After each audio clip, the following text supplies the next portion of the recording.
Hello everybody, welcome into my latest live broadcast. Today it is Tuesday, the 19th of April, 2022. My name is CareyHolzman and I am a professional PC repair technician. Been in the industry since professionally 1991, and prior to that in the 80s it was always just a little hobby of mine. And I like to go back sometimes. We live in a society where we so quickly forget things that were all we talked about for a brief period of time as though they were real. And then when we realize they're not real anymore, or the discussion dies down, nobody ever comes back and says, hey, you remember that time we talked about this?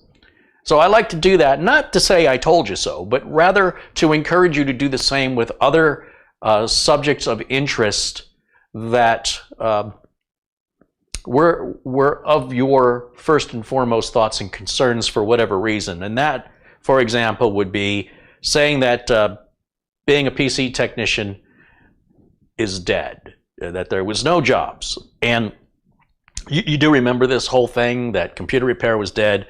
You remember smartphones were taking over and nobody was buying PCs. Nobody's going to buy PCs anymore. Nobody wants computers repaired anymore. Do you remember any of this, any of you? Because where did those people go?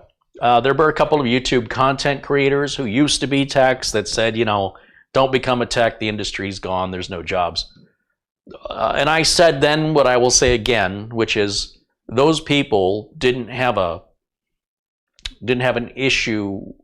Their perspective was the issue. They had a bad attitude. So if you have a bad attitude, nobody's going to want to hire you. And therefore, from that perspective, the industry, there's no jobs. Well, there's no jobs for you with that attitude. I will say, if you look around now, every industry is suffering for finding people who want to work, whether it's Walmart or a restaurant, a car dealership, or a corporation looking for IT staff. Everybody, for the most part, in the United States, every employer is short-staffed. Also, the demand in IT has gone only up as there's more computers and more computers. As I stated then, I will state again. Every day, more computers are sold, but not as many are recycled or thrown out. And so what ends up happening is we're building and building and building and building more and more infrastructure without any maintenance or with reduced maintenance, and with people prophesizing false information based on a bad attitude and not based and grounded in reality. So as a result, if you were interested in becoming a computer technician, if you've got the right attitude, there are lots of jobs to pick from. In fact, employees are now at the in unique position of being able to negotiate much more powerfully for a better salary or better benefits, because employers, they don't have their dime a dozen attitude anymore when it comes to their employees. Some do. There are some employers out there that still haven't gotten it yet. But eventually, when enough stress gets to them and enough of their business is lost due to the impatience of customers not being helped, they will be forced to face what they don't want to, which is the employees now deserve to get paid better and treated better, working regular hours or being paid generously overtime, and with good benefits, sick time, vacation time, even mental health days. So you do have the power as an employee to negotiate, much more so than any other time in my life. And there's more work out there for IT-related work, for that matter, any work, than I've ever seen before in my life. Ever in my entire life have I ever seen entire industries, from the grocery store to hair cutters and laundromats, to gas stations, and especially a lot of restaurants where they're just simply closing down because they don't have enough staff. Almost every business I walk into says employees wanted. And I was just at the UPS store today. I had to send a package back to Amazon. Huge sign, employees wanted. And they were closing that store at 6:30 today. Now they used to stay open until 8 or 9 o'clock at night. I went to a Wendy's. Was it Wendy's? I was at a Wendy's and the dining room was closed. It was drive-through only. I went to Fuddruckers. The entire restaurant was closed with a big sign, closed due to staffing shortages. And the request that I have from employers that want to hire me is off the scale. It's not that they want to hire me to do a job. They want to hire me to do a 60 to 80 hour a week job. If I was looking for work, I'd grab it. But I have no choice but to say, you know, I can't do that. So, and of course, there goes my doorbell. Give me just 1 second, folks. I'm going to step off camera for just a second.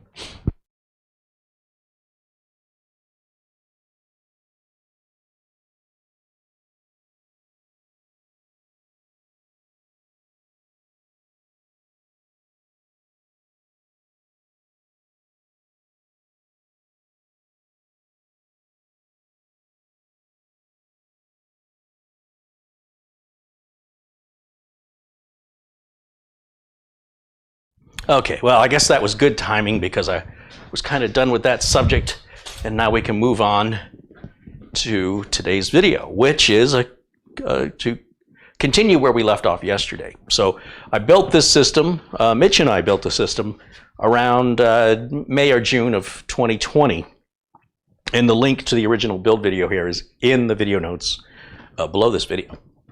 And it was overheating, and it turned out that the liquid cooler died a little earlier than expected. Whether or not it's the pump, or there's some clog in the radiator, or there's a deterioration of the fluid, or there's corrosion, I don't know, I don't care, I don't have time. Like I said, everything's busier than it's ever been in my life, and I'm just trying to stop from drowning in the work. So the I talked with my sister who owns this computer, and I asked her what she wanted to do if, you know, we could put an air cooler on it like a Scythe Mugen 5. But one of the things about this computer is the way it looks. Now, when I was building computers in the 90s and even the early 2000s, it was the color of the case. That's all anybody had to pick, and getting matching floppy drives or matching CD-ROMs or DVD drives to match the color of the case. That was the extent of it, or, you know, maybe memory card readers or extended USB readers that matched the color of the case. That was as far as aesthetics ever went. Now we're talking about RGB, we got glass panels, we got to do cable management, and the manufacturers of this stuff love that people prioritize this nonsense because it allows them to do markups of 300 and 400% of products, which otherwise they'd be making maybe 15% on average of a profit margin. So you can take a $100 cooler, that's $100 retail, cooler that costs about $60, probably about $60 to make. And you can give it RGB fans, hook it up to a USB port with some software, and give it a little LCD screen. Yeah, the LCD screen might add another 40 bucks. And you can turn around and you can sell this cooler, this one right here, about $260, and it's the same size with approximately the same flow as the cooler we removed. That was a $100 cooler. Now, that's okay if that's your priority and that's what you want to do and that's how you want to spend your money because you like looking at pretty lights. Hey, that's fine with me. But on the technical side, on the logical, non-emotional side, it is an utter and complete waste of money on the logical side because it is not adding to any performance. It's not really adding to your computer's value other than if you find someone who also emotionally likes those lights. And it's not adding to security, and it's not adding to reliability. It's just lights. Now, some people really, really like those lights. And as I mentioned, manufacturers in the industry prey on that. They make amazingly gross profits on this stuff. So this is my way of saying this is a $260, 240 millimeter RGB cooler. Does it look cool? Yeah, absolutely. Does it work well? It doesn't work any better than a $100, 240 millimeter cooler. But you can get your time sucked away playing with different information on the little LCD screen like we have here on this machine. You see the spinning cube is on an LCD screen on the pump. And this is Corsair's answer to NZXT's introduction to this idea. So this is the H100i. It's called the Elite LCD. For some reason, I was thinking it was the Capellix, but the Capellix is a different water pump, and it's a much cheaper cooler. I think a Capellix is about $100 less. So adding that LCD screen that's customizable is almost double the price, the retail price of the cooler, even though it only increases the cost of manufacturing slightly. So be aware when you're spending your money. If you like to waste money, go ahead. What I'm particularly interested in is the attitude of the viewers, because I'm amused and puzzled how some people won't spend $5 to buy a piece of software that'll help them because it's on a subscription, but they'll spend $250 on something they don't need because it's got pretty lights on it. How somebody will have the attitude that they would rather work harder than spend a few dollars so they don't have to work as hard, but then buy something that's excessively overpriced, in my opinion, with an extremely high profit margin, simply because they think it's cool. All right. I never get enough of that. I am endlessly amused and puzzled by the behavior of the viewers, some of the viewers. And I can't wrap my mind around it. It doesn't make any sense to me why somebody would make their life harder and would spend more than they have to, when they could spend less to make their life easier, but they'd rather spend more or spend nothing to make their life harder. But that's their life and that's their choice.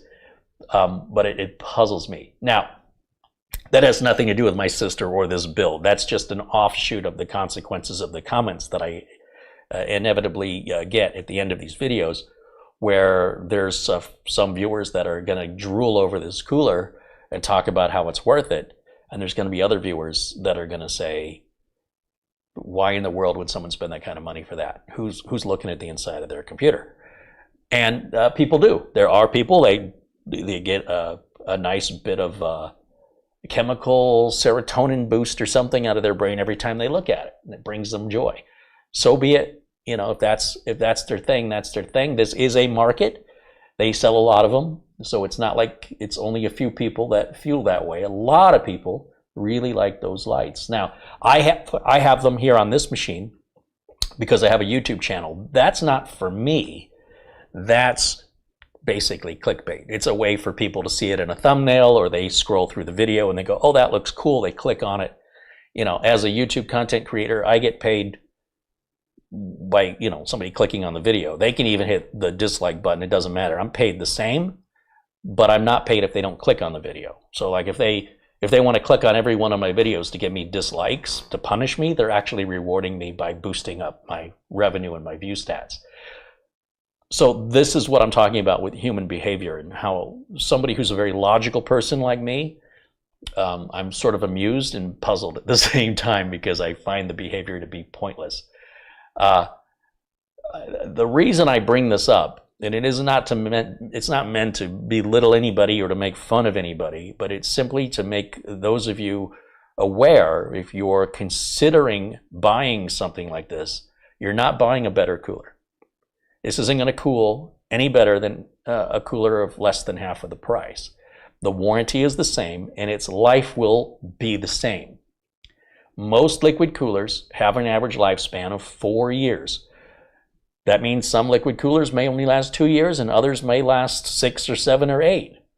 But on average, at least in my experience, and you can verify that here in the channel, we've had a couple of computers come back where we installed the liquid coolers, and then a couple years goes by and the computer comes back and it turns out the liquid cooler died. That happened on the Cosmos 2 build, which was in 2013, and it came back for a bad cooler that was a liquid cooler in around 2016, 2017, if I remember correctly.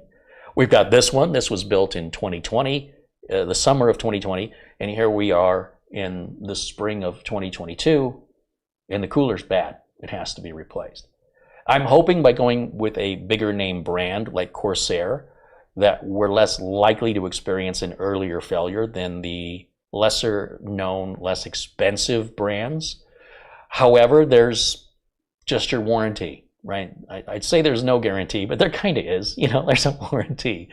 And, Silverstone will gladly replace the cooler for me under warranty. And that, in fact, the folks at Silverstone will send me another cooler, But the problem is I need it today. I need to get this computer done, and I need to get it out the door tomorrow.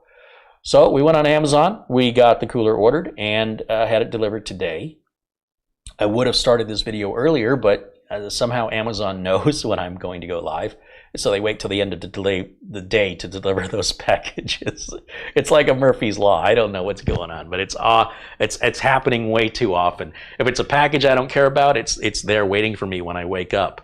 But if it's a package I need for a video, it's going to be 6 or 7 o'clock at night before it shows. I don't know what to tell you. That's just how it is, and that's why today's video started so late. I can't postpone this till tomorrow because if there's any issues with getting it installed or cable management, then it won't be able to get delivered on time.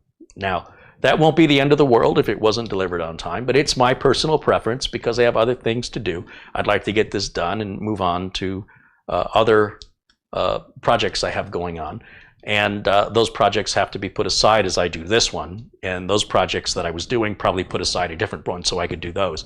So I am massively backlogged in work, and I'm just trying to do whatever I can accomplish first. It doesn't really matter, for me anyway.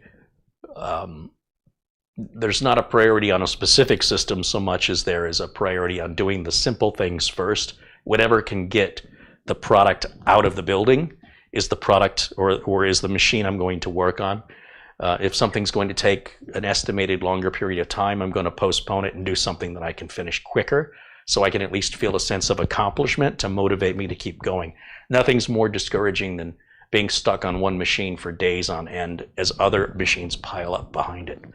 So when I have a machine that's going to require longer than normal amount of labor, you'll often see I put that off to do other things that I can get done and get them out. And then once those things are done, then I'll come back to the thing that's going to be the time suck, if you will, and focus on getting that done. And those customers, they didn't like that, but it's just one of me, and I'm trying to be as efficient as I possibly can be. And it's not fair to the rest of the customers to have 6 or 7 customers be delayed because of one. I'd rather that one's going to get delayed and have one upset customer who has to wait than to deal with 6 who have to wait because of that one. So that's the logic, and it may not be the right logic, but that's just how I choose to run my business. And being a business owner gives me the freedom to make those decisions on what I think is best for the business. It also is sort of a mood thing, right? Emotionally, it can be pretty tedious to work on something for day after day after day and feel like you're not getting anything done. And so for me to get what I need in my own fulfillment, I have to figure out a process where I'm not spending too much time in any individual machine because there's too many other machines and it gets a little disparaging. So that's why you might see a certain order of these videos and why something like the big beast build would take months to complete, whereas something like this can be in and out in 2 days. Or why I might get frustrated if somebody improperly ships a computer. It's not that I'm mad at them. I'm frustrated that something that could have been a quick and easy repair has now become complicated because the case was damaged and they don't make the case anymore, and I have to figure out where I can get another case or how I'm going to resolve the case, and that could take weeks. And when you add in the weeks of shipping, we're now talking about months. And I know in that moment when I realize what's going to happen for this machine to get fixed, because it arrived with unexpected damages, and the whole thing has to be completely disassembled and then completely reassembled over a repair that would have required a simple RAM module installation, for example.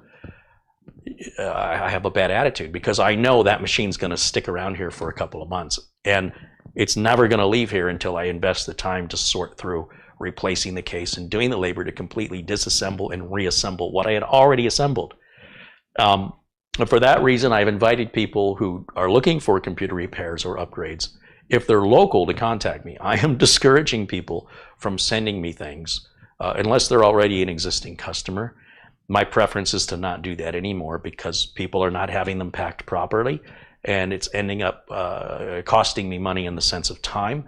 And then the customers are like, you know, look, if I'd have known you were going to have my computer for 2.5 months, I wouldn't have sent it. And I'm okay with that. I'm like, yeah, if I would have known it was going to take 2.5 months, I wouldn't have told you to send it. But because you didn't send it the way I told you to, it got damaged, and now it's all on me. It's all the burden falls on me now because the customer in their own impatience has created a lot more labor for me. And so, of course, I'm going to take care of my customer, whatever it takes, I'll take care of them. But they're going to wait because I have other customers waiting. And if they're going to need something much, much simpler and quicker, I want to take care of them first and push that other machine off to the side. And that's kind of the downside of being self-employed. A lot of people think, you know, what am I going to do to find work? But very few people think about what are you going to do if you get too much work?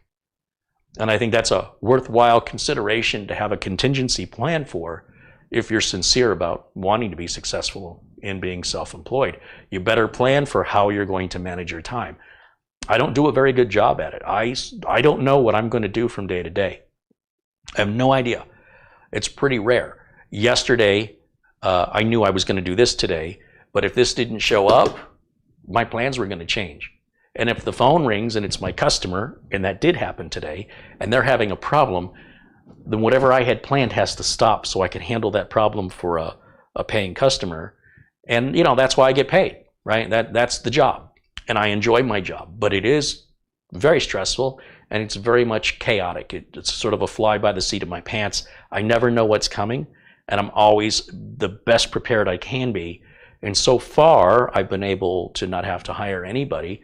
I've hired people for help, but I've not been able to hire anybody full time because there hasn't been enough work to generate a second full-time person. And to find the work is in and of itself work. So if I'm out finding the work, I can't be here doing the work. You understand what I'm saying? And now I'm responsible for somebody else's salary. That's on my shoulders, and that's my burden, and I don't want that burden. So the work I've had assistance or help with has been contractual based, and you know, I just don't know from day to day what's going to happen, who's going to call, and what the request is going to be. There are certain times where things are expected. I knew when the lockdown went into effect with the pandemic that things were going to get busy for remote access. That was easily predictable. I knew that people were going to call for computers and web cameras and stuff like that. I knew I was going to get calls from people who have computers that are too old and they're going to have problems doing the Zoom meetings and such, with their internet connections being the cheapest one they could buy, not having enough upload bandwidth, and calling me asking why their upload or why their video stinks. I already knew that was coming. But there's a lot I don't know is what's coming, and that is when a customer, especially one that I do managed services on, calls with an issue. I don't know that there was going to be an issue that day. I don't know that the server's going to die tomorrow. I do preventive maintenance in order to avoid that from happening, and while that puts the odds in my favor and it doesn't happen often, there's still things beyond our control, right? Parts do fail, thieves do steal, fires do happen, floods occur. I've had stories where a customer calls me because a car careened off the road and smashed into their building and crashed into the computer, stuff like that.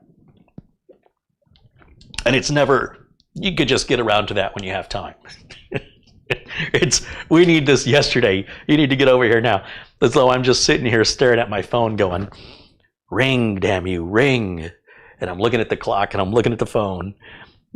You know, when you're self-employed, that's the other thing that kind of stinks, is you'll get people calling trying to pick your brain, and they don't realize they're taking you away from work. And that's why if you were to call your doctor or your dentist, you're probably not going to talk to the doctor or the dentist on the phone. They have gatekeepers to shield them from the phone calls and the people that want to ask them a million questions.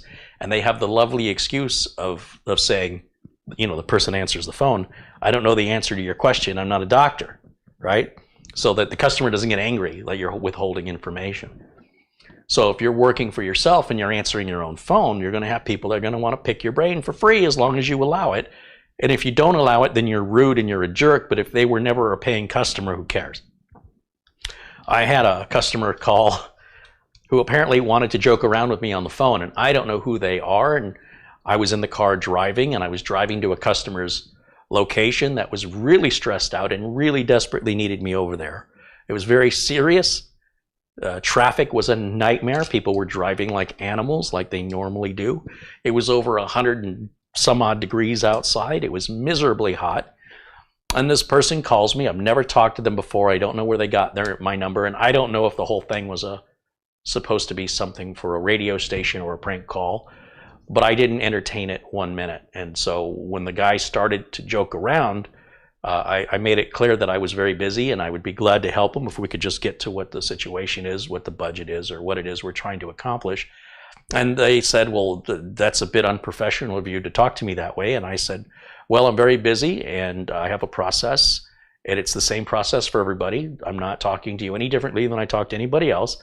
And if you'd like my help, this is the process. It's more efficient that way so that we can get through this. I've got other people waiting. I've got calls on hold, and I'm in the car driving. So what can I help you with? And they said, they started to joke again. And I said, I don't have time for this. Have a nice day.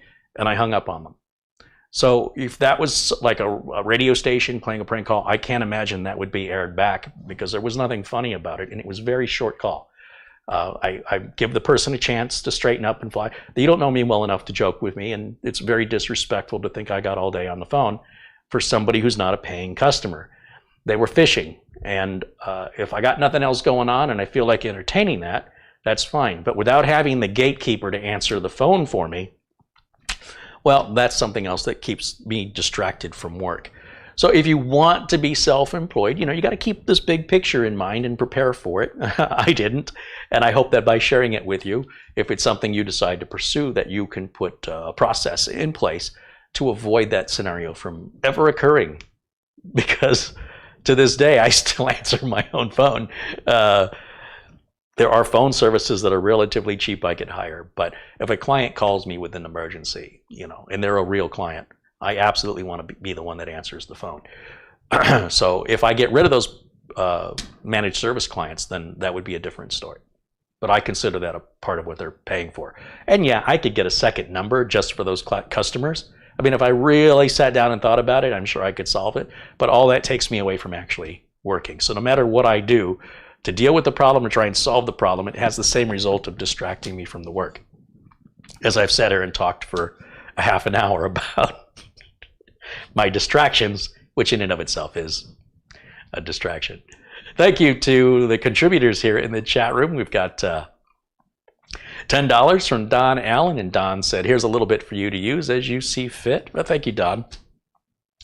Ryan Grady contributes $5, says, hello, Carey and chat. Hope everyone is doing great. Thank you, Ryan. Ryan has sent me a few items that I had on my want list for Amazon, and a couple of flashlights, some tools, and I picked up a few of them, and then I think a few more have arrived, but I won't be over to Studio A for another week or two. So, but nonetheless, I appreciate the continued generosity from Ryan, who has contributed quite a lot in parts that have been used in videos and as content for videos. So thank you so much, Ryan, for your generosity and thoughtfulness. Roy Starman contributes $5. Thank you to Roy Starman. Also a shout out, I see Kelly Stewart in the chat, and Kelly is always sending Amazon gift cards, and that's always appreciated. And I always send a thank you. And Kenny Whidden has contributed in the past. And I just want you to know I appreciate all of you, and even just your participation in the chat room. That doesn't have to be a financial contribution. Just your participation and your kindness is appreciated. So thank you to all of you. Now, with all of the gratitude out of the way, let's unbox this cooler. We're going to have to take this air cooler off. We put it on because we wanted to verify there wasn't anything else wrong. It could be a bad temperature sensor or something going on. Well, that wasn't the case. It definitely was a cooler problem. We've absolutely confirmed that information, and it absolutely had to come out. For a while, I wasn't sure if maybe the radiator was clogged with dust, and it was a very simple fix. No, it was bad. And, parts go bad. It's not saying anything bad about Silverstone. It's the only one I have. If I had 10 of them and 6 of them went bad, then I'd be able to tell you not recommended. But I only had one, and that one went bad early. So I'm not going to falsely come to a conclusion, as most people do on the internet, and conclude that the entire line is bad. I think that's a disservice to yourself and to others because you don't have a large enough sample size. I understand that if you've lost your hard-earned money on something, you're going to be emotional about it. But that doesn't necessarily mean the company is inept or that every product they make is bad, because generally speaking, the market won't allow those companies to survive. They won't be able to continue to sell product if their reputation is so bad. Nobody's going to buy it. And if nobody's buying their product, they're going to go out of business. And that's why A lot of companies, if you think back to your childhood, aren't around anymore. It wasn't because they weren't capable of becoming successful. It's because they chose not to. Now, again, with a sample size of 1, it's just not enough data to ascertain a recommended or not recommended buy on it. It was also one of the least expensive coolers on the market. Are those two things related? Maybe not. Maybe not. For all we know, this will last for 6 weeks. We don't know. That's what the warranty is for. Just because it's new doesn't mean it's good. And we're going to have an experience with this, and we'll see how it plays out, because this goes to my sister. And in the future, coming days, if there are any problems with it at any point, I'll know about it. And when I know about it, I'll share it with you. That's what I don't like about most reviews on YouTube, is somebody gets a product for a couple of weeks, maybe. This is particularly offensive in car reviews to me personally. Somebody has a car for a day or two, and they're going to tell you whether or not you should spend $40,000 on this car based on 2 days of use. Preposterous. I would never buy a car based on YouTube reviews. I might buy it based on features I see in the YouTube reviews, but not on any reliability. There's nothing to be established from those YouTube reviews regarding reliability or day-to-day living with the car. So I like to follow up my reviews. Unlike most YouTube channels, I like to follow them up if there's anything to follow up.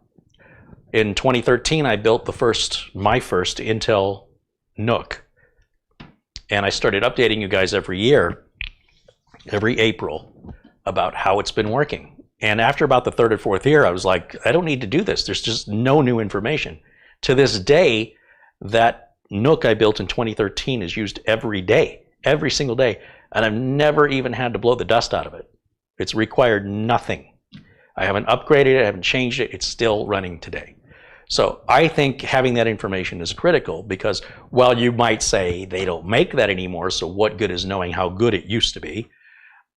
I think it goes to show the quality of workmanship that the manufacturer, which in this case is Intel, puts into their products. So if they made the product that good in 2013, it's reasonable to conclude they made the same level of quality or better in 2014, 15, 16, 17.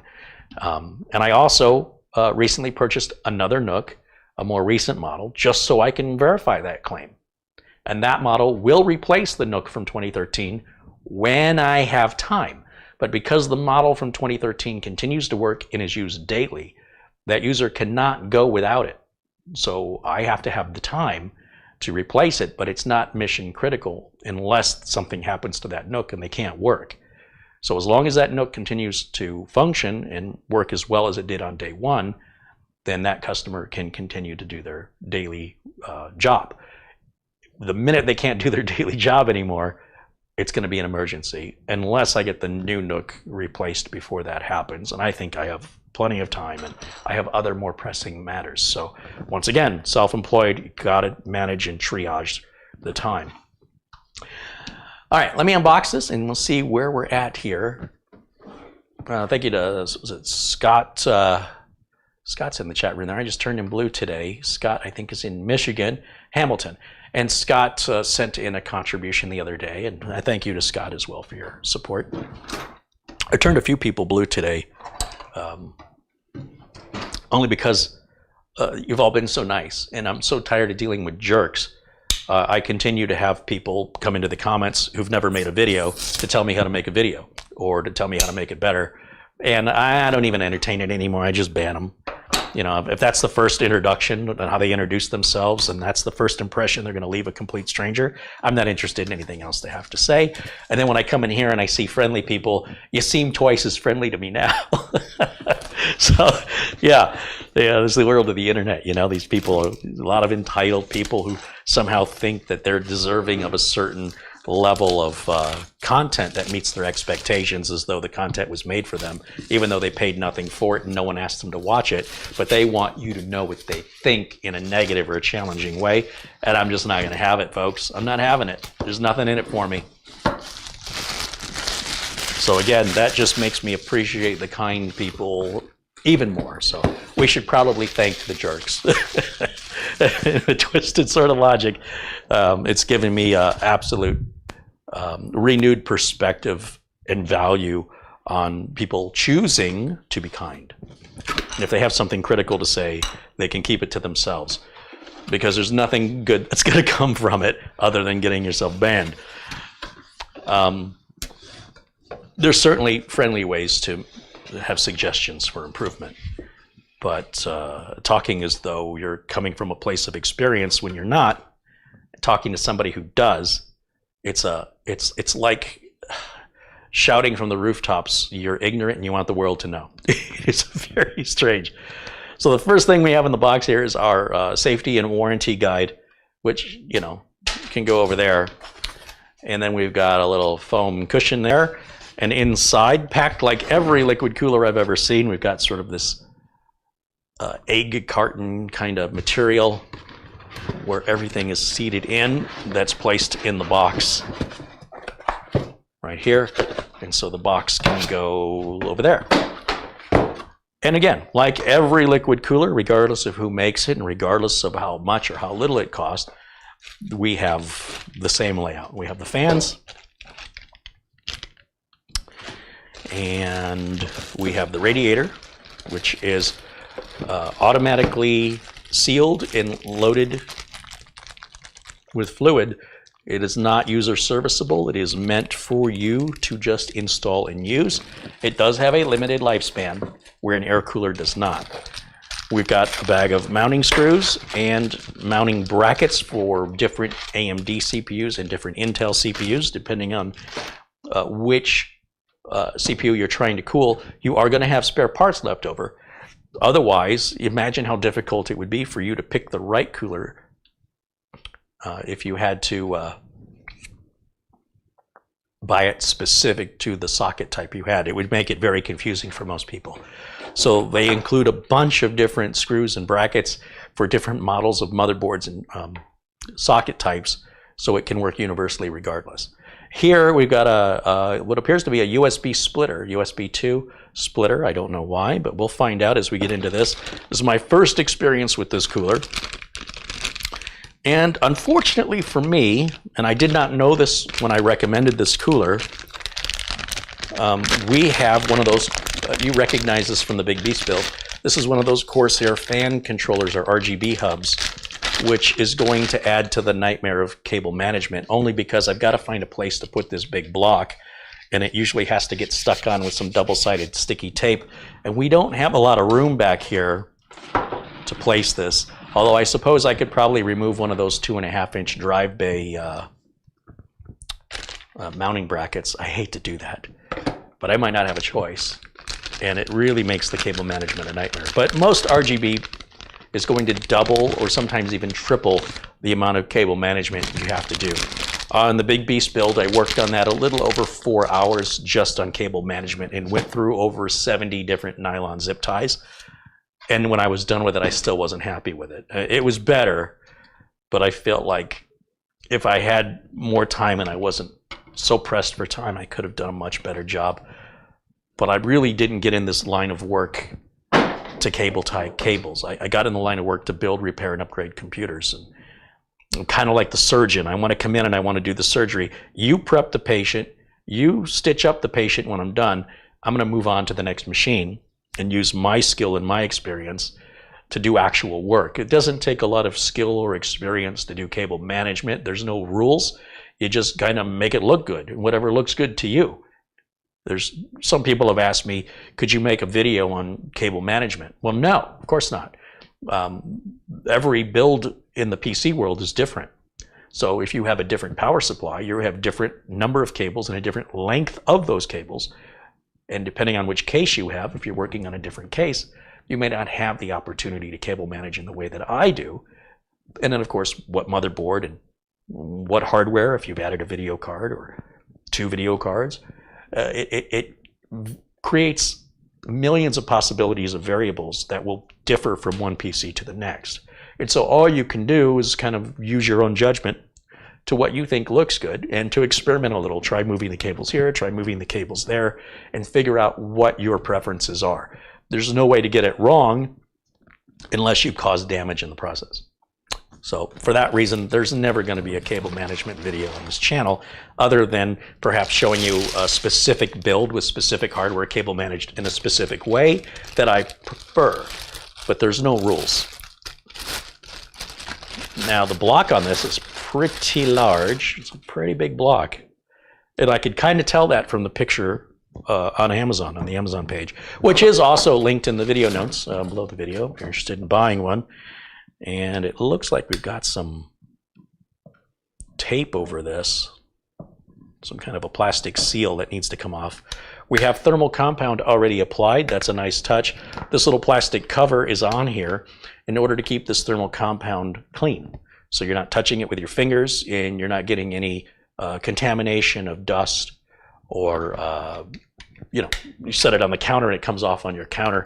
And not only is it hard to get off the counter, but that's precious when it comes to keeping your CPU cool. So if you've removed it, then there's that much less you have and it won't be as effective and you're going to mess to clean up. So we're going to keep that little plastic cover on there until it's time to mount the block so that we don't disrupt that pre-applied thermal compound. And we don't have to worry about applying too much or too little because it's already applied. We don't have to worry about filling the pump that's already done. Filling the pump is not like putting gas in your car. The pump needs to run, and obviously you don't want the computer running, so they usually make these little adapters some power supplies come with. I know I've got a few. Anyway, you take the plug off the motherboard and you plug a little loop back on it, and that forces the power supply into a power on position, so it's literally turned on and the fan is running on the power supply. That'll run the pump, so you can then start filling the fluid and then getting it pumped through the lines and the radiator, moving it around to get the air out of the system. And then you got to deal with leaks and you got to deal with algae buildup and stuff. With a sealed all-in-one system, you don't have any of that. So stuff like this you do not need to have. So it makes the job a lot easier. Also, those all-in-ones, you have to custom cut the tubing and you have to custom do each fitting, and they cost a lot more money.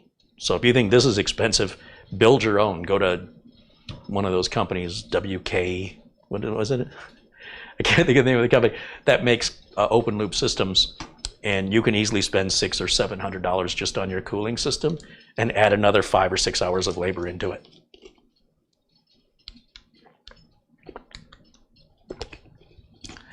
Roy Starman contributed $10. Again, he says, Corsair actually sent me another bracket set after I lost the ones for Intel with no charge.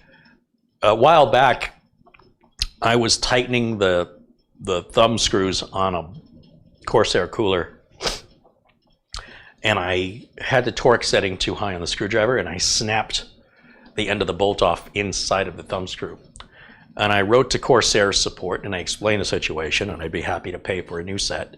And they sent me a brand new set, not just one, they sent me the whole set free of charge. So Corsair has had great customer support. I've sent RAM back to Corsair. I've had front panel headers for the 200R. They've mailed me several of those, and never have they ever charged me. And they're usually pretty quick with the turnaround. So you maybe pay a little bit more for the name brands versus the generic brands, but in return you have that peace of mind that if something were to go wrong, which is also less likely with the big brands, that they're going to take care of you in that rare circumstance, which the smaller brands don't necessarily do, but you'll find out, right? I won't say the smaller brands are universally all not as good with support. Some may be better than others, but you're going to have to find out the hard way either way. If you want to buy the lesser brand, you get what you pay for. So there's always, you're going to be paying one way or another, or you're going to be rolling a dice. I mean, if you're a gambler and you like to roll dice, don't let me get in your way. I try to run a business, and if you want to try and run a business by rolling dice, that might work for a while, but it's likely not sustainable over a long period of time. Jason Willis contributes $5. He says, here's some Gatorade money, sir. Hey, that's great. Now, if I could just find some Gatorade, that would be great. Remember those grocery stores I said that are all looking for help? Yeah, Gatorade shelves are empty, at least with the lemon lime. It's just gone. I go about 3 times a week, either to Walmart or one of the local markets. I was at Walmart the other day. They had one of those 12 packs left, just one. And I was there about 2 days before, and they had a bunch of it, but I was in Walmart to grab something and go, and I didn't grab a cart, and I didn't walk all the way to the back of the front of the store to grab a cart, walk all the way back to the back of the store where the Gatorade was. I figured, it'll be there next time. It wasn't. Just 2 days later, it was all wiped out, and I was lucky I got one. So I appreciate it. Now, if I could just find the Gatorade. When it was there, I wasn't ready to buy it. When I'm ready to buy it, it's not there. Barry Klein contributes $10. Thank you, Barry. What are you going to do? You know? Murphy's Law. It's alive and well. I just want to take this plastic off of here because it's bugging me. Patrick's pointing me to Amazon for buying Gatorade online. You know, a couple of years ago, I was looking at Amazon to buy the Gatorade, and it was cheaper at that time for me to order the Gatorade, the same exact 12-pack, which is pretty heavy, and have it delivered to my door than it was for me to get in the car and go to the grocery store and buy it. How maddening is that? I think it was 50 cents cheaper. So these Gatorade 12-packs, they used to be $5.99 at Walmart. Now they're $6.49 at Walmart, and they're $7 or more at most markets. Or they started cutting the 12-packs in half. Well, I shouldn't say that. They do have a different barcode, but they have a little 6-pack, which is the same bottle and everything, and they want $5.50, $4.50 or $5.50, depending on the day of the week for the 6-pack. So here I was thinking, you know, Coca-Cola wasn't really satisfying me like it used to, and thought Gatorade with the, what do they call that? Electrolytes, that would be better for me. Not only is it not better for me, it's more expensive. It's just about the same amount of sugar, and really that's the problem. Last time I had blood work done, the doctor said my electrolytes were off the charts. So I don't know if that's physiological or a result of what I'm eating or drinking. I suspect it's the Gatorade. But that's all right. The Gatorade, it quenches my thirst, where the Coke, well, I still do drink Coca-Cola. It's nowhere near as refreshing as it used to be to me. It doesn't satisfy me, so I just get the little cans, and maybe one little can a day. Sometimes not even one. It just really, if I can get it out of a fountain machine, I prefer Coca-Cola out of a fountain machine, but it's not real practical here. It means I have to get in the car and go somewhere. I'm still trying to peel this plastic off, and I don't know why they made it so difficult. Do you have to take the plastic off? I can guarantee you there are people that have installed these, a lot of people, and left the plastic on because they didn't know they're supposed to remove it. It probably doesn't hurt anything, but what it does is it'll start to bubble and turn yellow over time, and it makes the cooler look awful. And then when it comes in for service and I see it, I take the plastic off, and it makes the cooler look like brand new. And I often tell people, if you want to do that, go right ahead, but all you're really doing is making it look perfect for the next guy you sell it to, if you're going to, you know, end up selling it.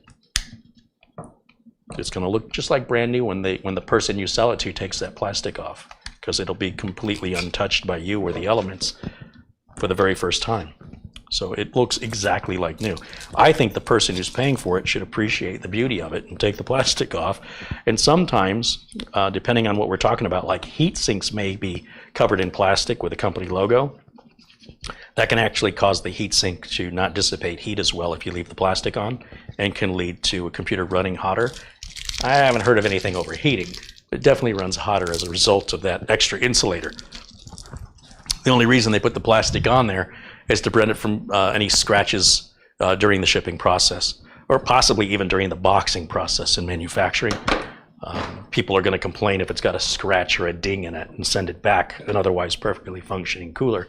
They wrap it around a little, 1/10 of a cent piece of plastic, and then you avoid those expensive, costly returns where you have to test everything and then sell it at a discount if it's all functional, and mark it as a scratch and dent, even though the scratch may be only visible from a certain angle and certain light and completely invisible when it's installed. But that's just the way people are, and this is how manufacturers respond to that.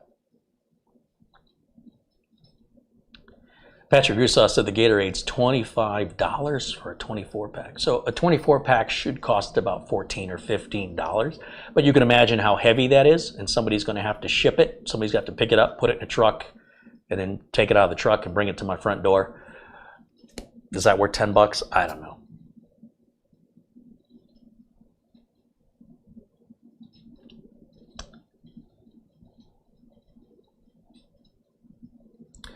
Brett Hibbs says, that happened to me too, Carey. 20 years ago, I had a blood test, and they said my electrolytes were off the charts, and it was from drinking Gatorade. Yeah, well, what are you going to do? The Greek says Gatorade stopped making the 32-ounce to sell 28-ounce. You know what? I don't like the bigger bottles. They're not as comfortable in my hands, but they're cheaper. So this is one of those weird OCD things. But on occasion, if I can't find the little bottles, but I can find the larger bottles, they are much cheaper. And I will take these bottles as I finish them, and rather than put them in the recycle bin, I'll simply take the larger bottle and pour it in. And I can fill 1.5 bottles with, not that you guys care, but since we're talking about it, the next size up, before you get to those super wide ones, the next size up are these 20 ounces. And with that, these are much cheaper than these. And I can fill this up 1 3/4 times with that one. So I'll keep this in the refrigerator, and when I start running low on these little bottles, I like the weight and the way it fits my hand. It's comfortable. I also think the opening's a little smaller, so all of that is appealing to me. So I can accommodate my weirdness and save a little bit of money at the same time, while also solving the problem of what to do when they run out. Couldn't you just drink it out of the bigger bottle? Of course. I just don't want to. Why not? I don't know. It's just weird. It's my preference, you know. There's a whole situation with the can or the bottle. It's just like those tiny Cokes. I like how it fits in my hand better. It's smaller. I also like that it forces me to drink less of it because, you know, hey, I've had a can of Coke today. Oh, regular can Coke? No, it's a tiny can. So that helps me cut back on it. And if I feel like I don't want the rest of it, I'm not wasting as much by dumping the rest down the sink. If it was a bigger can, I'd be wasting more. Even though the bigger cans cost less. For those little 10-pack of Coca-Cola tiny cans, those are like $4.50 for 10 of those cans versus 12 standard 12-ounce cans, which is a third larger, that are $4 or sometimes on sale, 3 for $12. Well, I guess that's $4. Sometimes they're a little cheaper than that too. So it's not always economical, but it kind of forces me to have a better understanding of the quantities that I'm ingesting, for lack of a better explanation. Patrick's asking about the Gatorade powder. Yeah. You know, the Gatorade powder's fine. It's more work. It's messy. You know, powder gets everywhere. If you knock the can over, good luck getting that cleaned up. Get a vacuum cleaner and get it all off the floor. It would do in a pinch if I was desperate, but if I'm not desperate, I'd rather not. These are the magnetic levitation fans. These don't have bearings. This is quite interesting, at least that's my understanding, is you basically have opposing magnets in that the fan kind of floats. When these initially came out, the boasting point was that they should last forever because there's nothing to wear out, but they were really loud and it was hard to control their speeds. They were less precise. They've improved since then, and we'll see how they sound and what they look like. But yeah, no bearings. You know that when I take the leaf blower out, and these paranoid people who believe in nonsense tell me I'm going to ruin the bearings on a fan, and no matter what I say, they don't listen, they don't believe me, they believe somebody else who has no proof, but I have proof and they don't believe me, but they believe the person who doesn't. Well, with magnetic lev fans, there's no bearings, and that argument's dead. You don't have to, it doesn't matter now about what your feelings of bearings are, because there are none. Okay. I'm always trying to find a way to get through to people there you go. Well, to get through to some people, not necessarily you.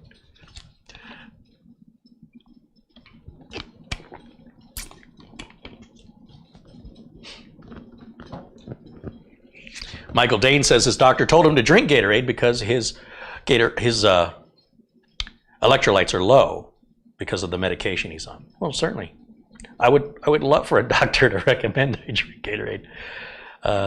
They haven't.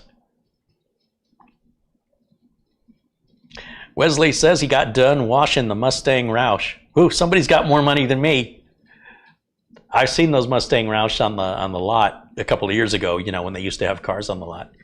Whew, boy, those are expensive. $60,000 to $110,000 for a Mustang. Holy cow. But you can give me a ride in yours because I don't want to pay the insurance on that bad boy or the gas. I'm sure it eats gas. But they're fast cars. John Famler says, hey all, I just learned something new about bearingless using magnets. Thanks. Yeah, those are the ML or magnetic levitation fans from Corsair. The Greek says, clumsy people should avoid the Gatorade powder. You know, you don't have to be clumsy, right? Unless you're a robot, you are a human being who's prone to making a mistake, right? Moving your hand in a way that didn't realize a can was there, and it only takes once. It doesn't mean every time you're knocking something down. But certainly, if you are accident prone, that would probably be best avoided. But even if you're not accident prone, it's still something I don't deal with when it's already pre-mixed.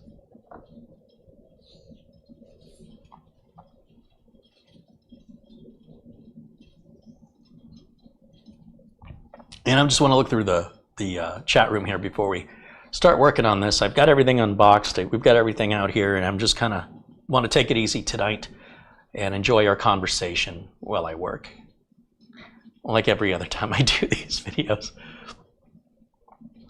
If I didn't want to conversate with people, I would just go ahead and make the video offline and post it.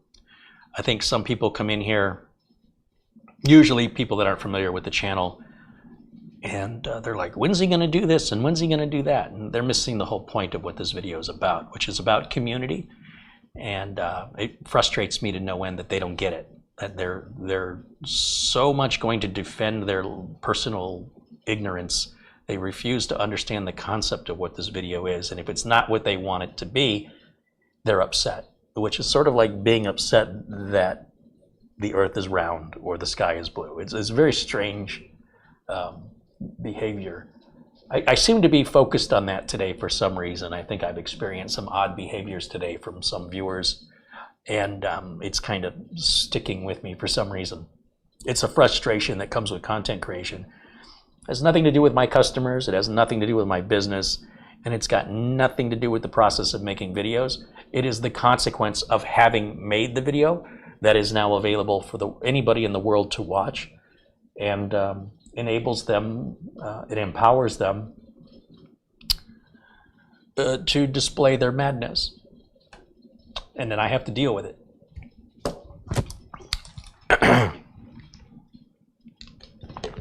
And again, that's not something it's normally a problem. Lately, in the chat room, we've always had a lot of like-minded individuals who get what I'm doing and are a wonderful part of this whole community and this whole thing I'm doing. So again, I appreciate you guys.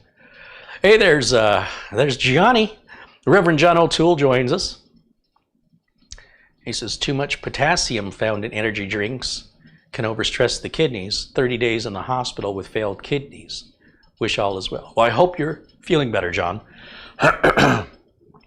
Nothing like dialysis to sap your energy, but thank goodness we have that technology. Otherwise, where would you be, right? So while I'm sad you're in the hospital, I am glad you're at the place that can help you to feel better. Well, my throat's getting dry. And keep you with us.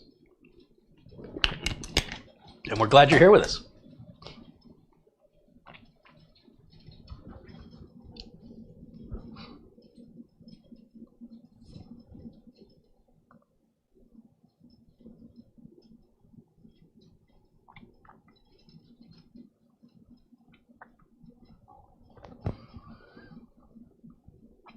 John in the chat.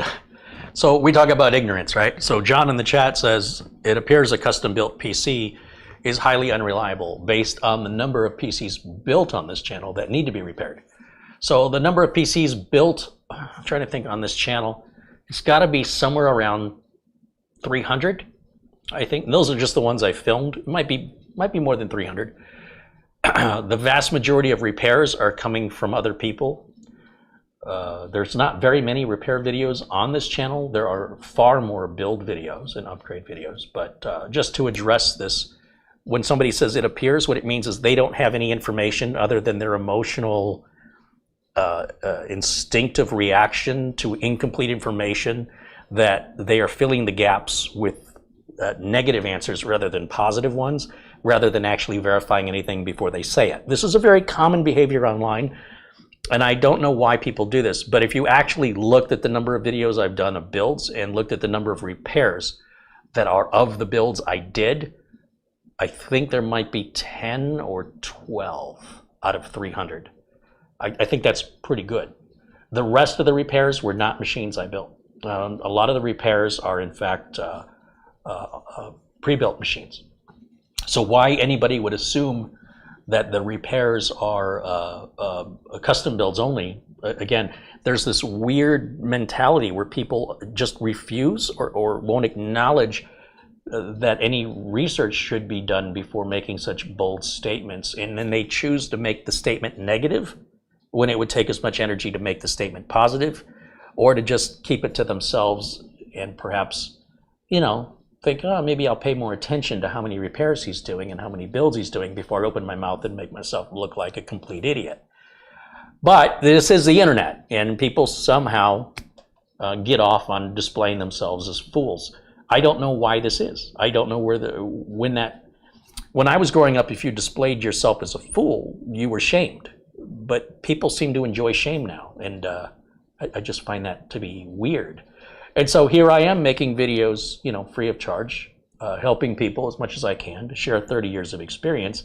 And there's got to be somebody coming in that wasn't asked to watch a video and find something negative or disparaging or critical to say when this may be the first video they ever watched, and that's their first impression and how they've met me. And what do you think if you were me and somebody walked up to you and that was the first thing that came out of their mouth? Not hi, how are you, or asking some questions, but coming to incomplete and inaccurate conclusions based on a lack of information that they filled in with their imagination in order to fit the agenda that they decided was going to be negative. It's just very, very strange. You know, when I started this video, I said I've been in business for over 30 years. How's that possible if everything I build breaks? I mean, it didn't make any sense. I also said that businesses will go out of business. If they make crap products, people are going to stop buying them. Reputation gets damaged. There's often no recovery from that. So attrition is the true test of what is true, what is real. And these things, these scam artists and con artists, they can get away with it for a little while, but they can't sustain it over a period of time.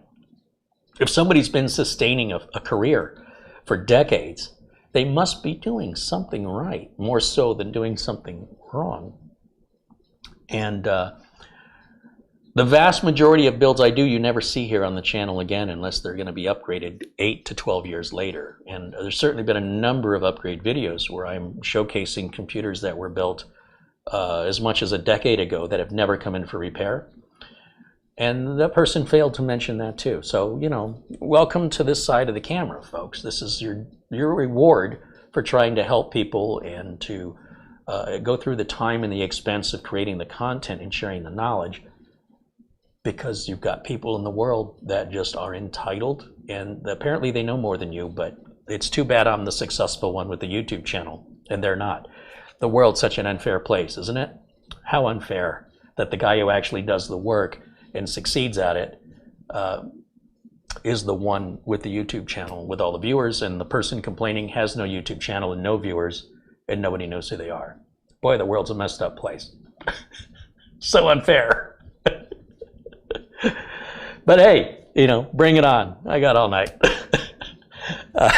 It's just weird. What would possess somebody to say something so negative in a free forum in a friendly community is bizarre. It just doesn't make any sense to me. If you don't like it, just go somewhere else. It's very strange.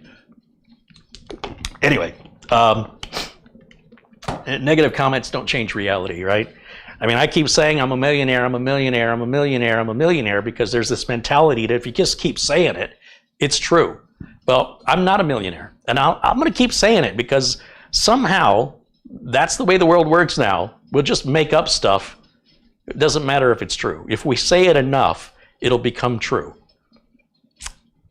I wasn't raised with that mentality. I think it's a bit mental, and I think people need help, but I can't help everybody, and I don't even know where to start with that whole idea that, you know, if you just keep repeating it, I don't have cancer, I don't have cancer, I don't have cancer. You know, if only life was that easy.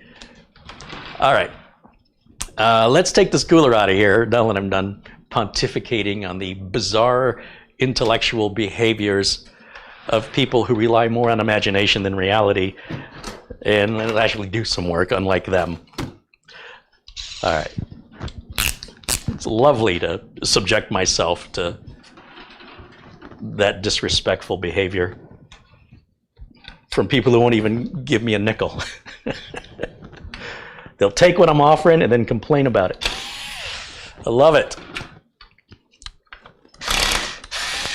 Am I taking the wrong screw out? I am. I gotta go over here. Hold on a minute, guys. Taking the fan screw out instead of the fan bracket.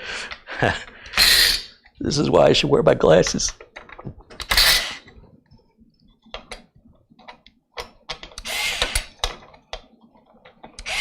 I'm going to set this case down so this cooler doesn't fall onto the graphics card. That's an RTX 2080 in there, and that would suck if I let that cooler drop because I wanted you guys to have an angle of it, which you probably can't see anyway.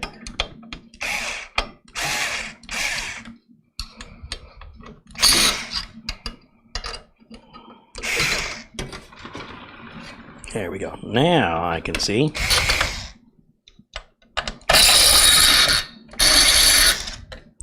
These AMD stock coolers have the weirdest sound of the screws through their brackets. It's very unique. I could hear it and tell you're removing an AMD cooler. That's not a good thing or a bad thing. It's just a thing. It's just something that is different. It's a bit unusual. So there's our cooler, and then I got to make sure I got that other screw put back in that I was mistakenly removing, because I'm not a robot. I am a human being, despite what rumors there are, and sometimes I make mistakes, and in doing so I learn. So if you don't make mistakes, you're not learning. But if all you do is make mistakes, you're not learning. So hopefully you got a nice little balance of you know, mistakes should be like pepper, you know, you have a little bit sprinkled around. It shouldn't be the main course. Let me grab a paper towel and let me get this cool thermal compound off of the heatsink here so that I can put it away and it won't get this stuff all over furniture and wherever I'm going to put it, you know. This stuff is really hard to get off of anything it gets on. Even if you get it on your hands, it's hard to remove.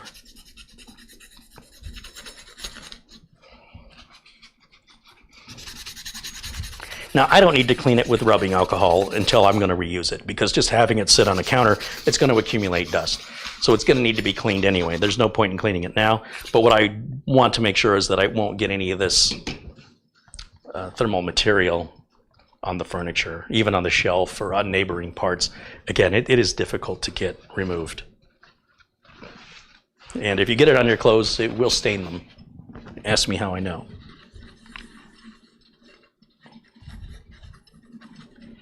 All right, so I'm going to put this over here and get it out of the way because I don't have a very large workbench, and space is a premium here because I need space for this cooler. And let's see what else we got here.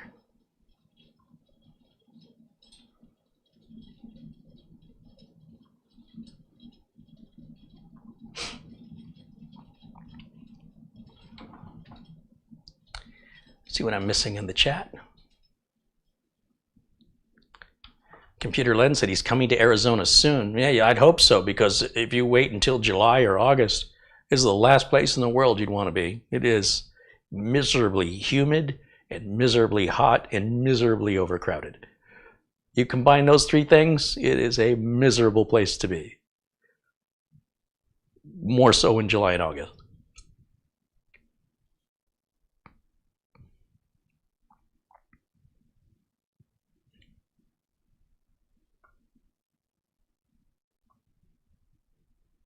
Raystar Man says, I normally give away the computers I build after a few years, and they last for almost 3 or 4 years after that.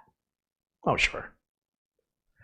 Thomas wants to know if the fans are quiet. I don't know. I've never used this this cooler model before, and I think,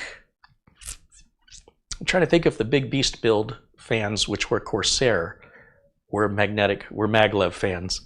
So the maglevs are MLs. I think I was using LL fans, and I don't know what that stands for. But if the Corsair fan model begins with ML, that stands for maglev, or magnetic levitation, meaning there's no bearing. And you can Google that if you want to learn more about it.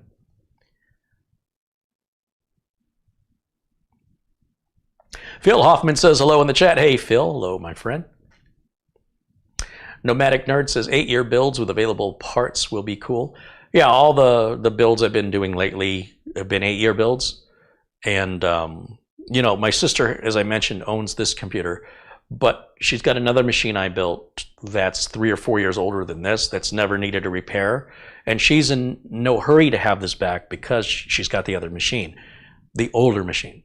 And I'm in a hurry to get it out because I have a bunch of other work and it's in my way, basically. I've got so many computers, I have to like walk through an obstacle course. It's ridiculous. So it's in my own personal motivation to prioritize this repair because it's relatively simple and then I can get it out and have it out of the way. And yeah, most builds I do are typically 8-year minimum builds. So that means that you can expect a minimum of 8 years out of the build. Now, there are certain things I can't control, like if a power supply were to go out, if you had a power fluctuation or a brownout, or even if the power supply was mishandled by the delivery in the process of ordering it, and those problems may not show up for a while, depending on the usage of the computer. But I wouldn't be able to stay in business if I was doing a lot of repairs, because most of the repairs I do are under warranty, and that costs me in time and money. And if I'm doing more warranty work that's not leaving me enough time to do paid work, I'd be out of business. So the fact that I'm in business for, you know, over 3 decades, self-employed for 3 decades, and still in the business today, if that's not enough evidence for you, well, you just won't accept facts. So that's just people fixating and digging down in their ignorance. And many people will fight to the death for their ignorance.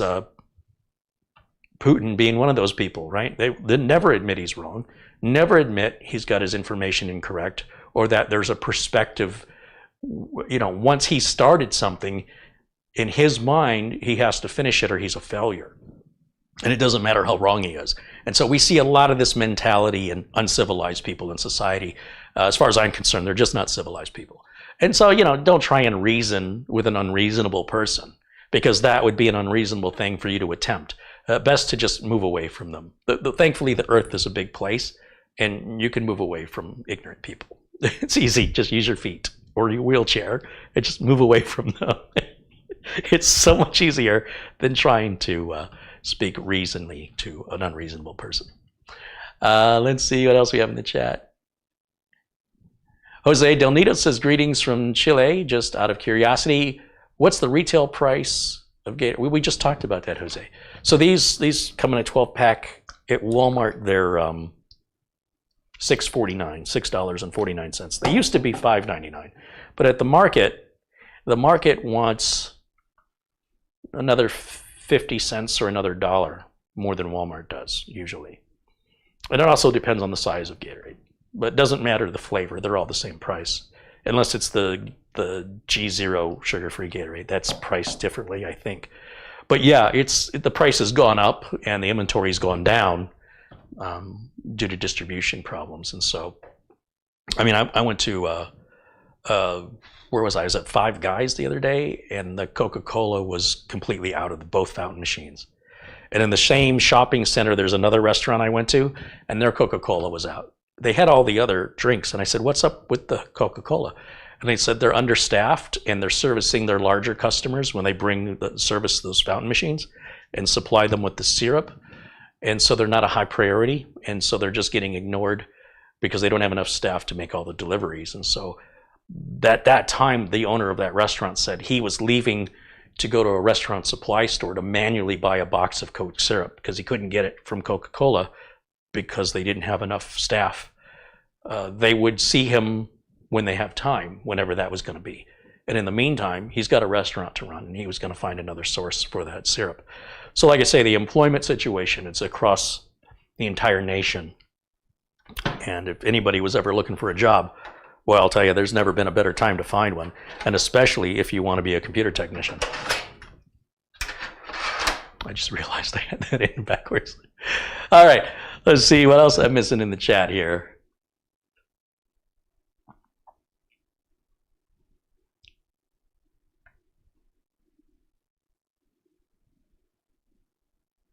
The Greg says, the people who actually build computers here, Carey, understand what you're saying. Ignore the riffraff. Oh yeah, but it's not about that. It's really about me exposing to you. Like if I could take you and put you on this side of the camera, I would love to do that. I would love for you to see it from my eyes so you have a better understanding of what I'm doing. I think a lot of people think I push a button and I go live and everything just flows with no effort, and it's the exact opposite. There's many different things happening. I'm monitoring my audio levels, I'm monitoring my output of my internet connection, and I'm monitoring OBS and how many drop frames I have, and I'm trying to make sure the camera's always in focus and the brightness is set correctly, and that I'm within the frame, and that I'm also trying to focus on my work and carry on a conversation. It's a lot of plate spinning, and then when you get somebody who is just disruptive for no good reason other than I guess they want attention, but they try to stand on your stage and gather attention to themselves, even though they didn't pay an entrance for that, and they should have no expectation other than gratitude or leaving. There's a mental illness, and they don't realize they're mentally ill. You can tell them and they won't believe you. And so there's nothing you can do but ban them and hide them. But while I'm also doing that on top of all the other things, you might wonder what the delays are or what the distractions are to me that you're not seeing. And so I want to make you aware, because you can't experience what I'm experiencing. The best I can do is explain it to you. And then that leads to people saying, well, no, you're just complaining, you're whining. Well, I'm not. I mean, if I was complaining and whining, I'd just turn it off. There's nothing that stops me from reaching over and turning that camera off and never doing another YouTube again. I mean, I've got feet and fingers. I'm self-employed. I've got a computer job for 30 years that I rely on an income from. The YouTube income is like this. It's good, it's bad, it's good, it's bad. And it can be taken at any time for any reason at YouTube's discretion, whether I like it or not.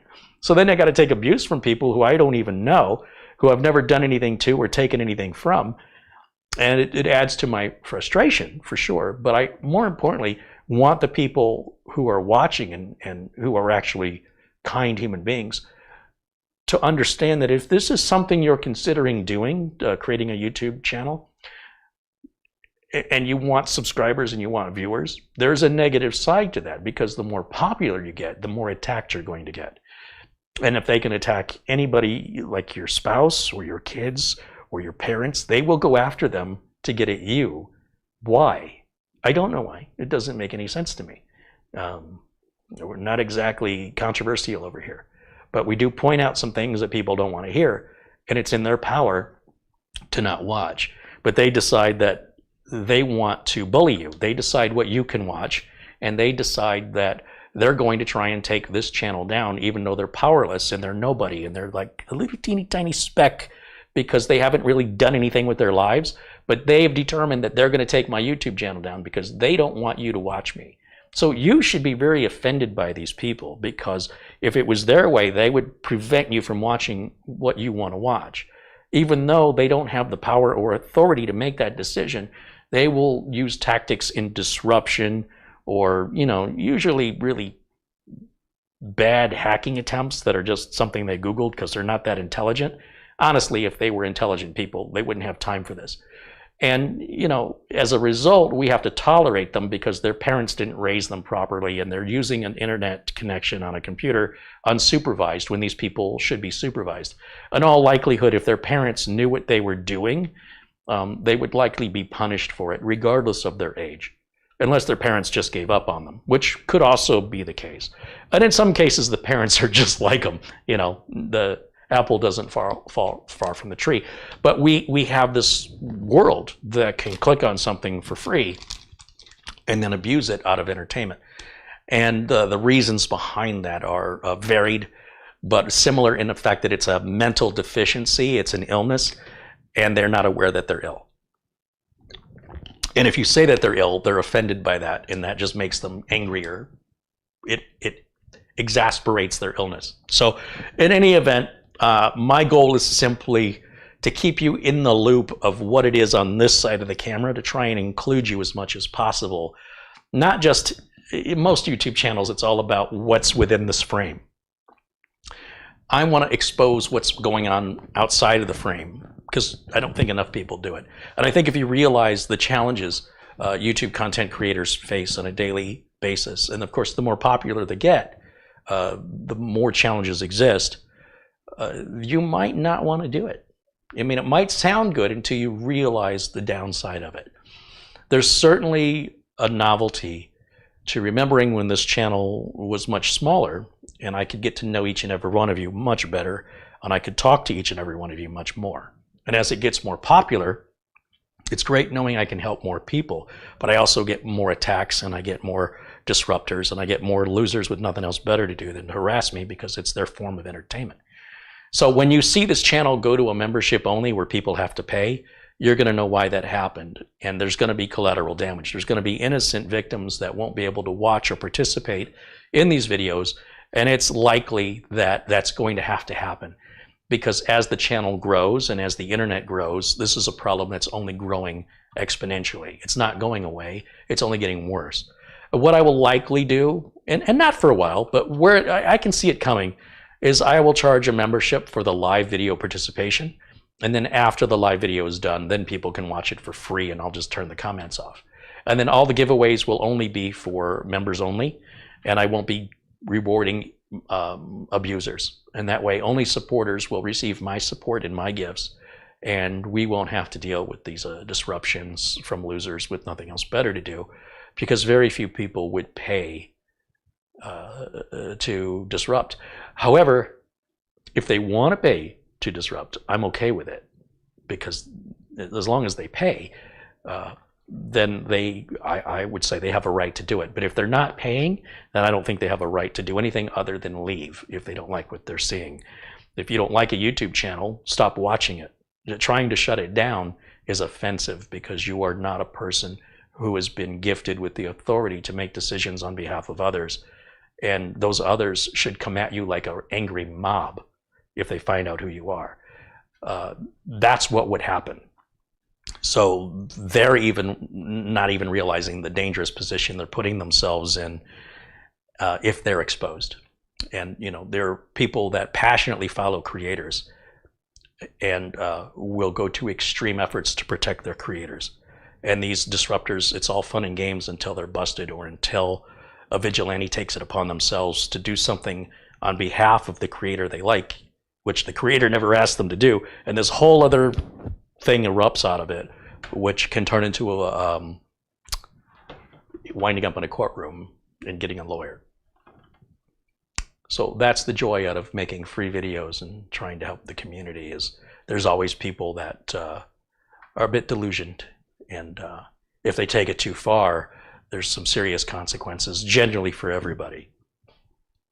But I'm going to try and keep doing what I'm doing for free as long as I can, until I've had enough. And when I've had enough, I won't shut it down. I'll just do the live videos for members only to participate. That's all. That's all.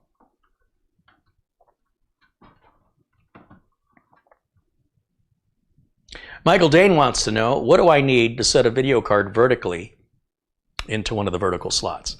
You're going to need something called a PCI PCIe extender, but it has to be built specifically to fit your case.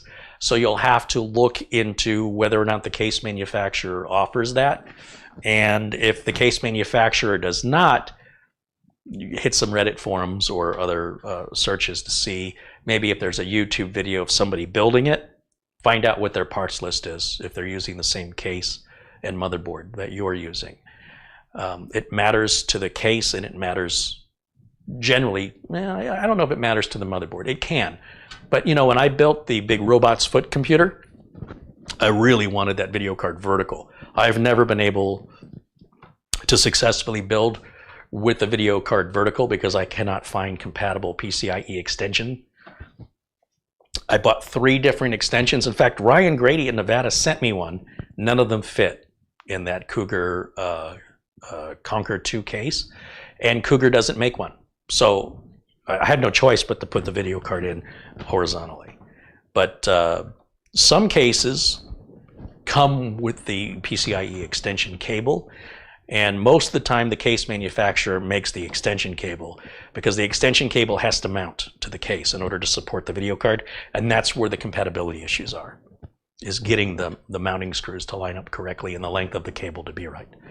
So it's not an easy answer to give you, other than, you know, I watched a couple videos on the Conquer 2 case from Cougar where people installed the video card horizontally, and most of them didn't discuss it. They didn't list the part. And one person who did list the part, I ordered that part and it didn't fit. And when I played the video back slowly and closely at that part, the holes didn't line up correctly. So he didn't have it installed right. But you couldn't tell visually from a video. You'd have to look at it close up and say, well, the card's off.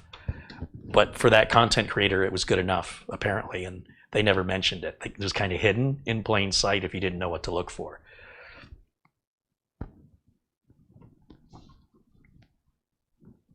Aaron, Computer Tech, contributes $5. Thank you, Aaron.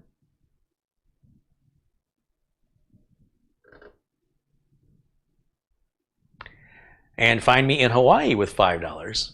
The Greek with $10. Matt Power with $5. Boy, I missed a bunch here. I'm sorry, guys. And Mark Leonosio contributes $5 from Las Vegas. Thank you so much. Let's make sure all these folks are blue in here. So I appreciate your generosity. Planet Cryos with $10 says, howdy, partner. How are the ones and zeros doing? Can you give a bite response? LOL, hope all is well. Thank you, my friend, as always. And I think that, did it catch me up? Barry Klein contributes $10. Thank you, Barry, as always. Appreciate you guys. You notice the people who contribute aren't the people who are disruptive. Have you noticed that? You putting this together yet? The minute that I charge people, the disruption, like if I force people to pay a membership, I can guarantee all the disruption goes away. And like I said, if it didn't and somebody wanted to pay to disrupt me, I'd be okay with it. like if Mark Baggett or Gainsey95, who both just contributed, you know, wanted to criticize me, I'd say, okay, you paid for the opportunity to throw a tomato at me, you know? Not that they would, but I'm saying it would be more acceptable. And Mark Baggett contributed $5, says, keep up the great work, my friend. Gainsey95 with 10 pounds says, good morning, Carey. Well, it's nearly 9 o'clock in the evening here, but I suppose in England it's about, what, 8 or 9 hours ahead, right? So it's 4 or 5 in the morning there. So good morning to you. Cheers. And Linda Hudson joins us, and David Officer. Stealth mode in the chat. Arnold Schmidt is in the chat, and Terry Zanders. Welcome in, everybody. And again, I certainly appreciate your kindness and support. Everybody's always welcome here as long as you're not a jerk. It doesn't matter if you're a man or a woman, if you're young or old, if you're black or white, just don't be a jerk. It's a pretty simple rule. Super Goofy Extreme says it is 6:55 here in Greece. I'm assuming that's in the morning. Paul Baxter with 2 pounds, joining us from the UK. Thank you, Paul. Michael Dane says, I just sent you $15 through PayPal. Right on, Michael. Thank you. Very generous guy. The Greek says EVGA offers the PCI extension with the upper 30 series cards. I don't think they do because The problem is, so I think EVGA on the 30 series cards has a support bracket for the weight of the card, but I don't think they've got a PCI extension because it likely won't fit except in certain models of cases. There's no universal fitment for that. So if they do, if I'm wrong and they include it, there's got to be a stipulation over what cases they're compatible with. It will not universally fit. Just so you know. Matt Power wants to know where Nutty is. Nutty's usually over here on the floor, chilling out. There's Nutty. Says hello. He's checking things out. He'll go back to where he was.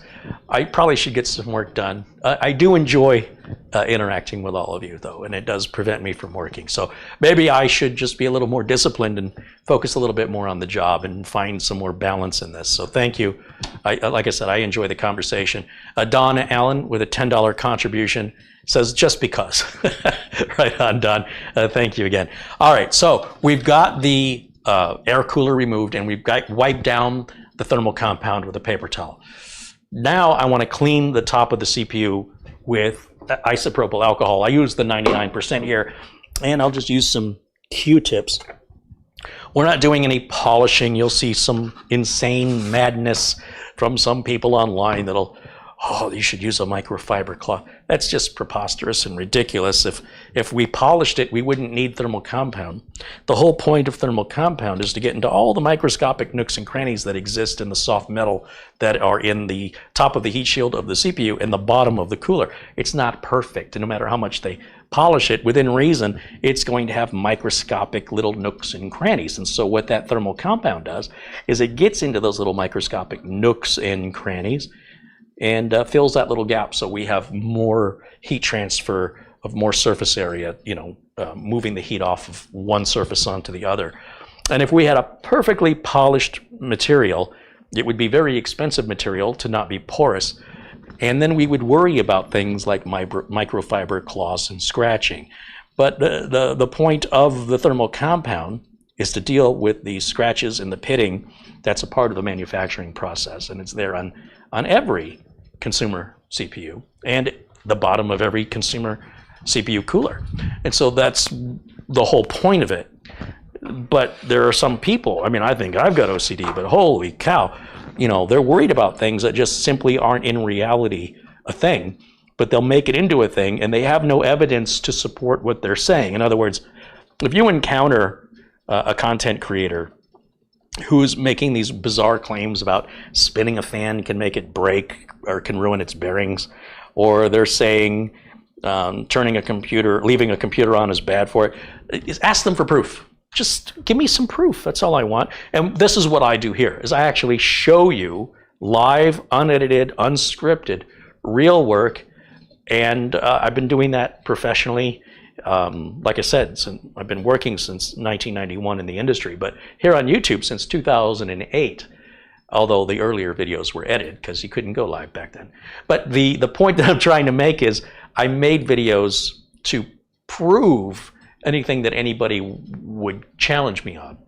And what's interesting is, despite the evidence, they still challenge me anyway. So apparently facts don't matter with some of these people, and do realize that, okay? Don't waste your time trying to change their mind. But before they change yours, just look for some proof of these claims. So a lot of the stuff regarding the importance of thermal compound or how it's applied or what kind you use, it's all emotion-based. There's no fact in any of that that makes any difference to most consumers. If you were an extremist, an overclocker, then that kind of stuff might matter to you to get a 1 degree or 2 degree difference. Airflow in a case is one of the most ridiculous arguments I've ever heard in my life. I have never, ever seen a computer case that I had to replace because it had bad airflow. It's like, okay, if the case has such bad airflow, it's creating a heat problem and causing the computer to power off. Show me. Show me. I've never seen it. I've seen airflow demonstrations where look at how much better the airflow is, but regardless, it's still good enough in the quote-unquote bad case that it wouldn't cause any issues with a computer regarding heat. So I personally I find it a little amusing because of how preposterous it is and the fact that they believe it so religiously that you can't even talk reasonably with them. It's just another part of the internet. And you don't have to believe what everybody tells you. Do your own research. Please, before you propagate this nonsense and pass it on to other people, verify it.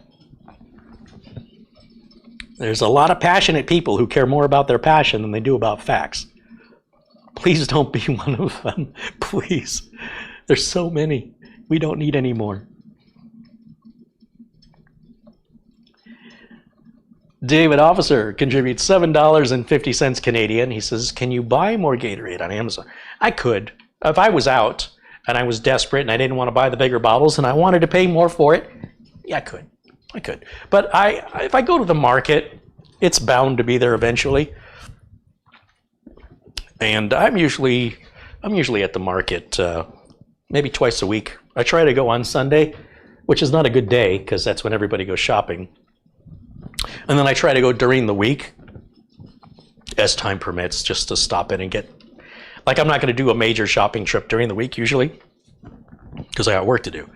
I'll usually do that on the weekend, and anything I can't pick up on the weekend, I might hit another market somewhere else during the week to see if they have what I want in stock. And it's not life or death. I've got bottles of water. I should be drinking that anyway. Like I said, they had plenty of it when I was there a couple of days ago. I just didn't want to go grab a cart. And then when I went to go buy it, they only had one. And I was kind of surprised because it looked like they had zero. So I was actually quite happy they had one. Computer Len with $10 Canadian says, hey, Carey, here you go. The wife and I are coming to Arizona soon. Would like to see you. Unfortunately, that's probably not going to be possible because my schedule is so hectic right now. There are friends of mine who haven't talked to me in months who don't live very far away. And it's simply because I don't have time. I don't even have time to go to dinner. I don't have time to, today I have not eaten. I've not eaten. I don't have time. Later on after the show, I'll probably grab a bag of chips or I'll throw frozen pizza in the oven. I'll probably eat at 11 or 12 o'clock at night. I've got more work to do. I've got to get 4 other machines cable managed and done between today and tomorrow afternoon. And I'll try and get as much of it done tonight. Maybe put some music on while I do this tedious cable management. That's assuming I get this done, and then this is going to need cable managed. And that's going to be a much more difficult job. So while I appreciate that you'd like to meet, unfortunately, this is not a good time for me, and I am severely overwhelmed with work. And I appreciate your what's the word I want?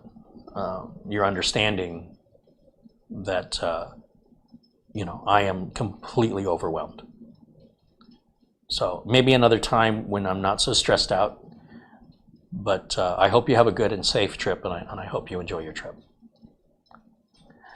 William99 says, Carey, I built a DIY router with OpenSense, and it's been working good so far. Yeah, that's certainly not for the lighthearted. That's a pretty geeky, nerdy thing to do. People who enjoy control, who enjoy having control of every little detail, and who are very technical can certainly enjoy a project like that. And there's plenty of other YouTube channels that cover that kind of hobbyist and enthusiast activity. Generally speaking, it's not something used in a business, and it's usually relegated just to hobbyists. And it's a great learning experience. I'm not trying to disparage it, but it's very impractical and not only impractical for most people, it's overwhelmingly intimidating and discouraging because it's very, very technical, and most people don't really care. You can just go buy a router and it's good enough for 90+% of home users. And then businesses, of course, they have much, much more expensive network appliances with trained personnel to maintain them and customize them to the needs of the individual business. And that is a good paying job. Well, you want a good paying job, you get into computer security, yeah, you're going to make a lot of money and be busy for a long time. Dale says, I might do better at Sam's Club for Gatorade. I don't have a Sam's Club near me, and I don't have a Sam's Club membership, and I'm not going to travel to one and pay for a membership just to get Gatorade. And I do have a Costco membership, but their Gatorade is a mixture of like 4 different flavors in a case, and I just want the one flavor, so that doesn't do me any good. It's really not a money problem. It's if the Gatorade's $6 or $8 or $9, I really don't care. It's not going to cause me to lose the house. But obviously, if I can pay less for it, it's like a gallon of gas. You know, I can get a gallon of gas for $4 and what is it, $4.19 today. It was $4.59 earlier, but $4.19 a gallon. Or I can go to Costco maybe and get it 15 cents a gallon cheaper. It's still gas. If I can save 15 cents a gallon and I don't have to go out of my way, and if I can go at night when there's no lines I have to wait in, I do it. If I'm busy and I got other things to do, I'll pay whatever the price is. So I'm busy, you know. So I have to get it. How much am I spending driving around looking for a good price, and what's that costing me? But no, I appreciate the recommendation, but I have never shopped in a Sam's Club in my life, and I have no desire to start strictly to buy Gatorade. I'll drink water before it'll come to that. Not that I don't drink water, I do, but I should probably drink more water and less Gatorade, and that might be why I start, which is not a bad thing. Have I tried flavored water? Yeah, you know, Patrick, I got those little flavor things you could squeeze into a bottle of water. Target was selling those, among other places, but I was getting them at Target, and I was on that for whatever that is. I was on that kick for a few months, and then I just kind of got old and I stopped doing it.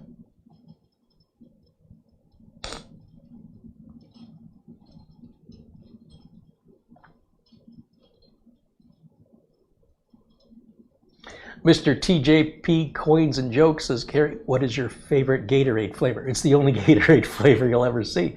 What color do you see? What flavor do you see? It's the same flavor every single time.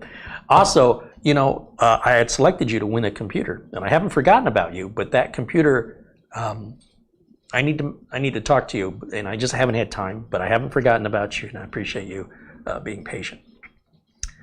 Because I want to basically make a little video just for you and show you the computer and see if you even want that, because there's others that don't have the RGB.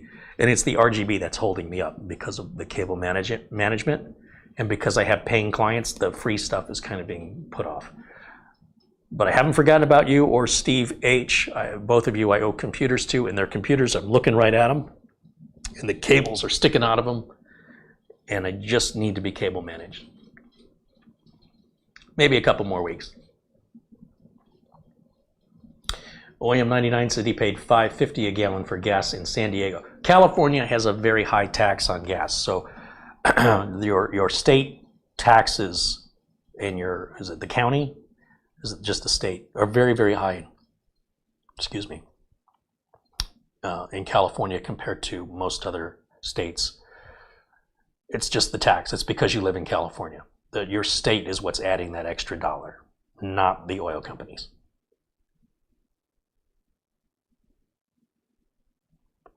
Boss says, try real fruit in your water. I've tried it and it's disgusting. It's really gross. People put cucumber in water, they put lime in water. Yeah, it's just the grossest thing ever in my mind. I'd rather just have plain water. Water should taste like water and lemon should taste like lemon. That's just how I am. You should try LaCroix. Oh, I've tried LaCroix and it makes me want to puke. You can have all of the LaCroix you want. I don't like any of those. They're nasty. Mr. TJP says I could take or leave that RGB. And as for the Gatorade goes, I'm partially colorblind. Oh, I hadn't considered that. It's lemon lime. It's just lemon lime. The problem with the RGB is either I rip the RGB out, in which case I don't have to do the cable management or as much. Or if you want the RGB, then you just have to wait until I get around to doing the cable management because it adds up to a lot of cabling. That's all. And I just wanted to make sure that that was something you wanted before I do the effort. Nothing frustrates me more than going through all this effort to make the computer perfect and then send it to somebody who immediately disassembles it. You know, when I heard from Patrick Rousseau that he took apart the computer I sent him, I was devastated. But on the one hand, I was like, it's his, right? If I give it to you, you can do whatever you want with it. You can run it over with a car, you can throw it off the roof of a building. But emotionally, like it's like, why did I spend all that time and effort to make it so right and then immediately have the person disassemble it? Like, why did I bother? But that's just a consequence of giving it away. And it's not that Patrick Rousseau did anything wrong. He's a great guy, and I don't want to discourage anything, but it just kind of hurt my feelings a little bit. Like what I built wasn't good enough. But when I do give something away, it is yours to do with whatever you see fit. And if my feelings get hurt, I only have the one feeling anyway, so my feeling got hurt. But at the end of the day, he's happy. He got what he wanted and did what he needed to do. And if that's what it took, then, as long as he's happy. But I just kick myself in the butt for working so hard on it. If I would have known that, I would have just sent it in parts. I wouldn't have had to put so much time into it. I sent somebody one of the veteran builds, and they said, should I replace the thermal compound in this? And I said, well, it's your computer to do with what you want. When I was giving away the veteran builds, it was under the condition that it was intended for people who would benefit from having it. And if you do unnecessary work that doesn't need to be done, and it causes the computer to break, and you're now without a computer, which is why I sent you one, then I think I'm starting to understand why you don't have a computer. On the other hand, I also would not send you a computer that needs any work. If it needed thermal compound, I would have done it before I sent it. So it's there's a part of me that's a little offended. Like, you think I sent you something that you have to repair? Why would I do that? So, and he was cool. He's like, no, I understand what you're saying, and I'll leave it alone. And I was like, it's yours. You don't have to. You can do whatever you want to it. But if that's the only computer you have, and you do work that doesn't need to be done, and you make a mistake, or anything could happen, and now it's not broken, I cannot send you another one. That's it. So, if you have a problem with it, and you need some help, you let me know. But to create a problem with it, I cannot condone. So that's the kind of stuff where I'm like, the whole point is to help people. And if the people I'm sending the stuff to don't actually need it, and it's more of a toy, then I'm a little mad at myself for not sending it to somebody more in need. On the other hand, Patrick Rousseau has been very generous with the channel. So in his case, it's a little different because I wanted to send him something to show my gratitude for all of his support. And again, what he did with it is his business. But it just kind of like, I asked myself, what did I put all the work in? If I'd have known that going into it, I would have just sent him a box of parts. But anyway, that's on me for not checking that. Planet Cryos with $5 says the hot dog build is still together and running good. You know what? I know you keep saying that, but I never said there was anything wrong with the hot dog build other than the case. The case is difficult to work in. If you have to do any upgrades or repairs, I wouldn't want to be the one that has to do it. Once it's all put together, it'll be just as reliable as any other computer. And, it's a hot dog build because you might bite into a hot dog or a sausage and you might think it's delicious. And then inevitably somebody will say to you, you should see how that's made. Now, if you see how it's made, you probably don't want to eat another one. Okay? Ignorance is bliss in this scenario. So that's the hot dog build, because you don't want to see how it's made. The case is very poorly designed. It's got a lot of sharp edges. It's very cramped quarters. You can cut your hands working on it. The material's not very thick, so the metal is really super flexible. And when it's all put together, hey, it looks great. But when you start to see how it's made, not so good. But the motherboard's still the same board, and it's still an Intel CPU, and it's still, industry standard components I would use in any other build. So I have no reason to believe that computer is going to be any less reliable simply because it's in a cheaper, flimsier, more difficult to work on case. As long as you don't have to get into the case for any reason, it's great. But there are much easier cases to work on, cases that have more cable management options, cases that have more rounded corners, they're not so sharp edges, and cases that are made of a thicker gauge of metal that make them less flexible, less prone to warping. But that's all it is. It's still going to be, it doesn't affect its reliability at all. Okay, Peter Laycock joins us, contributes 50 pounds like he always does. Hey, thank you so much, Peter. Peter says, good morning, Carey and Mitch, and everyone in the chat from Edinburgh, Scotland, Bonnie, Scotland, where the temperature is 37 degrees Fahrenheit.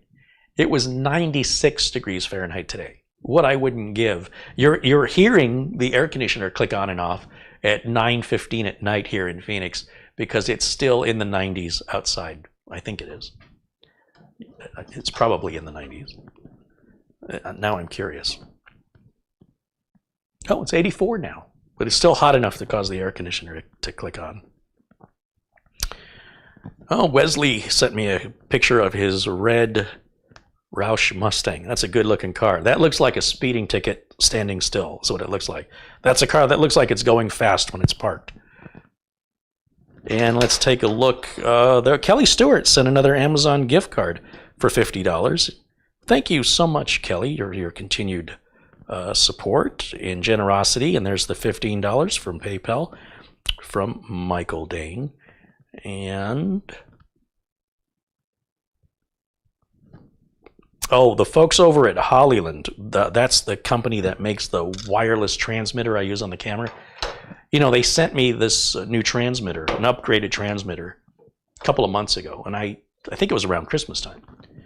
And they said, how long do you think before you can review that? And I said, it'll probably be a few weeks. So here we are in April and I haven't done it yet. And so they're reaching out to me going, yeah, about that transmitter, that $1,000 transmitter we sent you. Did you ever get around to making a video on that? I'm like, sorry, not yet. I haven't touched it. It's still new in the box. I will get to it, I promise. Oh, we understand. So thankfully, they're not upset. Or if they are, they're not like, well, we'll never send you anything again. I risk that. But, you know, when I'm got actual work to do, the reviews come second. And I am very anxious, looking forward to using it to see how it's different from the other one I have. I was getting some weird combing effects in the video, but it turned out that that was a setting in the camera that somehow changed on the HDMI output. And when I changed the setting back to 1080, the combing issue went away. It was never the transmitter. So I don't have any complaints with the less expensive transmitter they sent, but this other transmitter is supposed to be better, and I have to review it to figure out what's supposed to make it better, and then experience it and see if I think it's better. And they very much want my opinion on it. So, you know, we'll add that to my list of things to do. You get that done in my spare time. But that was just in my mind because it was an email that had just arrived from them.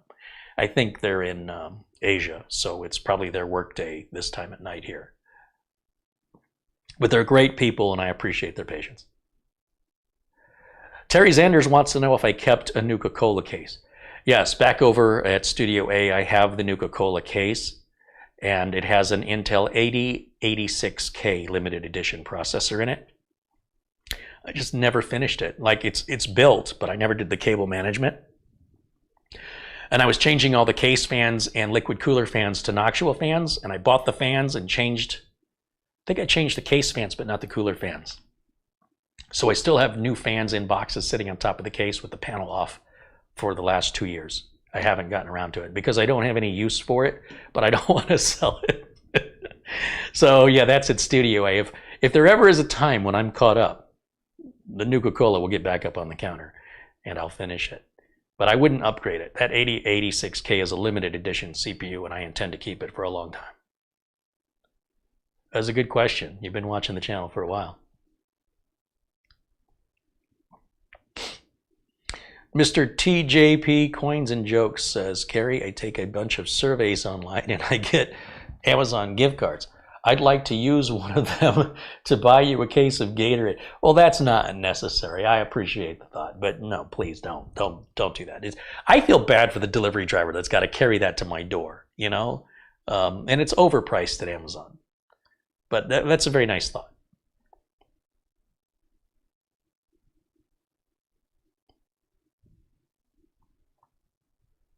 Don's Tech says, so what you're saying is the hot dog build is basically in a crap case. I don't know if you would call it a crap case. See, here's the thing. If you look at a pile of crap, it looks like a pile of crap from any angle. A case like the hot dog build, or anything I call a hot dog build, usually refers to a case that is attractive from a distance. And as you get close to it, or in particular, if you have to actually be the one working within it to do an upgrade, a repair, or to build in it, it is very, very difficult to build in. Even to do the cable management is difficult because they didn't really give any consideration for any. I guess they thought everything was going to be wireless. I don't know. I don't know what they were thinking. You know, I had that bizarre Cadires case, right? That was like the ultimate hot dog. That was the bratwurst case of builds. It was a horrible case, but the parts I used in it were great. And so the people that end up with these computers, they love them. But those people aren't doing any work to the hardware inside of the computer, and nor do they have to. The hardware is good. The case is flimsy and it can easily break, and it's, you know, in the case of the Cadires computer case, there's no guards on the fans, so you could stick your fingers in the fans or get your hair caught in them. I mean, you know, if you have long hair, it's just poorly designed case. So it's not that the case is crap, because if it was crap, you'd see it as crap from every angle.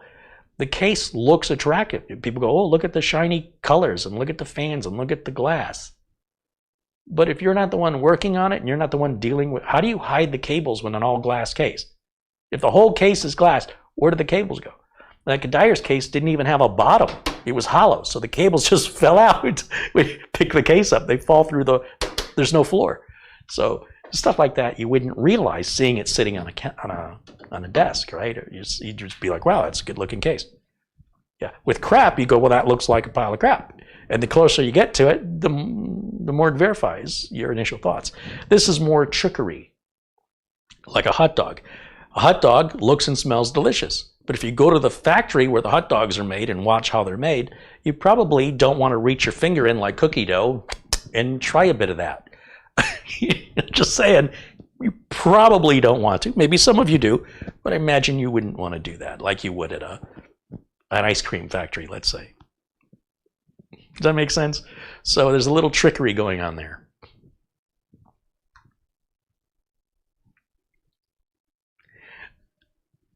Winston Liu contributes 10 Canadian dollars. He says, buy more of what you need. This is from Vancouver, Canada. Thank you, Winston. Winston's been a long time community member and contributor here. Thank you, Winston. Planet Cryos contributes $5. He goes, it's just a nickname, that's all. It's not a bad thing, and I love it. Well, I'm glad that it found a forever home, and I'm glad you like it. It does tickle me, you know, to know that it's working well for you. It should, but it's nice to get the verification. Chevy contributes $1. Thank you, Chevy, or Chevy. Kelly Stewart wants to know if I still have the train case. I do, Kelly. I have the train case, and I gutted it. I needed the parts for another build, and it's sitting at Studio A, very dusty, very, very dusty, and I haven't decided what to do with it yet.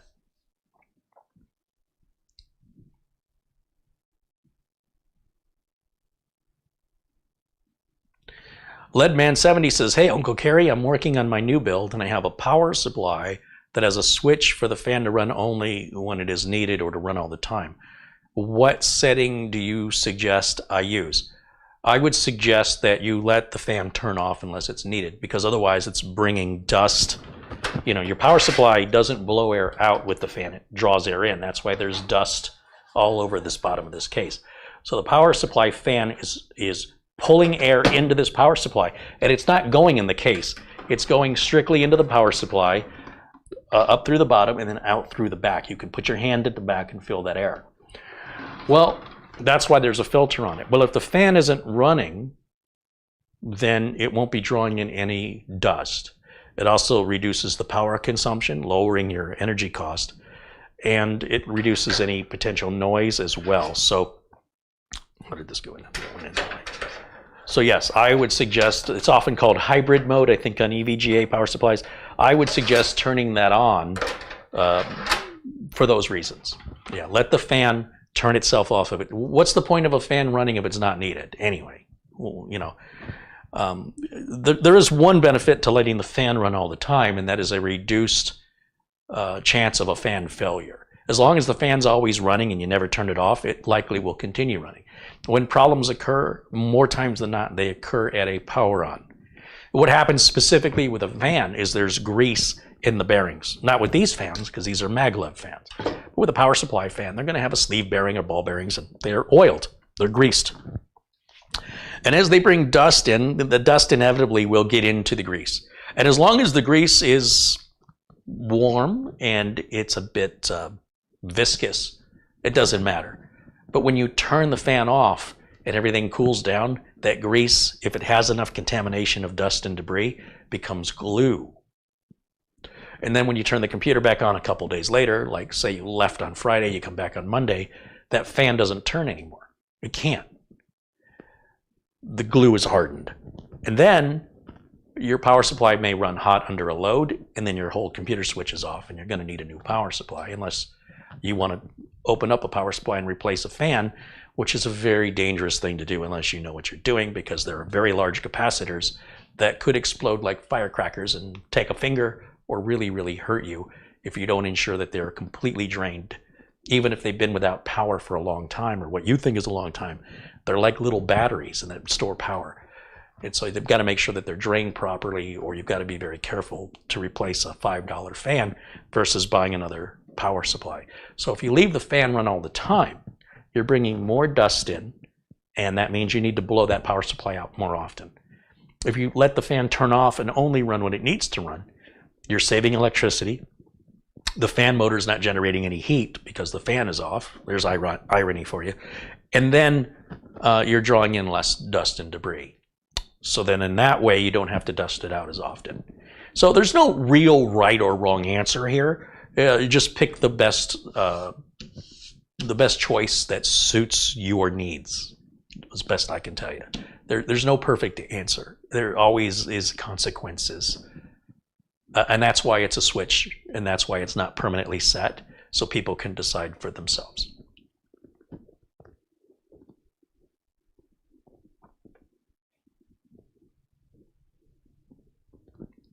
But a good question. I appreciate you asking.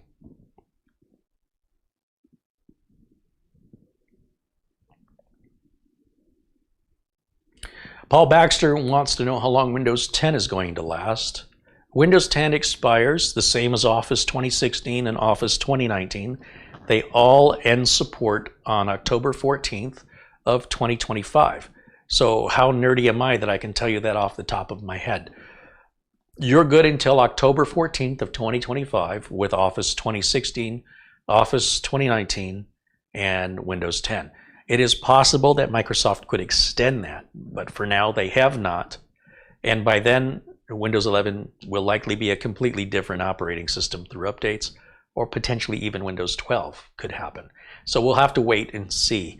In the meantime, you have 3 years, a little over 3 years. So there's no need to have any anxiety or panic or concern between now and then. The world could blow up before then. So, you know, look at the bright side. I'm just a ball of joy. There's another $2 Canadian from Winston Liu. He says, here, have some more money from Canada. Thank you, Winston. Is Windows 11 out of beta? Well, it depends who you ask. Microsoft says yes. It's been out of beta for almost a year, officially. But technically, technically Windows 10 is still in beta. And Windows XP, everything is software is always a beta. No software is ever truly finished. I'm going to step off camera and grab another Gatorade here. Software is always being refined and polished because we can't wait for them to make it perfect. We need it now. And same as a car. If you look at how cars were built in the early 1900s and compare them to the way cars are built now, it's a very, very different vehicle in the sense of the frame design, crumple zones, anti-lock brakes, heated seats, traction control, airbags, etc., even seat belts, right? So we're still evolving. It's kind of unusual that we have a race of existence where we think things are like, I don't know, like a diamond, where it's just, you carve it and it's done, you know? There's no improvement. It is what it is and it'll never change. Everything we use in our daily life is still being evolved. Some of the things we used to eat aren't sold anymore because they've been proven to be not good for your health. Medications have been pulled from the market that initially thought were good for you. Turns out they're not good for you. Medications that were used to address certain illnesses are no longer used and have been replaced with other medicines. It's a practice. Medicine and law is a practice. And the technology that we use is, we just got it running and we all started using it. That's just how it works with pretty much everything in life. So technically everything is a beta, you know, unless it's something that's a one and done, like a table or a chair, you know, something like that, that wouldn't need an upgrade or an update. But even now, you know, they've got some pretty nice furniture that folds into futons and can push a button. People have couches that plug into the wall because you can push a button and have it recline for you, because pushing the lever or pulling the lever is too much effort. I can't believe you can plug a couch into a wall. It's very strange. But yes, officially Windows 11 has been out of beta since I think October of 2021. Is that right? Sounds right. I'm going off the top of my head. I could be wrong, but it is definitely out of beta. I just might have the month wrong. Almost a year. David Officer contributes $2.65 Canadian. And he said he had to outdo Winston because they're both Canadian. Very nice. Thank you, but thank you both. What else? What else?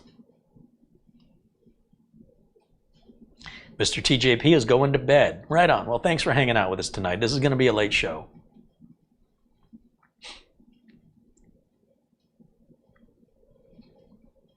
I want to remind people, and I've offered this invitation. Not too many people have seriously taken me up on it. And that is, if you have a technical question in a future show, I'd like to read your questions and address them from emails where I can sort of prepare it for answering them rather than this off-the-cuff stuff. And my email address is right there on the screen, and you can use that for a couple of reasons. One, if you want to buy a computer from me. Or two, if you want to have a question addressed in a future video. But if it's not a business-related question, I won't answer it. That's why I say when I put the email address up there, some people are abusing it.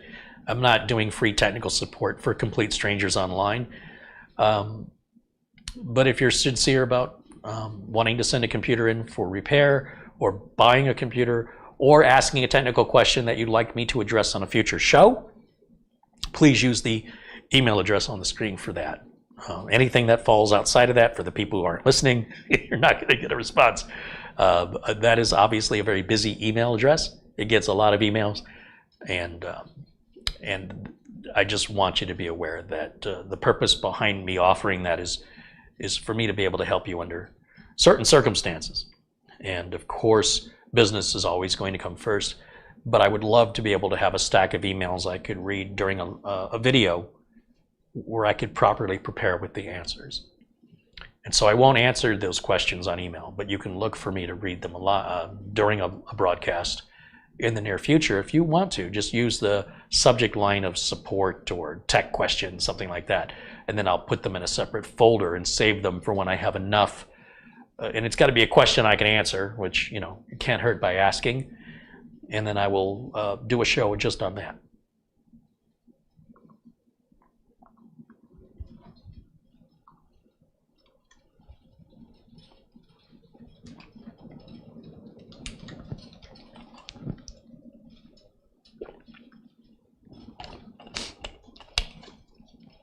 Find Me in Hawaii contributes $5. Thank you for that. Arnold wants to know, can I install Windows 11 on a Z370 through Z390 motherboard, or will there be compatibility issues? No, it shouldn't be any problem. I mean, you might have compatibility issues with other software or hardware, you know, like printers if they're really old. But if your computer was built since around 2016, it should be fine on Windows 11. But Windows 11 may do some things you don't like.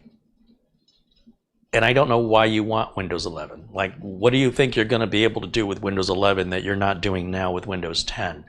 So I would think that maybe you're just looking for something to do and you're curious. And if that's the case, then having problems is good. It'll keep you busy and occupied and give you something to do. If you are wanting to be productive and you don't want to deal with problems, I wouldn't advise you to spend your time and effort changing out your operating system unless there's a reason to justify that action. But it's your computer and it's your time. And if you want that experience for whatever reason, yeah, it'll install. David Officer says it'll make my 12th gen run well. This is true. This is true. The 12th gen Intel chips will work on Windows 10, and they work blazingly fast. But to take advantage of those E-cores, you really need to have Windows 11. Most human beings would never notice the difference unless you're running benchmarking software. But sometimes that matters more to people than actual reality. Technically, you are correct. It will allow the processor to run at its fullest performance capabilities. But most human beings don't use their processors to their fullest performance capabilities. In other words, the slow part of the computer isn't the operating system. In most cases, it's the user. You're not going to type any faster. Your brain's not going to process the information on the screen any faster. You are the slowest part of your computer for most situations that we talk about. The general population, the computer is usually waiting on you. There are some users that use their computers for extreme resource intensive applications like 3D animation, video rendering, or even some really high resolution, high FPS gaming that might really hammer on the CPU. Not that all games do. A lot of games now offload that mostly to the GPU. But regardless, they make up a very small percentage of computer owners. But it's your machine and it's your time and it's your money. And if that's what you use to justify, it's usually more of an emotional thing than a logical one. And if that makes you feel good, then don't let me get in the way. But as a business person, someone who's running a business and talking to other business owners, we would not make that investment without, or any investment in time and training and how to use it and adjusting any compatibility issues of, training the employees and answering support questions, as well as the time and effort involved in doing the actual upgrade to multiple workstations in an office, because we'd have to do them all at once. It would cost the company money. If we leave everything alone, it doesn't cost the company anything. So if the company says, once we spend the money, what do we get back for that? Are my employees going to be able to do more work? No. Is the computer going to be able to do more work? No. So why would I do that? I don't know. A company would have to have a specific business purpose, as they would for any investment, to determine what that return on investment would be and if that would be worthwhile. Most home users don't consider return on investment. They'll buy the most ridiculous nonsense that's overpriced because it says Gucci or Coach on it, or some luxury brand, when an average brand would do the job just fine, but they care too much about a specific lifestyle choice. But since a computer isn't something you're walking around with, it's not something you're driving to make a social statement about your status in life with your Mercedes or your BMW. It's really just in your house and in your room, and only you generally see it. So I have a hard time understanding the logic behind it, but I don't have to. Sometimes people just want to do things. But if you want to do things, I'm the wrong guy to ask for that reason, right? Because if you want to do it, you're going to do it anyway. So it kind of negates the whole purpose of the question.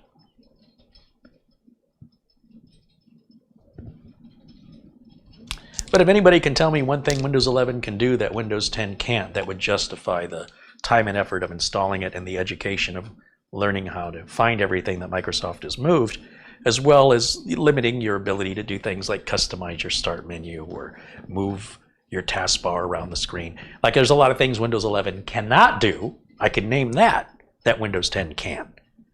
But the things Windows 11 can do that Windows 10 can't, I can't really name anything. Apart from, yeah, it takes better advantage of a 12th core, but most people wouldn't notice it. And HDR in gaming, I guess, if you're a gamer and that matters. I don't know. But those changes will be coming to Windows 11 through updates that will add more features and more productivity reasoning behind upgrading to Windows 11. So it's still in its infancy. It's like looking at a baby. That baby one day is going to grow up to have gray hair or no hair and have a full set of adult teeth. It's going to evolve, right? So what you see as an infant is not really telling of what that human being is going to become. Right now we're looking at an infant operating system, and it should be interesting. Just like a baby, it's going to grow quickly. The changes you'll see in a child from birth until about 16 years old are pretty drastic and happen rather rapidly. In much the same way an operating system that's been introduced is going to grow very quickly, whereas a mature operating system like Windows 10, the growth happens much, much slower, and then we tend to get involved emotionally with the familiarity. But when it comes to business, there's a financial concern that goes beyond being familiar. And that familiarity leads to productivity to your employees and also to security. But there will come a time where the Windows 11 security will be superior to Windows 10, specifically after support for Windows 10 ends in October of 2025, at which case the return on investment becomes more valuable, because if you're going to lose everything due to a security risk, suddenly that cost doesn't seem so bad anymore, to prevent the loss from occurring.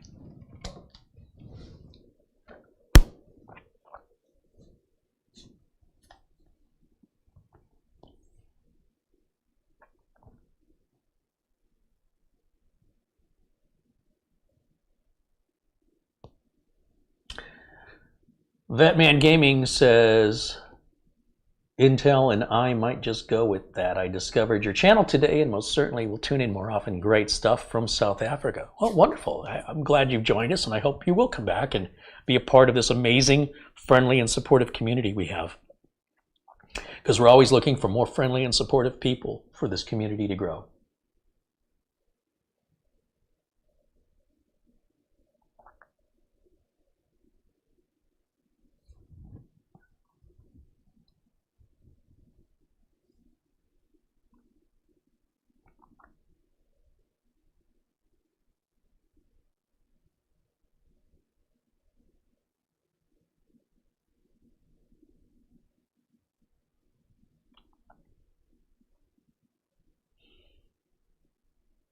Okay, what time is it?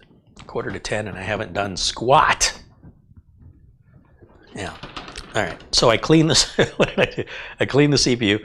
All right. Let's prep this radiator. These are the little double-sided sticky tape that go on this fan controller that I'm not looking forward to doing. If I procrastinate long enough, will it just do it on its own? Will it just magically happen if I ignore it? Probably not.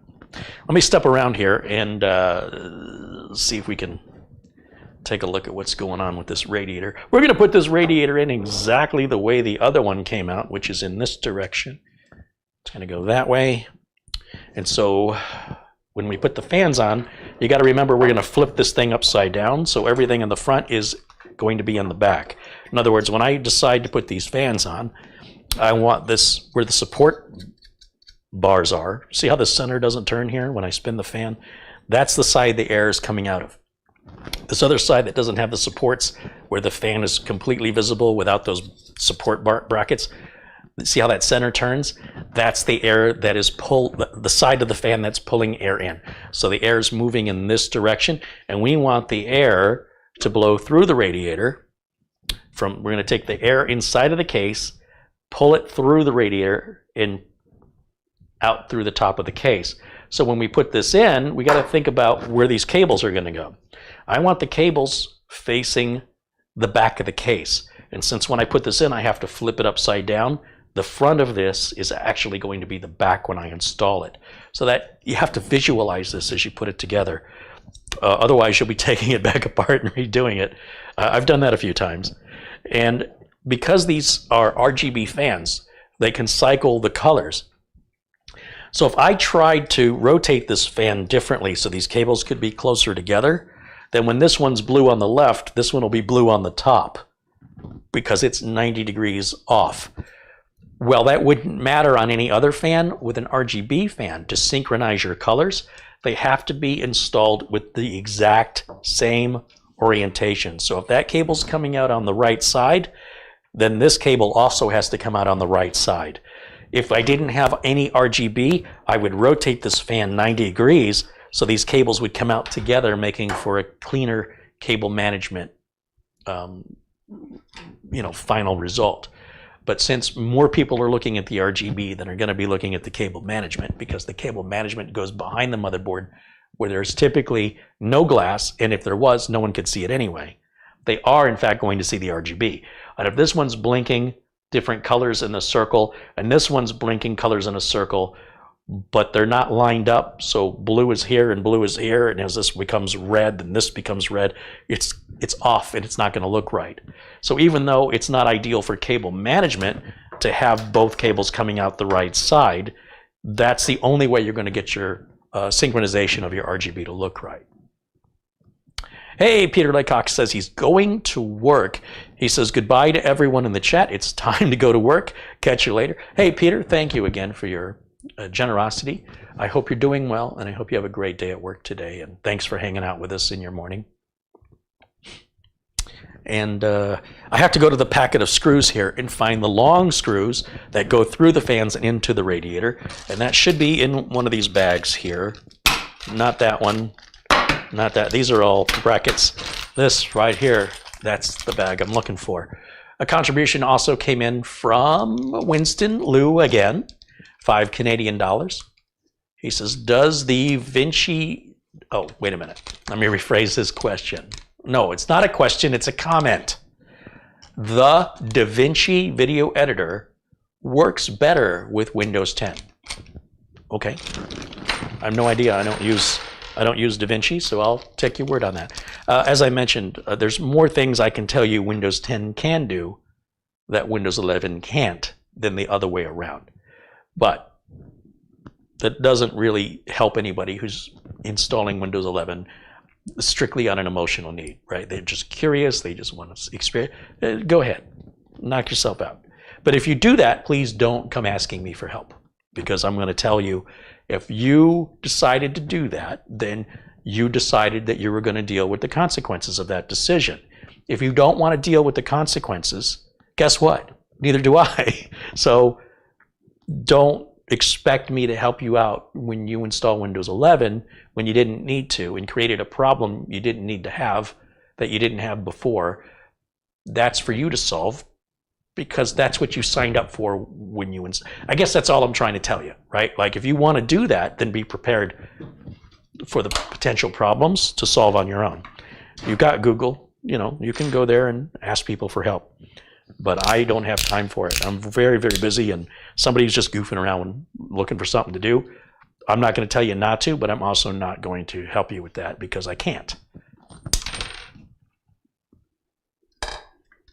All right, let's get these fans secured.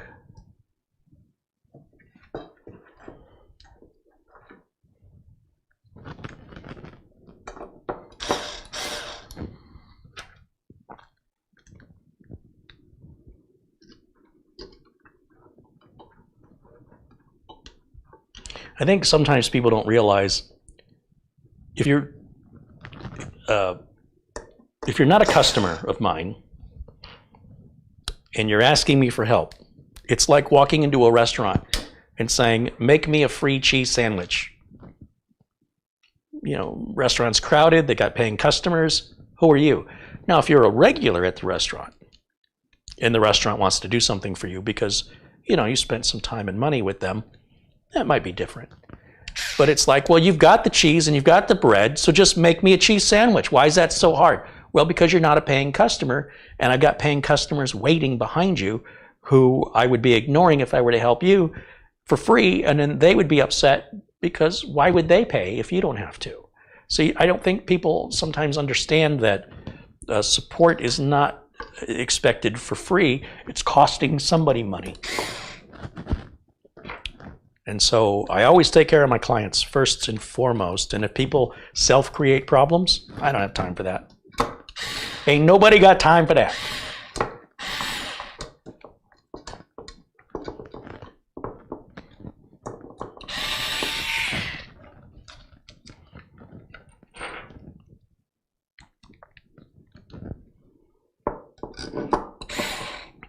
Although I don't do much video editing these days, when I do video editing, I use CyberLink Power Director 365. And I also like that there's a ton of YouTube videos that can walk you through how to use CyberLink Power Director in a lot of different ways. I saw a video today on how to animate a still photograph. I always wondered how they did that. It's pretty cool, and it's relatively easy. I don't remember the process, but I can always go back and rewatch the video anytime I want on demand for free and try it, you know, if I had time, and that was important to me. But I'm sure there are channels dedicated to using every piece of video editing software. DaVinci is usually used by professionals in the industry, and as such, it is a very complex piece of software. And it could really utilize a lot of resources, potentially. I dropped a little screw down here, and my magnet's not very strong. And this is not working. I think I'll just flip it upside down. How about that?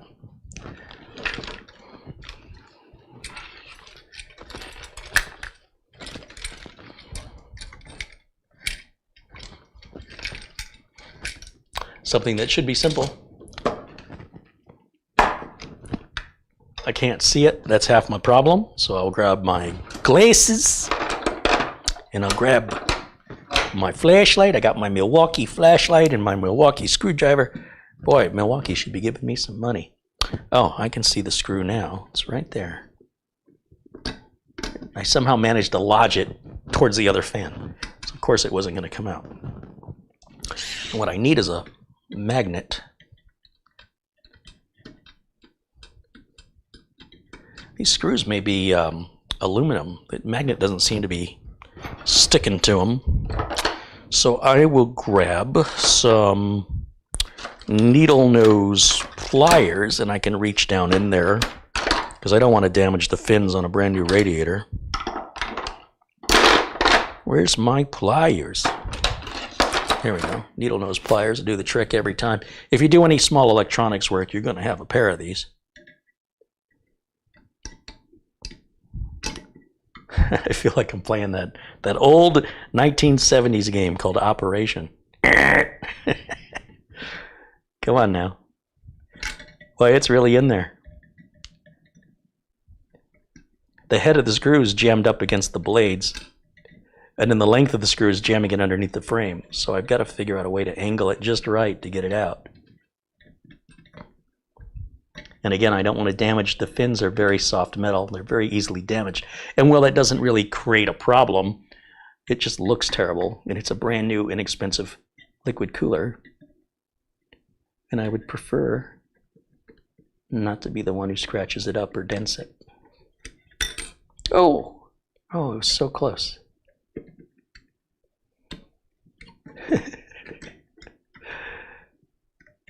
I got it.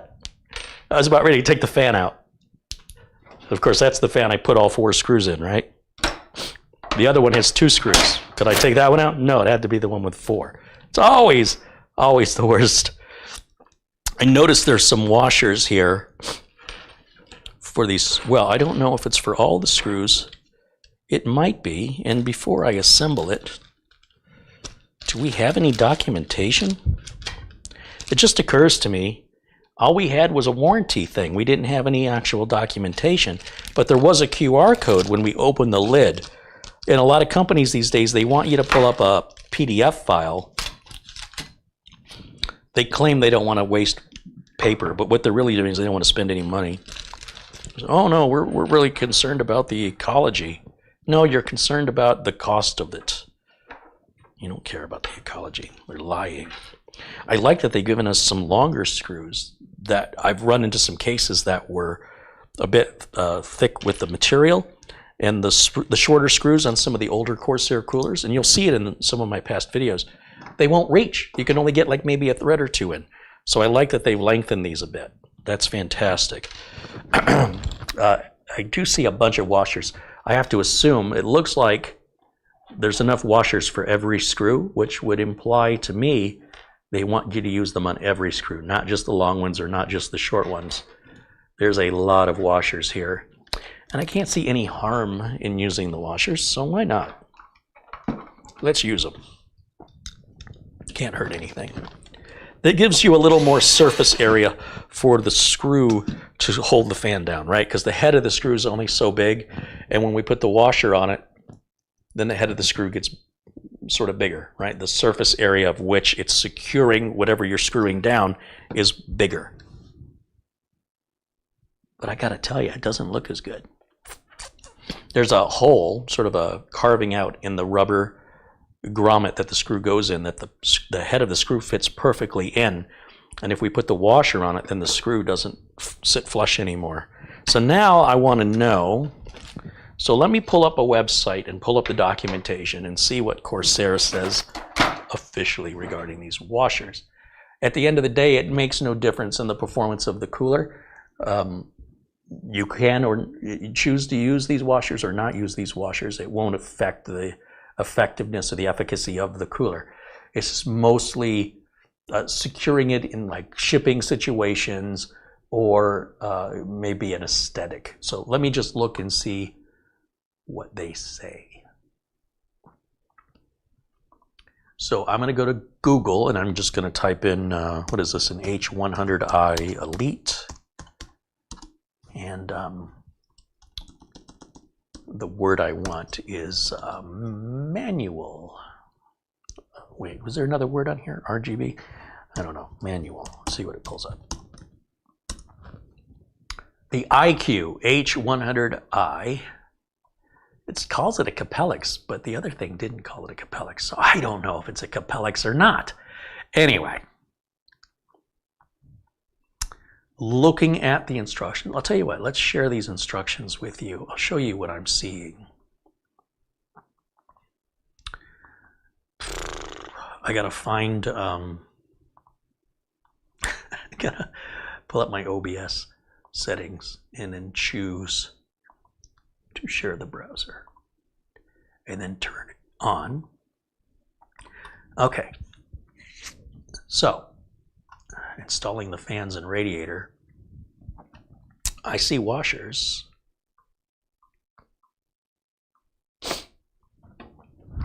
The washers are going on the small screws and the washers are not going on the long screws into the fans.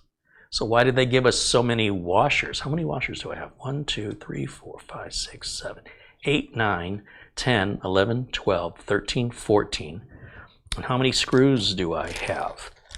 I've got 6, 7, 8, 9, 10, 11, 12, 13, 14, 15, 16. Looks like I've got 16. Wait a minute. 1, 2, 3, 4, 5, 6, 7, 8, 9, 10. Yeah, there's 16 long screws. And 1, 2, 3, 4, 5, 6, 7, 8 short screws. I guess that's if you want to put fans on both sides. You've got to be able to have the length of the screw to go through the fan and into the radiator. But we're not doing that. We're not going to do a push-pull configuration. So then I should only have 8 washers. So why do they give us 2, 4, 6, 8, 10, 12, 14, 15? There wouldn't be 15. It'd have to be 16, so I must be missing one somewhere. Huh. That's very strange.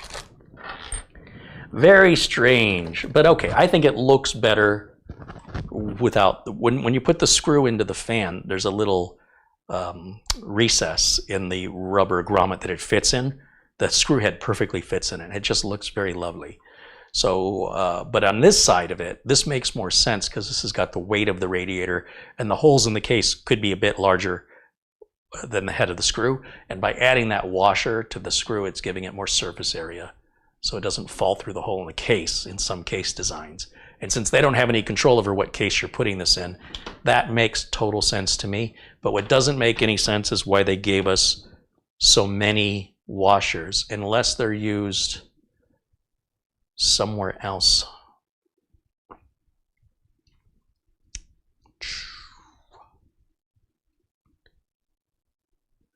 I don't see why it would be, oh, we're going to use that same mounting system.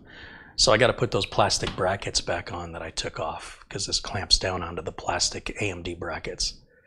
You know, when I put the AMD air cooler on, it secures with screws directly into the back plate behind the motherboard.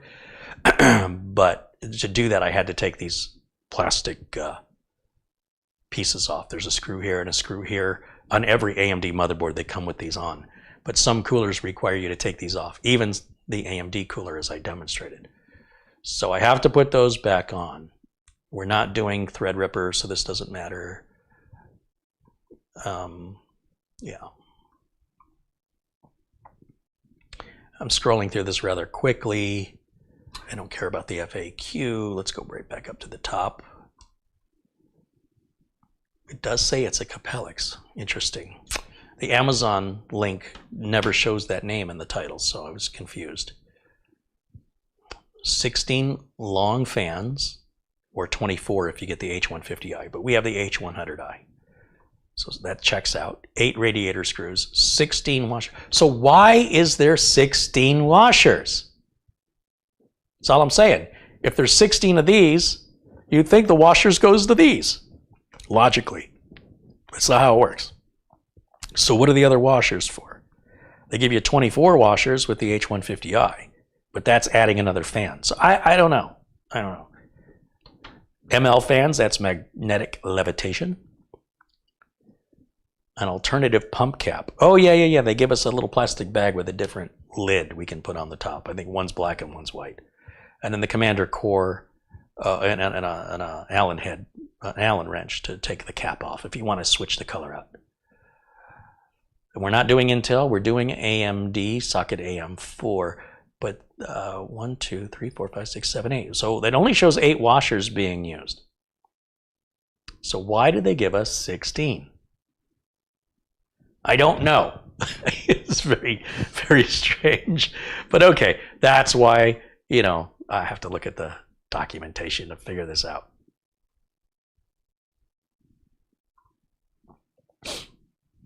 All right, let's turn that off. Okay. First time with this cooler, so, you know, bear with me. It's a little different. Enrico Schilling contributes 10 Canadian dollars. Says, I paid for a Cronus on March 4th. Is it possible to get a refund and pay the new price with your code? You know, I don't know. That's a decision the folks at Acronis would have to make. But I'll tell you what you can do. Think about this. If you were to buy the Acronis with the discount code, you'd be getting 12 more months. So instead of a 1 year, you'll get 2 years. But to the best of my knowledge, you cannot buy the product and then turn around and buy it again using my code. Meaning you can't buy 2 years. You can only buy, 12 months. So you could extend and go to 2 years, potentially. Or you can reach out to Amazon's customer service and ask them. Now, I did tell people since, when was it? February or March? Certainly in March, I told you that I was going to have an Acronis deal coming up. And I think in January or February, I talked about how I was in negotiations with Acronis to make this happen, but I didn't know what was going to happen or if it was going to happen. And I would say, okay, here's the status. I'm still in negotiations. And then in March, I said, okay, the negotiations are done and we've got everything set. It's coming soon and I can't talk about it yet. And then in April, in the beginning of April, I said, okay, just a reminder, it's coming. If you're thinking of buying it, you should wait if you want to save money. And then on April 15th, I introduced it. But I'd been talking about it. I said it was coming. So I don't know why you bought it, unless you're new here and that's what led you here. Regardless, it is what it is. And that's now a decision Acronis has to make, and I cannot make that decision for you, and I don't know what they'll say. But again, you could take advantage of the offer to extend another 12 months. And that's nice, because that means you're going to keep getting all the latest versions.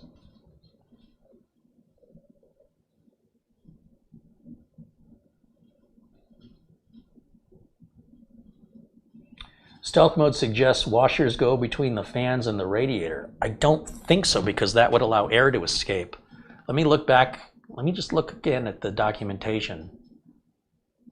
That's not what I wanted to see. Hold on a minute. You see that list of contributors? I've figured out if I've got to go to a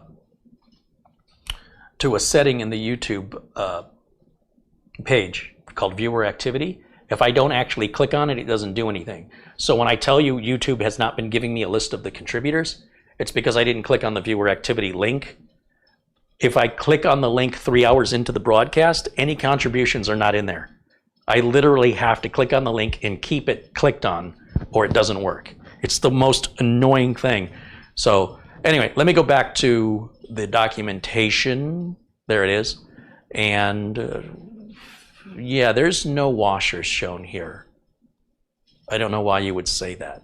And furthermore, if you put a gap between the bottom of the fan and the top of the radiator, then you're letting air escape. And we really want as much air as possible to get pushed through that radiator in order to cool it more effectively. If we give the air a channel out, you know, to escape out of the radiator, then it won't cool as well. So in looking again at the diagram, and I can make this as big as I need to make it, that does not show a washer. It clearly shows the washers here, but it does not show any washers here. So I don't know why you had that idea, because clearly your eyes aren't seeing something my eyes aren't seeing. Where did you get that idea from, if you don't mind me asking?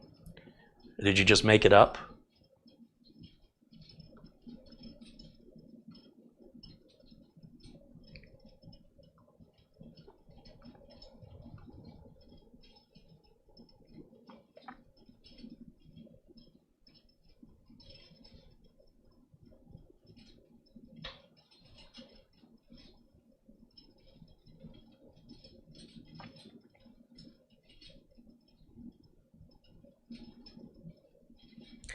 Buggy says, maybe they give you 16 washers in case you lose 8 of them.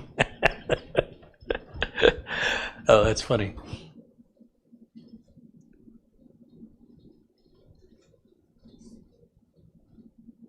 The washers are for anti-vibration. I don't know why you think that. That's absolutely not true. What causes things to be anti-vibration would be something that isn't metal or hard. So, for example, the rubber grommets around the fans in the corners where the screws are going, because the metal can move within the rubber and it won't vibrate. The rubber pads that your power supply sits on in the case, that's there to be anti-vibration. Using metal on metal creates vibration. It doesn't prevent that. So I think we have a number of very imaginative people in the chat room making suggestions that are basically uneducated guesses. But if you think about it logically, it doesn't make any sense and clearly not factual.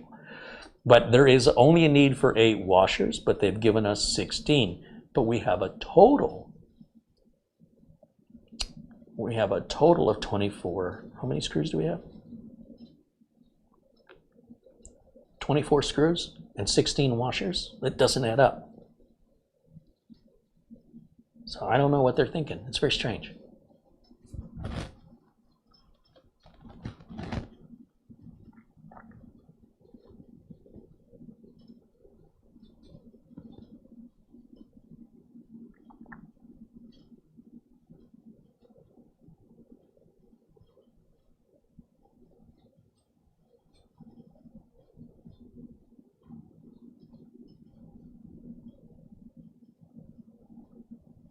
Jason says some cases might have larger slots for screws. So am I talking and people aren't hearing me, or you guys just like to repeat everything I say? It's very strange.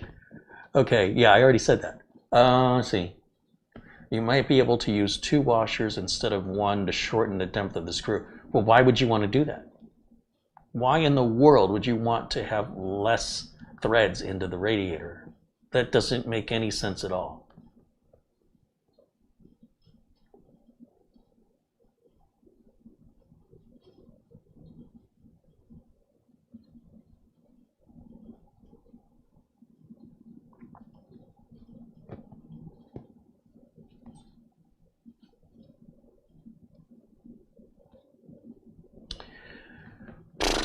I don't know.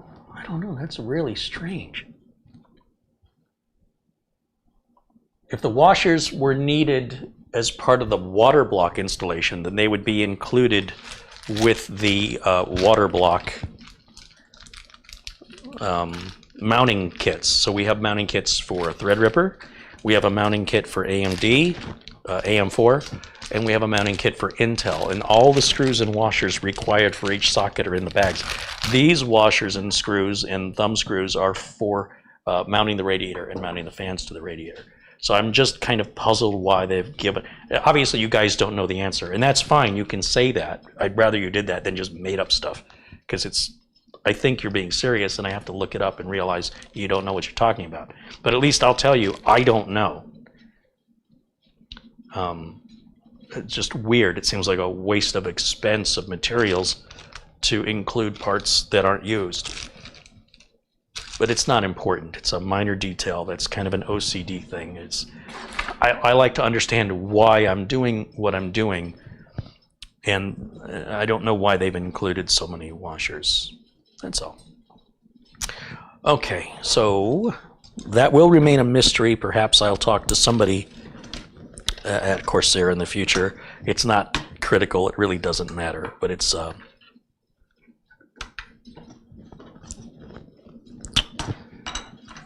it is just a little bit of trivia I'd like to know the answer to.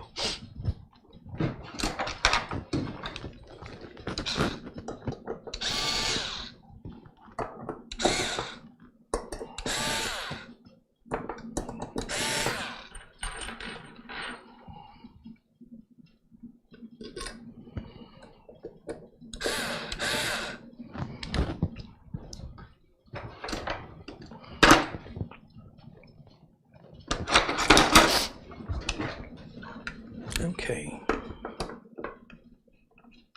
I don't want to tighten these too much. The anti-vibration rubber in here will just push out the more you tighten the screw. So all I want to do is make the screw flush with the fan, and I don't want to push them, or tighten them down rather, any further than that, because it's just going to squish that grommet, which is going to wear it out sooner and then cause the vibration it was designed to avoid. So these aren't anything you crank down super tight. On the other hand, when we disassembled that light branded computer that Marvin had brought to me for repair, it was missing screws out of the fans, and some of the screws were only in about halfway. Something just fell.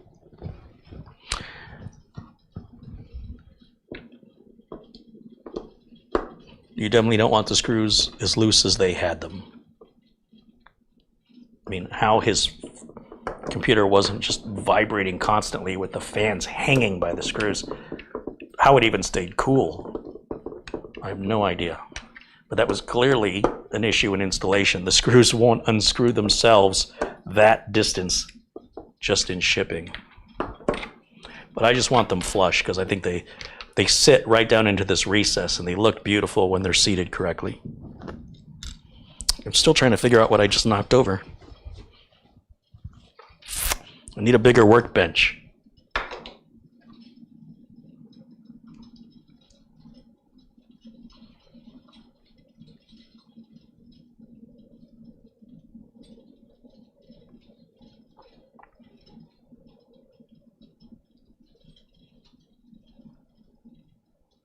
John Baradale says, instructions show 8 screws and 8 washers, period. Okay, but why do I have...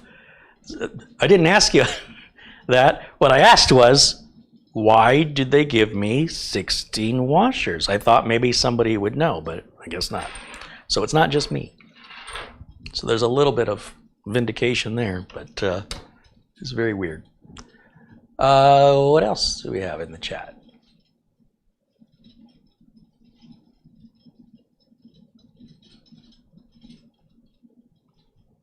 David Officer's wondering why a spam bot is back. You can create multiple user accounts with the same username. You think if you named yourself John in YouTube that there's not already another John? You could make yourself CareyHolzman. YouTube doesn't care. It's your channel, your YouTube channel name, which is a bunch of letters and numbers that actually defines your channel, not the name you select that kind of, it's like a, what's the word? It kind of it's like a facade. So what you think is seeing the same account is not the same account. I can create an account and call it David Officer, and I can create another account and call it David Officer. I know the channels are actually different.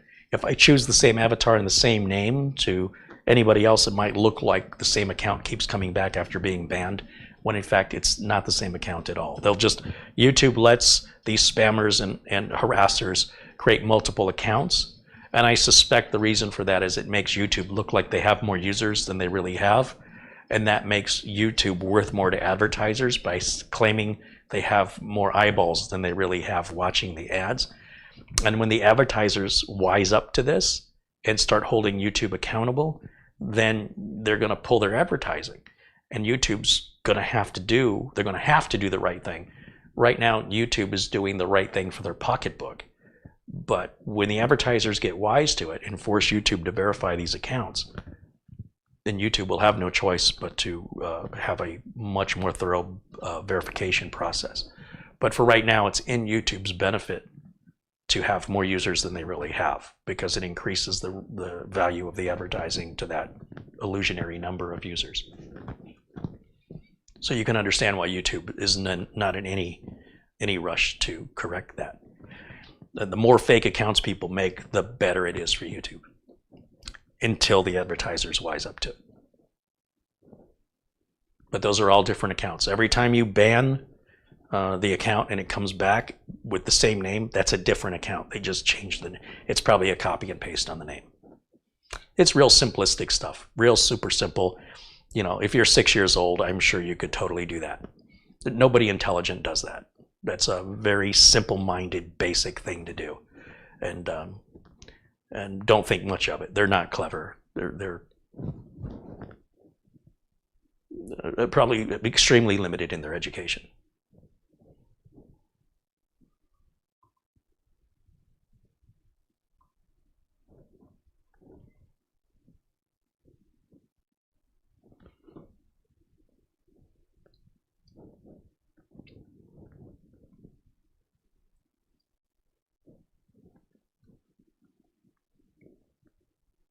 I knocked over a washer. Is that what I did?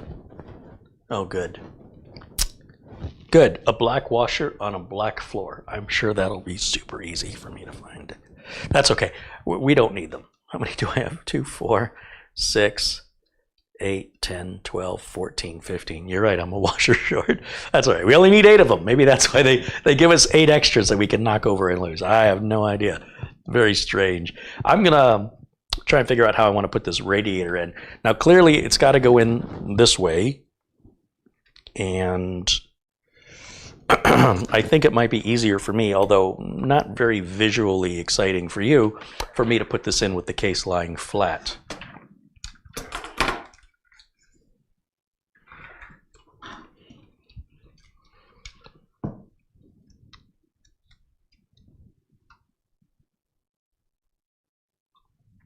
You know, it's also, getting back to the spammers and bots, it's actually good for a content creator to have them.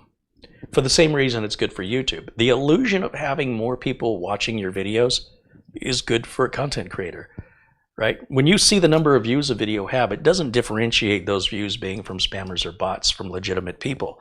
So if during this video we have, I don't know, 700 or 800 chat participants, YouTube doesn't come back and say, well, we're going to auto-correct that because 250 of those were spammers and bots. That's not how it works.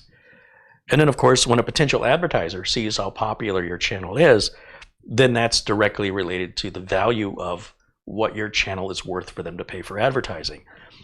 So it wouldn't be surprising to me if channels were actually paying spammers and bots to spam them in order to falsely create larger view numbers to their channel to add an illusionary value to potential sponsors to milk out of more money. Or would the word be bilk? Bilk or milk? I think it's the same. Anyway,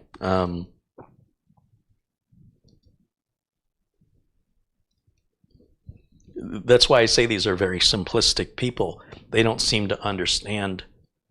First of all, it's unlikely anybody's going to click. And secondly, the benefit to YouTube and the content creator is the same whether they're real or fake. So if one bot has 200 accounts or 2,000 accounts or 200,000 accounts, that's all much better by YouTube's perspective and even a content creator's perspective for the reasons I just gave you. And that's going to need to change. There's going to become a time, I promise you, when the advertisers are going to be wising up to this and realize they're getting ripped off by YouTube and by content creators, by bots, falsely giving the wrong analytics to a channel. It's coming. Remember, I said it. Because what happens is the advertisers kind of have an idea of the kind of engagement numbers they should expect, and they know what their customer acquisition costs should be. And so if you're spending a certain amount of money to reach a certain amount of eyeballs, then statistically you should have a certain amount of sales. That's how you determine the value of what you're willing to spend. But if you're consistently getting fewer and fewer engagement from viewers, at some point the money's going to start running out, and you're going to say, wait a minute, what's going on here? Did we do the math wrong? And then the math is going to come back and they're going to say, no, the math is right. These just aren't real accounts. Then they're going to go to YouTube and say, give us a refund, you ripped us off. Or they might go to the content creator, and it could even become a huge lawsuit for deception and manipulation and deceptive business practices. And then it's going to be all over the news. And then YouTube revenues are going to fall because all the advertisers are going to run away like they did before with the adpocalypse that cost a lot of creators a lot of money because of YouTube's mismanagement of the ads. And then when the whole thing starts over again and content creators have no choice as to the business decisions YouTube makes that affects their direct quality of life and how much money you can make on YouTube because of their own greed. They don't care. They only care about their money. They don't care about your money. At least that's the impression they left me with. And if anybody from YouTube would like to reach out and correct me, I won't hold my breath because that's never going to happen. They don't even know I exist.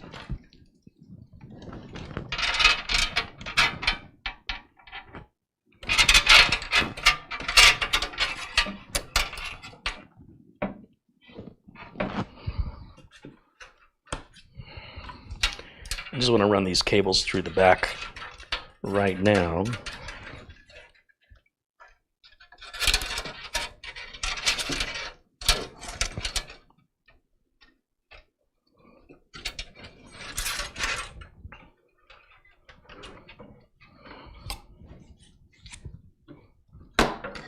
Need bigger workbench.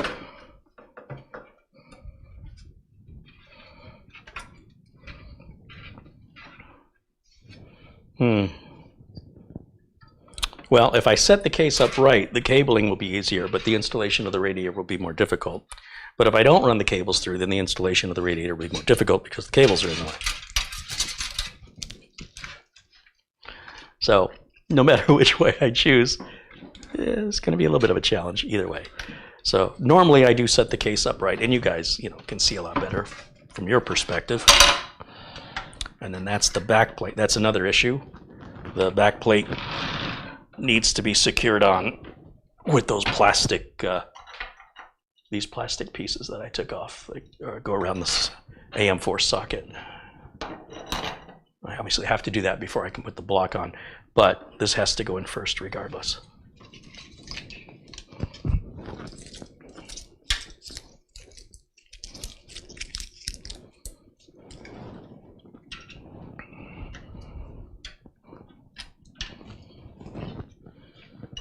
Trying to figure out where these fans are supposed to go. I think Corsair provides us. Yeah, maybe not. I don't know yet. We'll cross that bridge later. Because I have that CPU fan splitter still plugged in up here. I was debating whether or not to take it out, but I still might need it.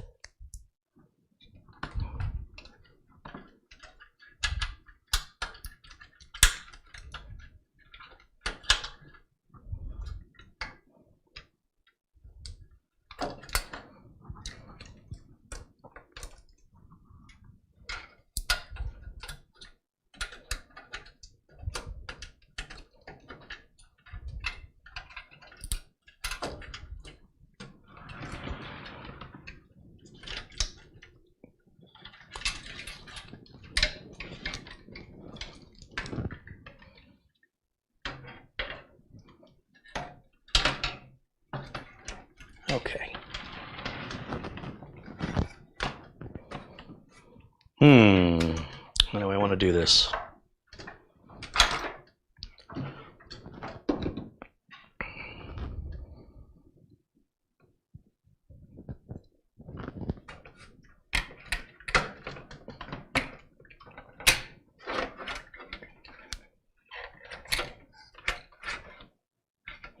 I would have to stand at the opposite side of the table or the counter to give you guys a visual here.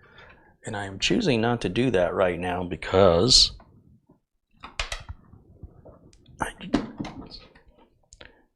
the proximity of the screws and my ability to secure this is pretty, at least screws must not be. I'm going to guess that these screws are aluminum. The magnet is simply not holding them. So if I put the screw into the head of the driver, it will kind of stay, but if I move too quickly, it falls out, just like a non-magnetized screwdriver. But my screwdriver is magnetized, so it's got to be. Now look, on a lot of things involving liquid, they want to use non-corrosive metals. But the screw's not going in so deep that it goes into the channels of where the liquid flows. So that doesn't make any sense why they did that.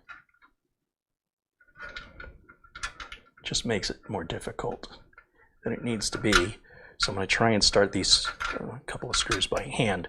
Once I get the first two, one on each side started, I should be able to do the rest with the driver.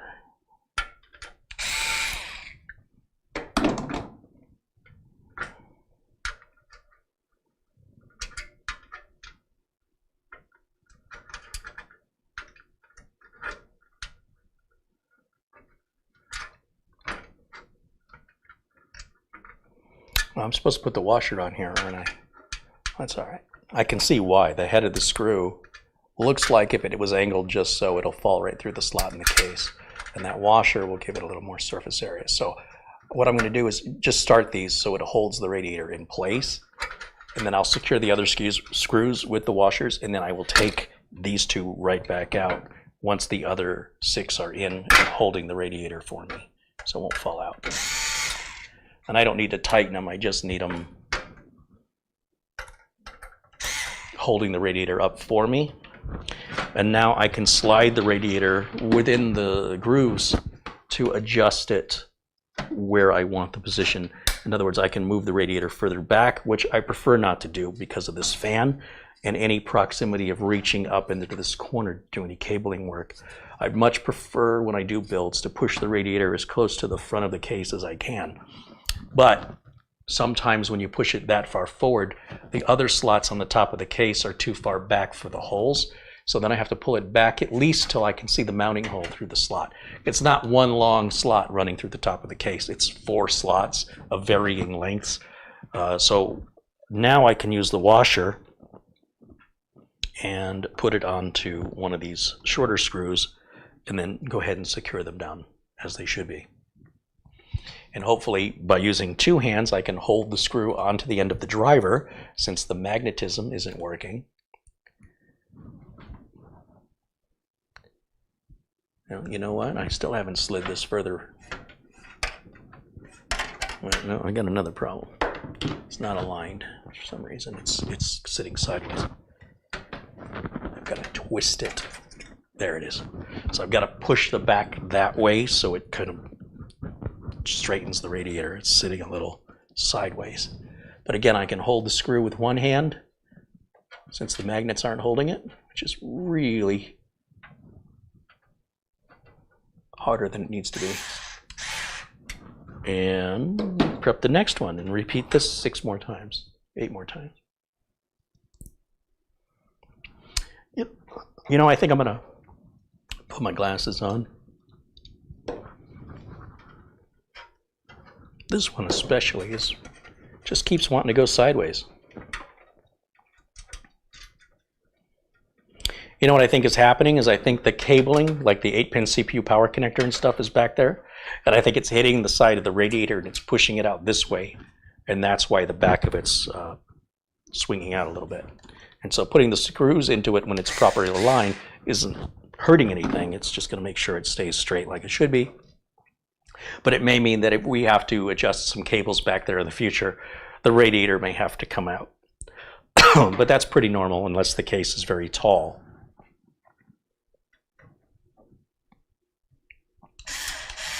Or you've got like the big beast build where we had that drawer that the radiator sat in. That was really nice. Makes any maintenance, upgrades, repairs really super easy. But it was also a gigantic case.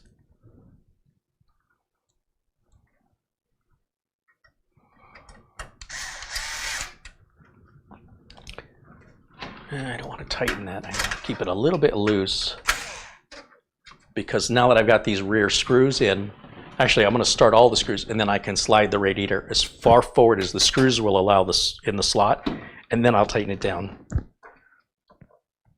Because before the screws were in it, I was able to move the radiator beyond where the holes are in the case, and then it wasn't going to align. But yeah, these require two hands. One to hold the screw and one to hold the driver. I still can't see.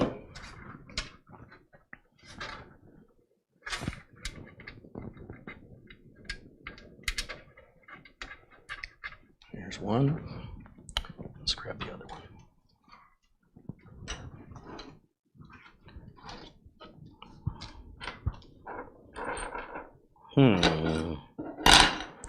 Maybe what fell wasn't a washer. Maybe what fell was a screw. I have the 8 long screws. Again, that's for adding fans to the other side in a push-pull config. We've got the 4 thumb screws that's used to secure the block. And then we have a bunch of washers left over, and I am missing one of the short screws. So let me grab a flashlight. Oh, you know what? It's right here underneath my foot. Let's put a washer on that. Yeah, black screws and a black floor. I got lucky. If it would have rolled to the corners, I'd be looking for it for a while. It's not like I could just point a magnet at it and have it come to the magnet. These do not appear to be made of steel.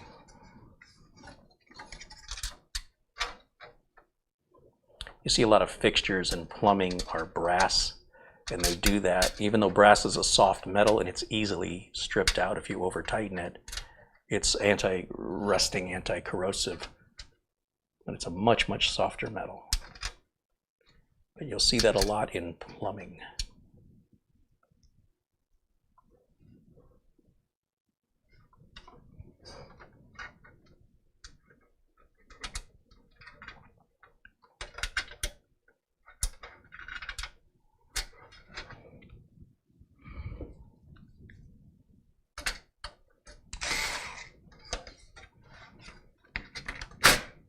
Okay, that's as far forward as I can move the radiator.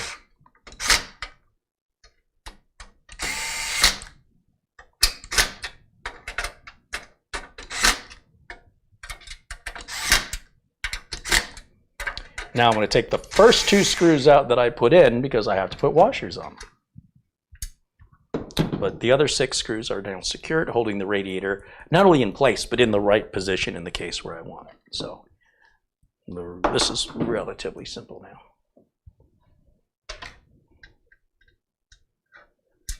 Of course, if this was an air cooler, we'd have been done 3 hours ago. But I have been spending a lot of time talking to you guys, and so this cooler installation, I would say, should take about an hour. If you've never done it before, and you're reading the instructions and you're seeing how it goes in, about an hour. If you've done them before and you're familiar with this installation process from Corsair on the same socket type, you might be able to do it maybe in about, I'm going to say, because of the RGB, I was going to say 20 minutes, but you'd have to work awfully quick. I think a half an hour would be reasonable just to handle this additional hookups of the. You need SATA power on this and a USB, plus you got to hook up this USB, plus that USB, plus the fans. I think just the cabling alone will take you 10 minutes, even if you're quick. But be that as it may, it's not a contest, it's not a race, and you should really take your time, enjoy your build, and make sure you don't rush through it, because that's how mistakes are often made. And so the time you save may end up costing you more time in redoing it or repairing it. So I wouldn't rush through it if I were you. You're not going to impress me because you did it quicker. You're going to impress me because you did it right the first time.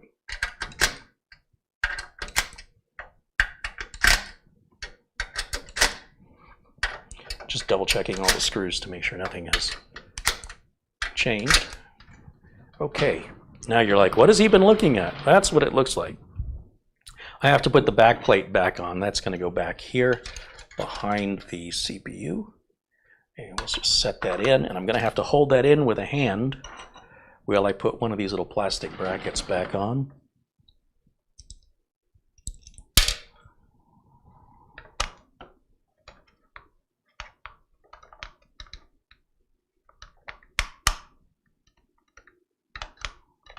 Oh, this is going to be fun.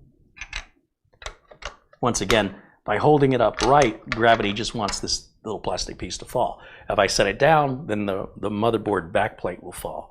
So the simple solution would be to set it down, sort of, but hold it with my hand, and just enough of an angle that I can put this piece on and it won't hopefully slide off. It still wants to slide off. All right, let's just keep lowering, lowering, lowering until it'll sit on its own. Come on, this is heavy. Why are you being so difficult? Okay.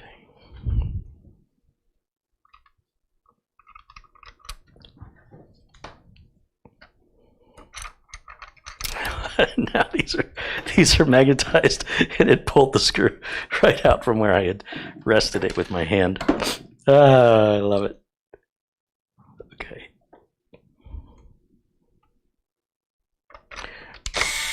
So once again, like anything else, the more you do it, the better you're going to get, the faster you'll get. This is my first time with this particular cooler installation, so keep that in mind.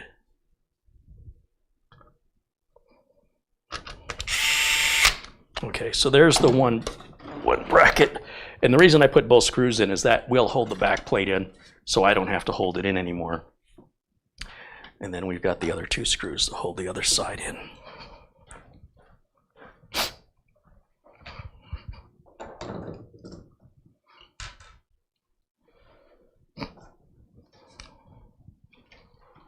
I'm probably going to block the camera view this way too.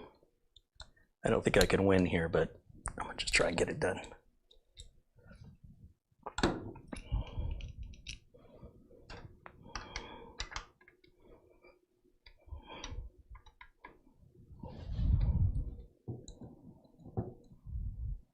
Definitely a two-handed procedure.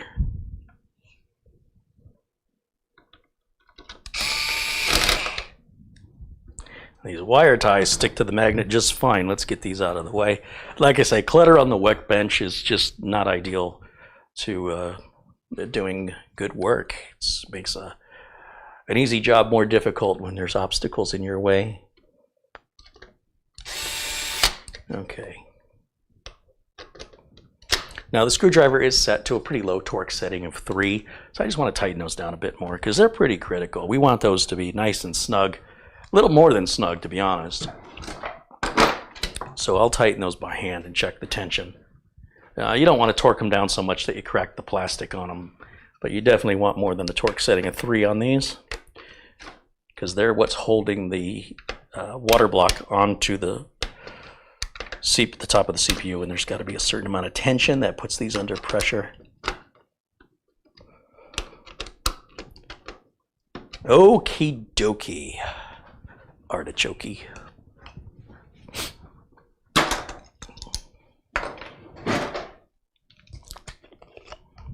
Well, that shouldn't have been that difficult, but it's really a matter of being able to hold the radiator and the weight of it with one hand while trying to get the screws that are not magnetic or steel that will work with a magnet lined up with the right holes and slots in the case while at the same time making sure that you're not pinching any of the cables or blocking any of the cables.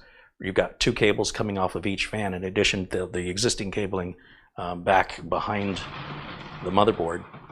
And then we've got more cables on the water block that we still have to get to. And we don't want to slam the water block up against the board or the video card while we're doing this, or it could damage any of that.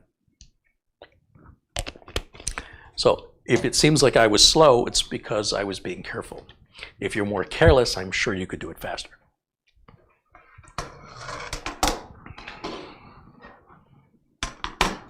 And this thing I'm not looking forward to. So basically, from what I can ascertain, these washers and screws that are left over are unnecessary, regardless of your CPU. Intel or AMD won't matter. You just don't need these. Like I say, these long screws, it's if you wanted to put another set of fans on the other side, but they don't give you those. It looks like the fan controller can handle it, but you'll have to buy those fans separately. And you're going to drop that radiator even further, which in this case, literally this case, will cause it to hit the RAM, and then the radiator won't fit anymore. So you'd have to make sure you have a case that has a lid high enough up away from the top of the board, or you would move the radiator to the front of the case, but that wouldn't even fit here either because the hard drive cages would then have to be removed, which is fine if you never want to put a hard drive in.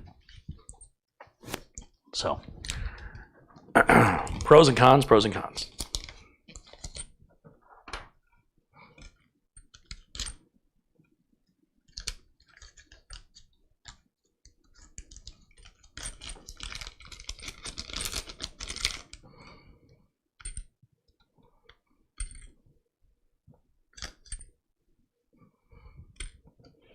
I'm just trying to clear the bench, honestly, and I don't want to lose the screws. I'll keep them with the rest of the kit. Oh, I missed one.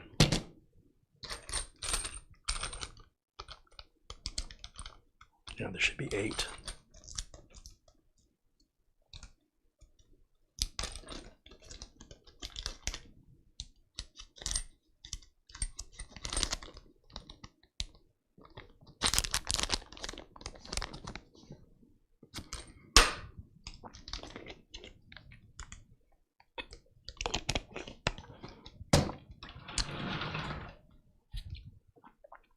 Okay, to secure the water block to an AMD CPU, traditionally, just from experience I'm talking now, traditionally the water blocks come with an Intel-based bracket attached, and you usually have to remove the Intel bracket from the bottom of the water block to do AMD builds. So I don't know what you can ascertain from that, but that's usually the way it's done, and I'm going to make that assumption now. We have a Threadripper retention bracket. We won't be using that ever. We have an Intel. This just says hardware. This is for a socket 1151, 1155, 1156, or socket 1200, not socket 1700. There does not appear to be any socket 1700 compatibility here, which is weird. Unless I'm not seeing it, it does not seem to support socket 1700. You would likely have to contact Corsair, and they would probably send you a kit for free, I'm guessing. You'd think by now it would be in the box. This last one, this one we actually need. This is the AMD socket for AM4, and so we aren't going to use any of this. This is all extra. And I'm going to move it away from the bench because my bench is very crowded and I need the space. But I'll make sure that that goes with the computer when it gets returned. So let's find out now what's in here.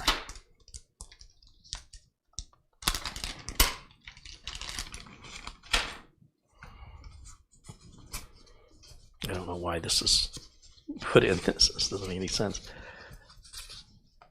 What the heck is this? Oh, so this probably latches onto each side of the water block to replace the spacing of the screws here. I don't know how yet, but that's what it appears to be. And then that's all there is in the bag. There's 4 standoffs. And then these 2 half of a bracket. Okay, so it's pretty simple. This bracket, so I'm going to take the plastic cover off that's been protecting our thermal compound. And this bracket just pulls straight off. This is the Intel bracket. Usually it's one piece. Sometimes you give it a quarter twist and it pulls straight off. But in this, with this water block, if you can see what I'm doing here, this just pulls straight out. And then this is going to pull straight on exactly where the other one came off, I think. But be careful not to touch the thermal compound. It won't be the end of the world, but it's just not going to work as well if you contaminate it. What am I doing wrong? It's not snapping on. Let me just visualize something here. If I'm going to plug this in, I think that these brackets have to go on the top and the bottom. Whoa! Okay, this whole piece comes off. That's news. Okay, so the block, that's really strange. I was not expecting that. Okay, so I'm trying to visualize where these hoses are going to go. So the hoses should go to the right, and that means I want the brackets to be up and down. And I need my glasses, my glasses. I want to look at that. That's pretty interesting. I've never seen anything like that before. But that's the normal size of a block. You know, this block is twice as thick, but this is obviously the LCD screen.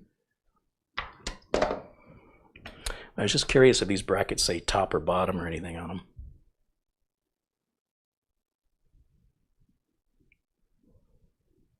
I don't think it matters. Anyway, so if the hoses are going to come out from the side, then these brackets need to go on the top and the bottom. And they go in a lot easier that way. But you can see the spacing on the AMD brackets. Don't worry that I'm not going to confuse them with the Intel bracket. See, I can lay them right on top, but they're very different in their, if you look at, let me bring it up to the camera. The Intel brackets always kind of come out at an angle on the corners, and the AMD brackets always come straight out. So if you, I don't have the right screen up, I can't see. Hold on, let me switch OBS. I don't need these. Switch OBS. Okay, now I can see. All right. If you listen to what I just said, then you can tell me, is this an Intel bracket or is this an AMD bracket?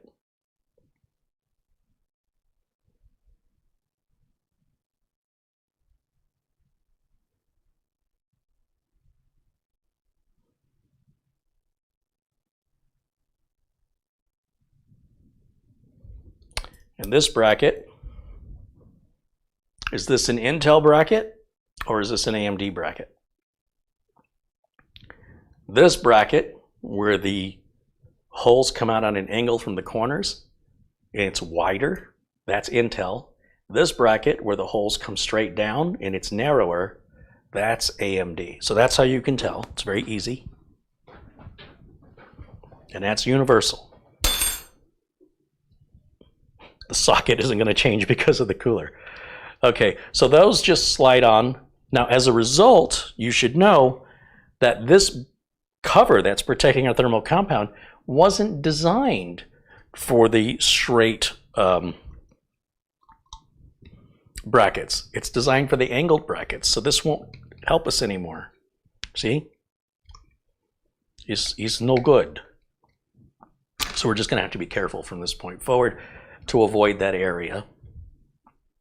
Now this piece is quite interesting. So apparently what Corsair has done is they've retrofitted an existing water block with a small computer monitor that you can display any image you want, or it'll display your temps or RPMs of the pump in big numbers on the screen, and you can probably rotate the screen in case your water block is on an angle, you know, if you've rotated the water block. When you load the IQ software, I'm sure it allows you to rotate this, just as you can with the NZXT cooler here. That's an animated GIF that our community member Selden Bell created for this. And this will likely do the exact same thing in much the same way. It's like Ford and Chevy. I'm sure the IQ software isn't going to be much different. from NZXT's software. And then this has the power cable. And it's got some connector here that's going to go, this is a proprietary connector that goes into something else, Corsair. We've got a one-wire CPU header cable. That's just so your computer won't tell you there's no CPU connected. And then we have a USB cable, and that's what enables the software to control and talk to the screen and probably give you RGB. Well, it's not going to control the RGB. The RGB fan controller will also have a USB cable. And that's how you can control the RGB on the fans, again, through the same software. But that explains why there's a USB splitter, so that many people would not have two free USB headers on their board. So I don't like this design. I don't think Corsair really thought this through. But they've made up for it by including a splitter, which to me is like a Band-Aid. I'm a little disappointed in that design. And it adds to the network of cables we've got to deal with. And the splitter doubles the thickness of the cable. So I'm basically using a fan splitter to power the two fans. And then I'm using a USB splitter to be able to control the LCD display here and the RGB display on the fans. Now this might have fan power and not just RGB.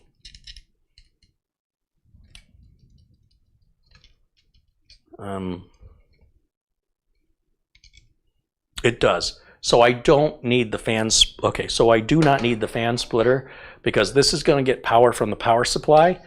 And then let me bring this up to the camera and I'll show you how this works. And this is a Corsair thing, although many other RGB fan controllers are similar. The Corsair one, on one side, you've got 1, 2, 3, 4, 5, 6 headers. And these are for somebody with glasses. Just look again here. So these are your RGB plugs. So each fan needs an RGB plug. So we can have 1, 2, 3, 4, 5, 6 fans. But the fans also need power. So on the other side, it just says fans, but what it's really meaning is power. And these are standard 4-pin fan connectors here. So you'll have 6 connectors to power the fans. You'll have 6 connectors for each RGB on the fan. And then you've got this wide proprietary connector which matches the water block that's got to plug into this. And then this has to plug into the power supply cable. And this has to plug into the USB splitter. And the water block plugs into the USB splitter. And then the USB splitter plugs onto the motherboard. And then you have to secure this with double-sided tape somewhere behind the motherboard, or maybe the bottom of the case, or wherever you've got some room where you can hide it. And then you've got to manage all those cables with a whole bunch of zip ties and patience. So this is a cable management nightmare, but it's going to look amazing. It'll look just like this one right here, only it'll be Corsair instead of NZXT. And the cable management on this one was not any easier, to be honest, except I don't have to have this stupid controller. And that's what really upsets me, because this takes a lot of room and it's difficult to hide, and the cables are relatively thick, and you're likely to have a problem with interference with your case panel, or with just manipulating the cables through a route that hides them because of how thick they are. But these are the Intel brackets. We won't need these, and I'm going to just put them over here with the rest of the parts we don't need.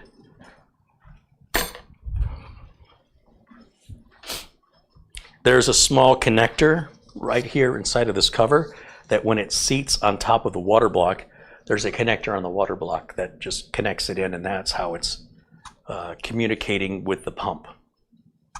That's how we can get like the rotational speed of the pump and data that way that can be displayed on the screen, or we can put an image on the screen.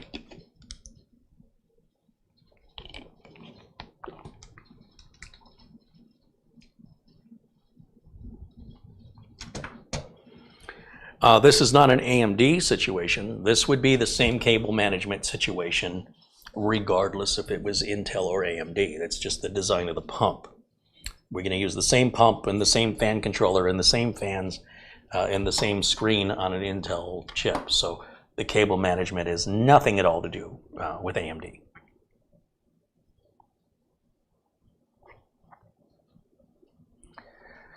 Okay, So what do I want to do next? Oh, I wanted to take that CPU power cable. That's the splitter. I wanted to take that off.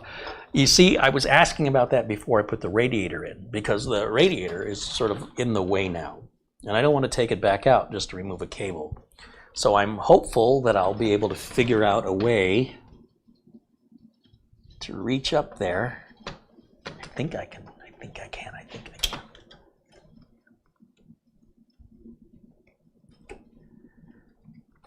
And then in theory,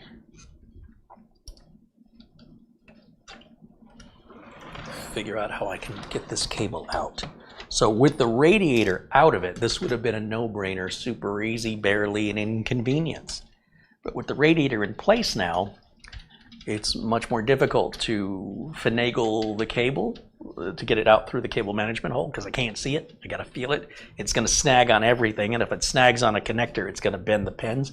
So don't use too much force. It should come out easily if you got the right angle. And then when I need to put the other CPU connector onto that header, it's going to be difficult because I can't see it. A case that's taller, what raises the radiator and the fans up higher above the top of the motherboard, would be ideal. But those cases are usually a bit more expensive. They're obviously larger, taller, heavier.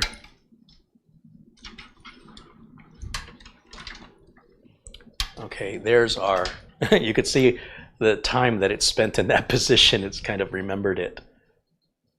So, and it's straightened out. Nothing wrong with it. I'll put it in the drawer if I ever need a fan splitter. Spare parts.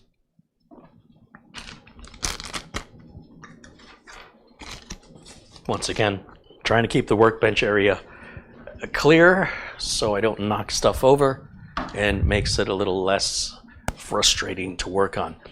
When it comes to this little box, as I've explained already, and I better grab up my glasses, it doesn't really matter where you plug these fans in. I would recommend, if you're going to use power off of the number 1, then you should use the RGB off number 1. It'll just make your life a lot easier. But if you want to start at number 3, I mean, just make sure they're both at the same, because each fan has 2 cables.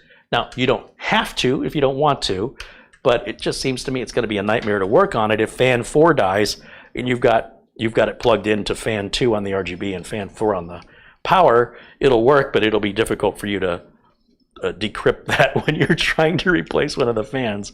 And we can start at number 6 or at number 1. And I don't know, I kind of want to start at number 6, just because it's closer to where all the cables are going to be. If I start at number 1, then the cables have to run up along. It's just ugly. My OCD says start with 1, and my logic says that's going to look messy. But you know what? I can move it later. So let's just follow the OCD here. So that's number 1, and it says 2 RGB. And the connectors are different. You can't plug the RGB on this side. It won't fit. But we do want to match up number 1 and number 2 to the RGB. That's confusing. Which one is power? This one with the black label is power. It's just like a CPU fan header. It's keyed in the same way, and we'll plug that onto the opposite side. So these 2 are the same fan. Then I'll hook up the second fan. There's the RGB, and there's the fan power. Right, you understand why I'm complaining about the cable management? It's just, oh, that's not going to be fun. And then we've got, we need CPU power, a SATA connector here. And then the USB is going to plug one of these here.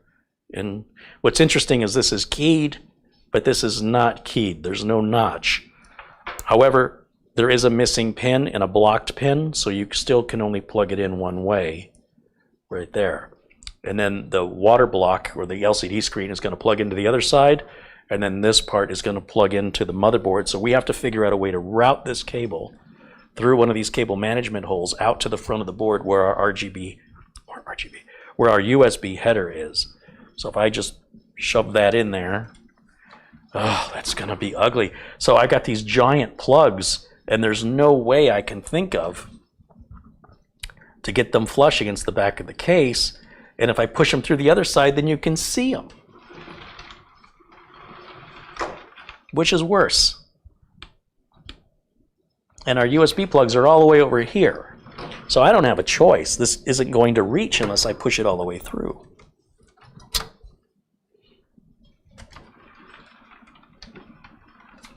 Rats. Yeah, this is probably the worst part of it. Now, I suppose you wouldn't have to use the splitter. You could, I mean, I do have 2 USB ports down here. But I'd have to get from the block up here, up to hide the cables to go up to the top, then come all the way back down again through this hole and then back over, and I'll bet you the cable's not long enough to do that for the USB. So I think I have to use the splitter due to the length I have to run. So the splitter puts it all back out the back, and then I can lift it up if I have to, or raise the cable up if the cable on the block is a bit shorter. But I'm making an assumption, I won't know until I try, but if the cable's long enough, then I don't have to use the splitter. I can just plug one cable into one USB port and the other cable into the other. The missing pin is on the top on this motherboard, so that determines the orientation of the plug. Because there's no notch on it, and it will only plug in one way, and that just fits in with friction. You just push it in. That locks it down. Now, to secure the block to these brackets is going to require, wait a minute, these are standoffs, not clips. The instruction showed clips. These are not the parts the instructions showed, because what this is implying is the standoff would go into the back plate, not these plastic clips. They would go in, and they would go through this bracket, and then they would be secured by these thumb screws. That's what I'm seeing, but that is not what the instructions stated. So let's take another look at those instructions, because either I'm remembering it wrong or I've misinterpreted them. So let's just take a quick look one more time at the installation instructions and see one more time what they say regarding the water block installation. So that's the Intel installation. You can tell because these pieces come out at an angle from the corners. The AMD ones are straight vertical. And let's keep looking here. See, it says there's 2 AMD screw clips. That was not in our AMD bag. We did not get that. We did get this, no, we didn't get that mounting bracket either. Now, you might say you put on the STR4 bracket, but this bracket is narrower on one side and wider on the other. Do you see how these holes are further apart than these holes? And the bracket we put on does not look like that.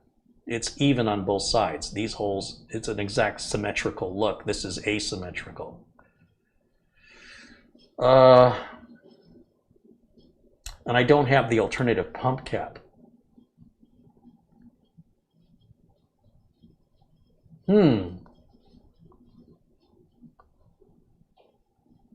That's interesting. The instructions do not match. Installing the AM4 mounting bracket, that's what we have.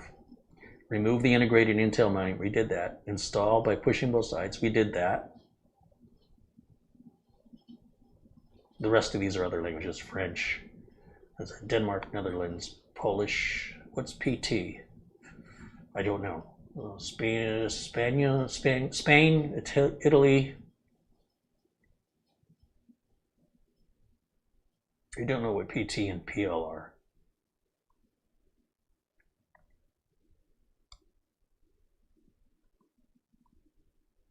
This might be Polish, and this might be, I'm not even gonna guess. And that's it, that's all it tells us. Okay, let me reduce my zoom here just to see.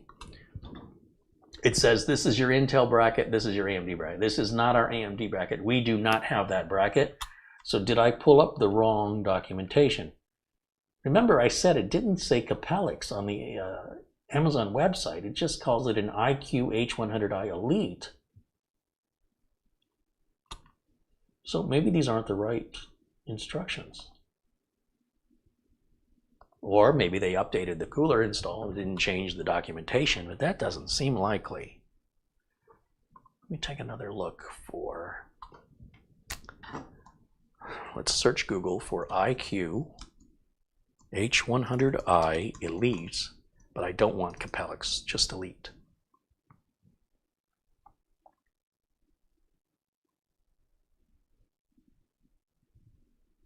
Everything comes up as Elite Capellix. I don't think this is a Capellix cooler, and I'm going to show you why. I'm going to show you proof, or proof that I'm wrong. Let's take a look at the box one more time and see if it has the word Capellix anywhere on the box. All right, super chill. H100i Elite LCD. Oh, maybe I got to type in Elite LCD.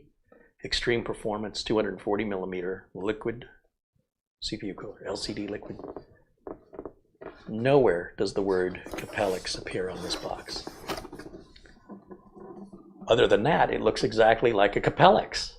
If you look at the Capellix model and look at this model, they are virtually indistinguishable except for the LCD screen. So maybe that's the difference. Some of those weren't the right manuals or instructions. Let me take another look, and we'll type in Elite LCD in the search and then the word manual and see if that gives me any better luck. Ah, yes, I do have a manual here. And this is from a manuals website, not from Corsair's website, but that might just be fine. Let's capture that screen and show it to you. This is at manuals.plus, whatever that is. Looks like they want to sell it to us. I don't know what all this open stuff. This says Capellix. What is happening right now? Does this match our installation kit? It does not. No, wait a minute. Yes, it does. Yes, it does. There's our brackets. There's our screws. There's our splitter for the USB. That's Intel. And wow, there's a lot of advertising in here. That's all Intel. So where's AMD? Oh, goody. They made it super tiny. What is going on here?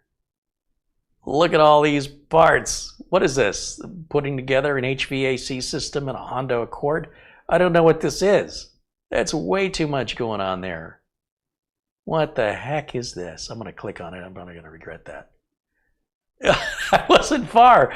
Okay, that's advertising. So you know what? Never mind. Let's try and find the actual documentation direct from Corsair. We want to see Corsair up here, not Manuals Plus.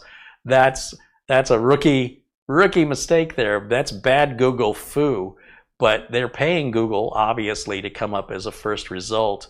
So let me look again. The second link is from Corsair, and it does have a product number, which is likely what we should have searched under, which is simply CW-9060061-WW. I mean, that's all you had to do was type that in. Okay. So this takes us to Corsair's website. You see, now we're up at Corsair.com. IQ H100i Elite LCD, not a Capellix. The Capellix doesn't have an LCD screen. Otherwise, it's a Capellix. You got that? No confusion at all. And guess what? This just took us to a page where we can buy it direct from Corsair. It doesn't take us to any documentation. Lovely. Let me copy this. We'll highlight that and we'll hit Control-C to copy it. And then let's do a search within the Corsair website for that. Let's see what it says.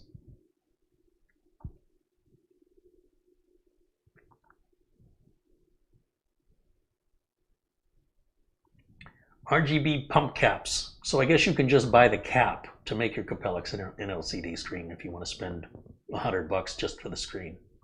You can buy a large computer monitor for a lot less money than that. And it's not taking us anywhere to support. Huh. That's probably going to take us right where we were. product page should come up, and there should be a support option because they didn't include any documentation. Here we go. Downloads support. Maybe it's under downloads. And we want to look for the manual. That's the software, the IQ software. And that's also software. That's not it. Support. Wait a minute. Let me go back. Downloads. It did say documentation, but it's just a quick start guide.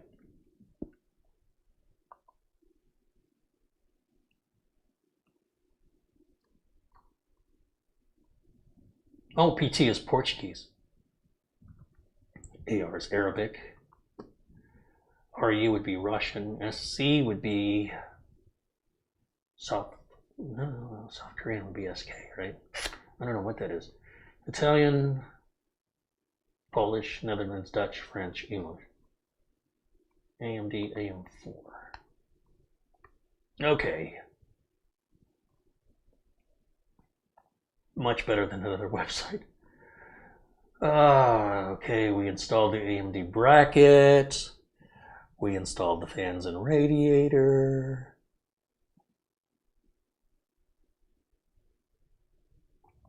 The washers are letter M, see? So they don't use more than 8 washers, even though they've given us 16, even in this manual. To prepare the motherboard, take the bracket off. I guess I should have left it off. And yes, the standoffs go directly into the back plate, as I anticipated they would. And then the thumb screws secure the water block onto the opposite end of those standoffs, as I thought they would. So that makes a lot more sense, and that's where experience comes into play, right? Because that's what I was expecting. I was thrown because the other manual had us securing the water block with clips. And I'm not a fan of that method. I think it's just not good. That's the way the Silverstone cooler mounted. And it did fine, but it's just a little hokey. I'd much rather secure things down with screws than with clips for security reasons. Clips can break. You know, those plastic brackets do get brittle over time. And I've certainly seen a number of AMD CPUs where the cooler, this is especially true on the Athlon XP AMD CPUs, the cooler would be attached with a metal support bracket onto the plastic clip, and over time, with all that tension and the Arizona dry weather, the plastic becomes brittle, it cracks off. Maybe the user hears it, maybe they don't. It could happen at night when the computer's off.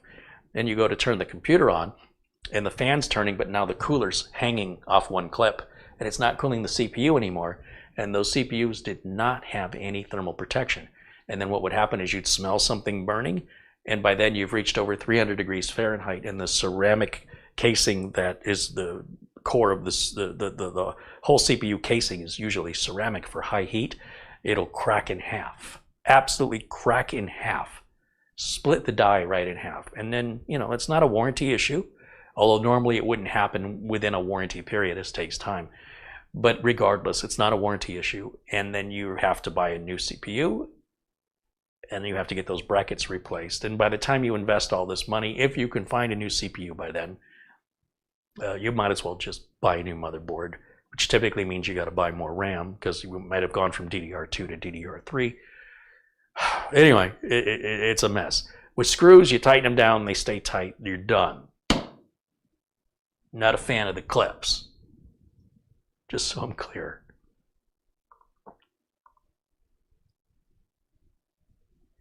Ricky B contributes $5, says he went to the Corsair website and found installation for this cooler, and Corsair's list of parts shows only 8 washers for the H100i. Well, we have 16. So that's what I like about making videos, is there's really nothing up for debate. There's no misunderstanding. You saw what I saw. Okay, unless there's something in my Gatorade and I'm seeing double, in which case I better get some more Gatorade.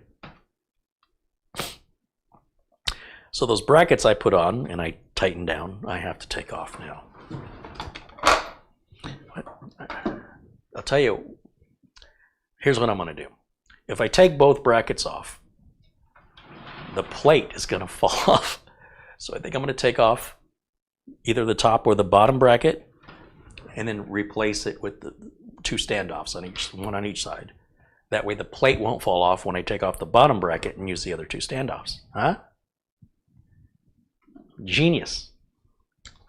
Because I tighten those screws so tight, I have to turn the screwdriver all the way up or it'll just hit the clutch.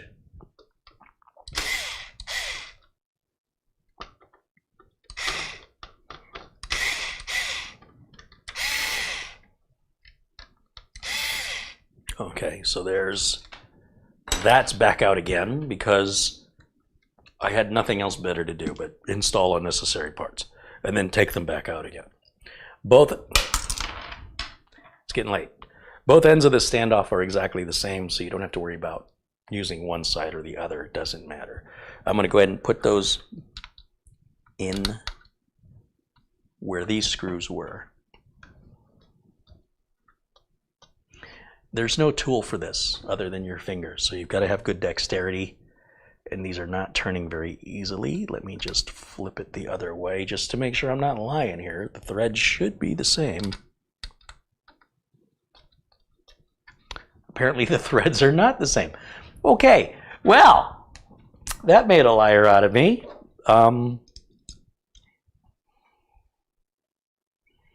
There's fine threads on one side and coarse threads on the other. I don't know whose decision this was at Corsair, but Corsair has control over what size threads these thumb screws require. And guess what? Some genius at Corsair decided to not match the thread type.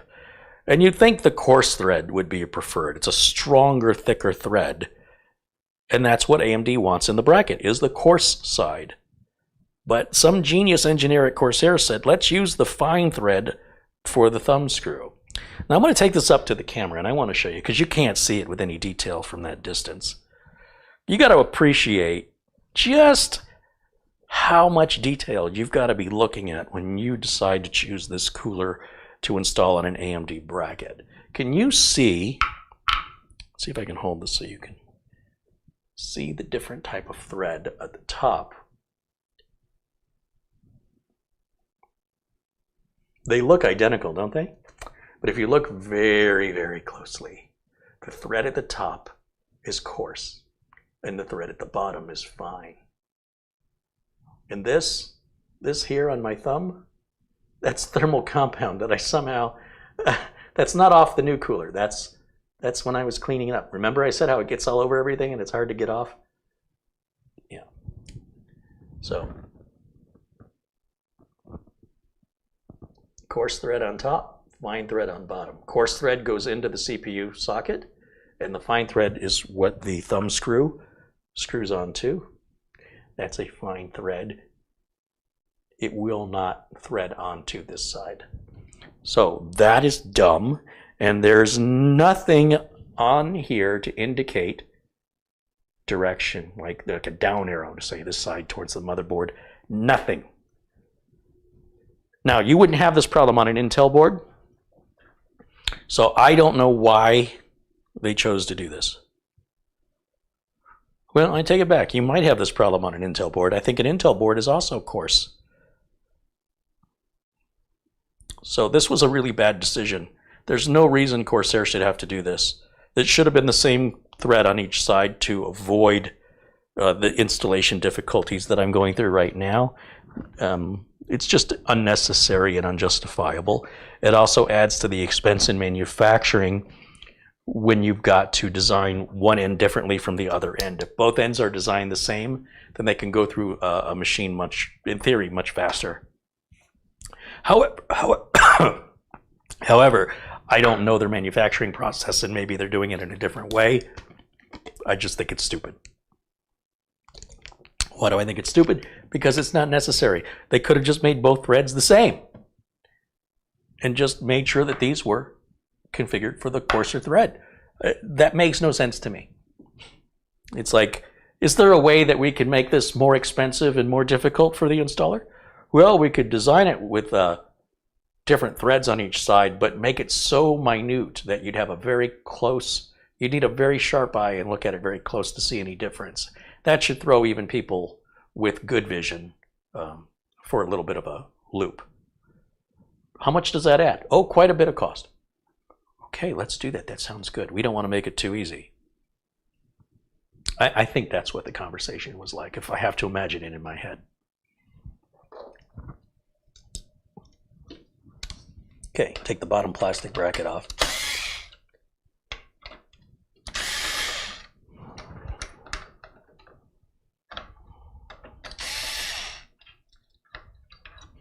See, magnetized, sticks to the driver.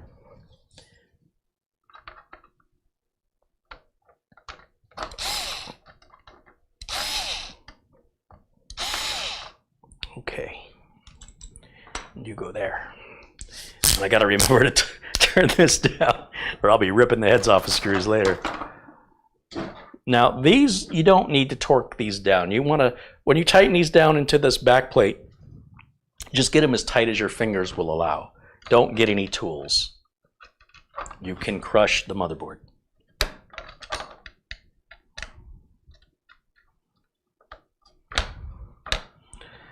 The back plate is going to remain loose for a reason.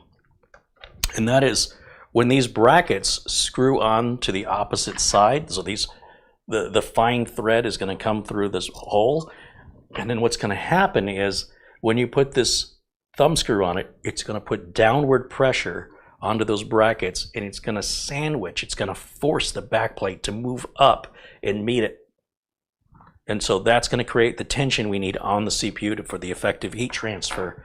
So unlike other coolers where you're told to tighten them down really tight, in this case, even if you tighten these down as tight as you can get them, the bracket's still going to be, this back plate is still going to be loose. See, that won't go any further. Look how much movement the back plate has. Okay, and what's going to happen when we tighten this down is as we tighten that thumb screw, it's going to pull the bracket towards it. And as we tighten it and tighten it and tighten it, it's going to push that back against the motherboard and make a nice sandwich right there.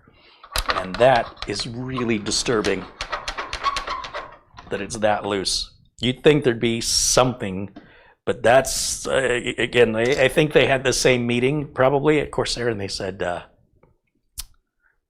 amount of pressure that the water block has on the top of the heat spreader on the CPU needs to be within certain variables set by the engineers at Intel. We have to do that. So how do we get within those that amount of pressure? And they said, well, we can develop a way where instead of designing the right screw length, what we can do is kind of ballpark it and just let the end user use their muscles to make up the difference. And then that way they can be a little concerned that things aren't fitting tight, but we'll tell them that's normal and by design, because it'll be kind of funny to see them have all this anxiety for no reason at all, simply because we didn't want to give them the peace of mind that comes with securing things during the installation process like we could have, but we choose not to. It's just too easy and makes it too simple. I think that's what the conversation was like at Corsair. Now, I like Corsair, don't get me wrong, but every company has got some people in charge making decisions. You know what I'm talking about. That shouldn't be, right?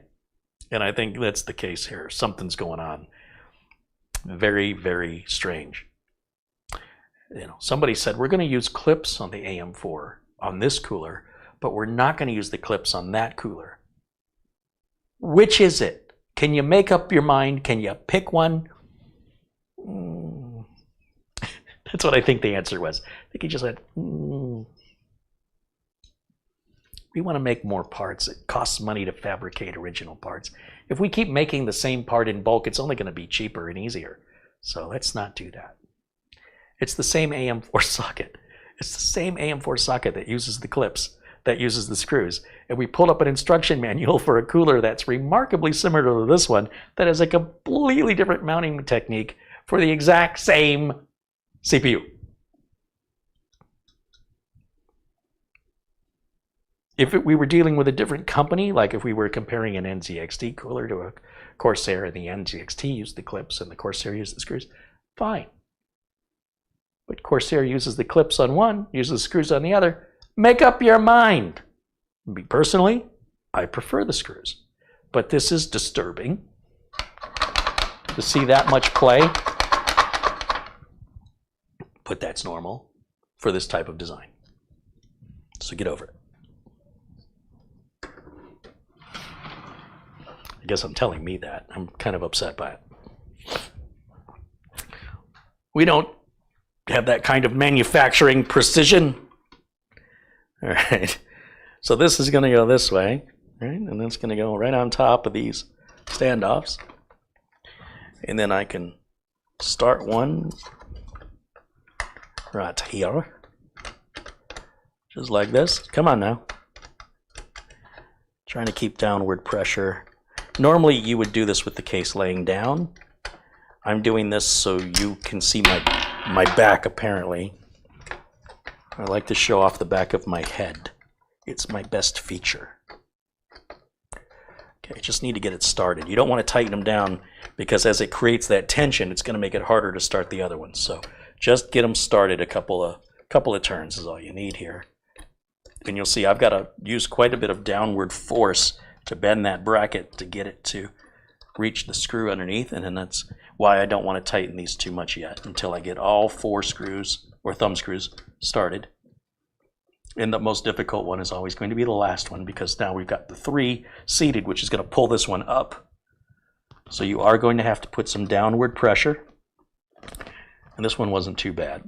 Now, once they're started, we're going to grab a regular screwdriver and we're going to tighten those all down. And we should use a star pattern, go opposite corners so that we don't have any warpage, but we can't see. If the cooler is sitting cattywampus, we won't be able to see that, but our temperatures will skyrocket and we'll say, I don't know why that happened. Now, I do have videos where I have demonstrated where that has happened, where the cooler looks like it's installed correctly, but when I took it off, the thermal compound, it had like a manufacturing pattern on it that was not interrupted. And that means the compound never even touched the top of the CPU to smear it. So that was an easy problem to identify, but not an easy problem to fix. In that scenario, we had a Corsair cooler, and it looks like the end user bought a new cooler and was too lazy for whatever reason, I don't know, and didn't change the mounting on the back of the board. And they just bought a new cooler and connected it, and it wasn't the right back plate, so the screws weren't the right. And anyway, it was just a big mess. And I couldn't get the part in time, so I ended up replacing the entire cooler, even though it was a brand new cooler, because I didn't have the right mounting kit. And there was nothing I could do to make it sit right. And if the customer wanted it done in a relatively short amount of time, the fastest thing would be to grab a brand new cooler with a complete mounting kit and start again. Now, as I tighten these screws, it's pulling that back plate closer. I do opposite corners. And you see, I don't have to turn these with a lot of force. It will come to a dead stop. Then after you've done all 4, go back and double check, because sometimes the screws will loosen a little bit. As you tighten other corners, opposite corners may get a little looser. And we're just going to go around one more time and we make sure that those are snug. And guess what? The bracket doesn't move anymore. You don't hear it moving. We are now secured on top of the CPU. Now here we have the LCD screen and the cables that this requires, which are, how many cables? 3 cables. Let me get the wire tie out of the way because that's just, the wire tie looks like the cables. Great. You could have used a white wire tie. All right. So this part, this is going to plug into that fan controller. This right here is going to plug into the USB. That is a nice long cable. We'll have to see what happens with that.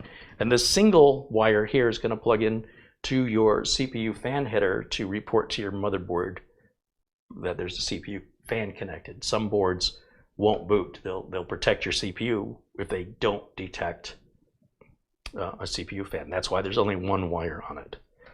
Now this piece just clips on top, as I mentioned before, or found out by mistake. That little connector plugs into that little plug, so it has to go on in this direction. The cutout is for the hoses, so it's not super difficult to figure out which orientation, and that should snap on and it's pretty loose. It feels like it's clicking on the bottom, but not on the top, and that's where the connector is, and that may be the only thing holding it on.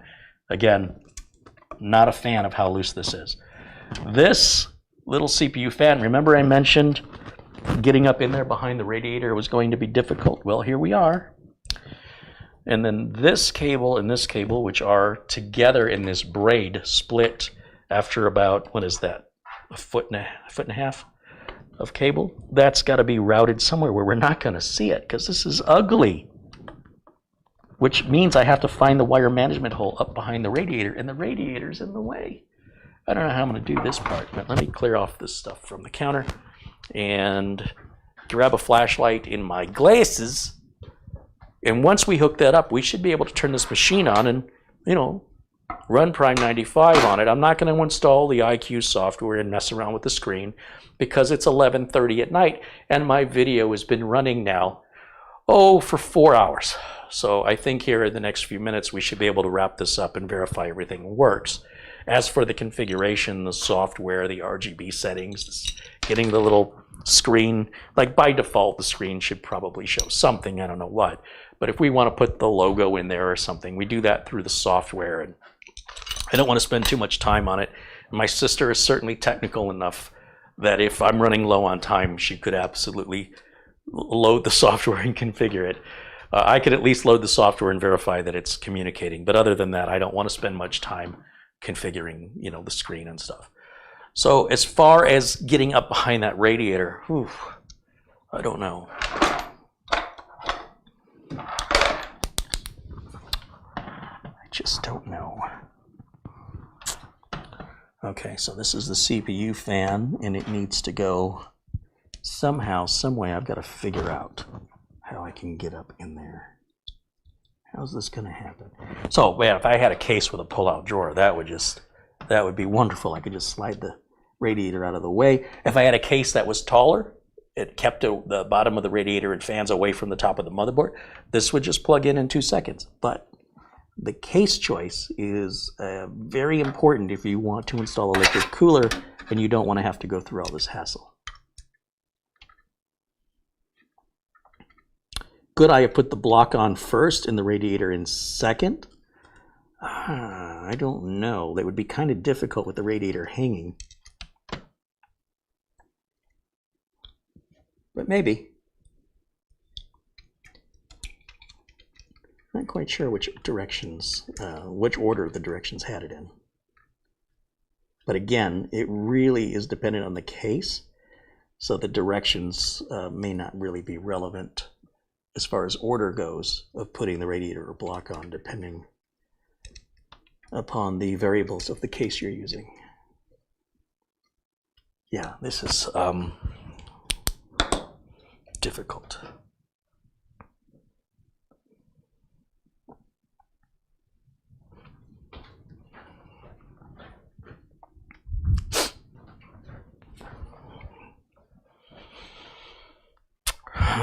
Let me think. I'm thinking if I might need to get this through first. This might be easier.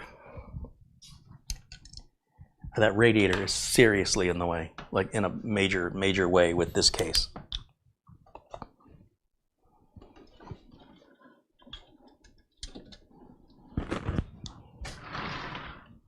You see my cable management hole, there's only one. And it's wherever those cables are coming out from the top. It's only about that big. Again, Be Quiet could have made that much larger or given us more, multiple holes, but they only give us the one behind the board. So I got to force all my cables. I got to find this hole right here between my fingers. There's no other holes up here behind the board. That sucks. There's sometimes shortcomings you can find on cases that you don't realize until you do an upgrade, and that's when you can start to appreciate the value of other case designs, even though those cases may cost more. You'll start to understand why it's worth paying the extra money. And if you've got customers waiting and you want to do several jobs today and this job ends up taking all day and you have to postpone the other jobs for tomorrow, and tomorrow's jobs you postpone to the next day after that, you can understand how it could get very upsetting very quickly, regardless of how familiar you are. Let's say I've installed this particular cooler a dozen times. If it's not in the same case, I'm going to exercise the same frustrations depending on the limitations of each case design. So it's not like the experience of having done it before is going to be helpful unless I did it with the same case and the same cooler. In that scenario, I could probably do it much faster. So if I were working in a corporate environment where all the employees had the same workstations and we were installing all the same parts and all the same cases, I could be much faster. On the other hand, in a corporate environment, you wouldn't be installing a liquid cooler, let alone one with an LCD screen and RGB. So that's sort of a non-starter anyway. David Martinez hops in. He says, hello.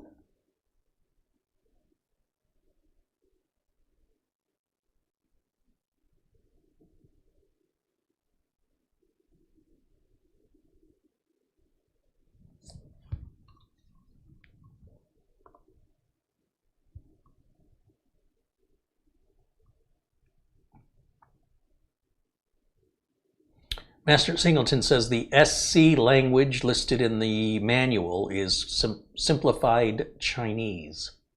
I don't know what Chinese is.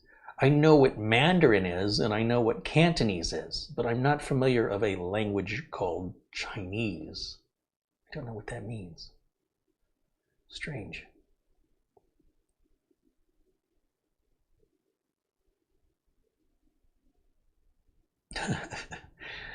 Ah, boy, some of you guys are funny.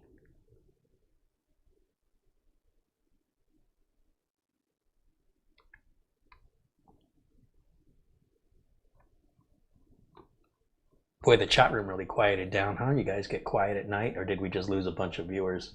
Well, we still have 257 people watching after more than 4 hours. That's impressive. All right, let me think here. Let me think how I want to do this. How I want to do this. I could take the radiator out. That'll be fun. And then let it hang out of the side, and I can run the cable super easy and then put the radiator back in, but that sucks.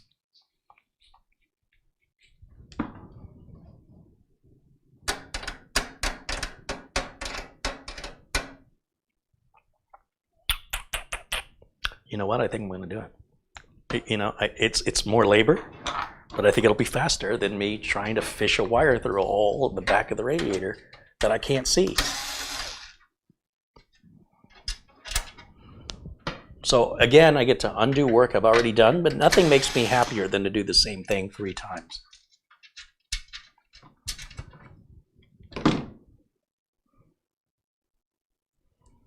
Just trying to keep the washers with the screws, so I don't know.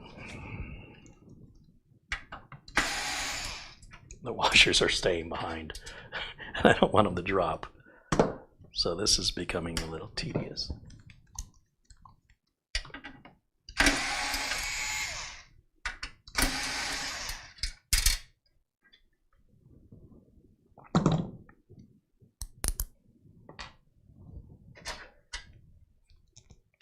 So that's not a fault of the cooler installation, that's a fault of the case design, just so we're clear. Sometimes a case will be advertised as liquid cooler ready, but it doesn't mean it's easy. It could be that you really have to stand on one foot while patting your head and rubbing your tummy all at the same time in order to make it all fit right. So they didn't lie. It did work, but it wasn't easy. And I think that's what happened here. I'm really starting to have some disdain for Be Quiet. I am really, really feeling it. Okay, we'll get those last screwed out. Okay. And we're going to lower the radiator gently. I don't want it to hit the video card, and I don't want it to hit the block. And now we're pulling all of the fan cables out. But they're plugged in, so they're not going anywhere. And then I'm going to run the USB cable for the block. Boy, this is really very difficult. I'm dealing with a very, very small hole back here. The Be Quiet was not very generous with any consideration to cabling coming out from a block or a radiator fans. So that's disparaging. So that's our USB cable. Let's try and pull as much of that through as possible so it doesn't pull back out. I'm still holding the radiator with my other hand so that it doesn't just fall. Oh, and look, I've somehow managed to run the cable around the hoses instead, behind the hoses instead of around them. So I get to pull it out and do it again, because you can't remove the hoses. And these fan cables are getting in my way. Okay, now I'm complaining. This is ridiculous. Way harder than it needs to be. It's not like cutting holes costs money. They would have saved money by not using so much material. But they were not generous with this case design for cable consideration. So I would not put a liquid cooler in a Be Quiet case, at least not these last couple I've worked on. They are not friendly to the installation of liquid coolers. It can be done, but you can see it's quite the unicycle ride here. Oh, now the cable's too fat to fit through the cable management hole. Oh, I can't wait to see what surprises await us. It's just stupid. Come on, you can do it. You can, come on.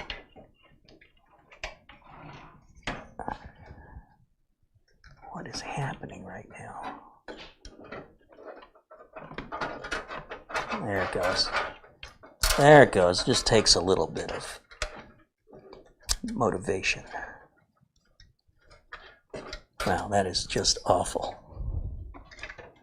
This cable has a twist and it looks terrible. And I'm trying to straighten the twist and it doesn't want to straighten. Come on. Okay. That's better. And then finally, the one last cable I've got. I know you can't see anything, so I'm going to try and describe it. I've got the little CPU header plug here, which is very long, and I either have to cable manage it now before I put the radiator back in, which is going to require another set of hands, or I can try and run this cable. I don't want to do that. Let me turn it up. Can I turn it? Oh, the weight of this radiator scares me. It's really putting a lot of stress on those fan cables. Let me just turn it so you can see where my frustrations are. We've got that long single cable going to the CPU fan header, which is going to look ugly if I don't do something about it now before I put the radiator back in. So let me gently turn this back around. What do I want to do here? So what I'm thinking is I can take the spare cable and just push it out the cable management hole through the back of the tray, or I can grab a zip tie, but then you're going to see it unless I strategically zip tie it up by the connector where the radiator is going to cover it. So the easiest thing that I can do is if I can get the cable through the wire management hole, and I did, and then pull it away from the RAM, and then use a zip tie, back here where I've created the loop. That's going to hide it the best. Okay. Now I can put the radiator back in.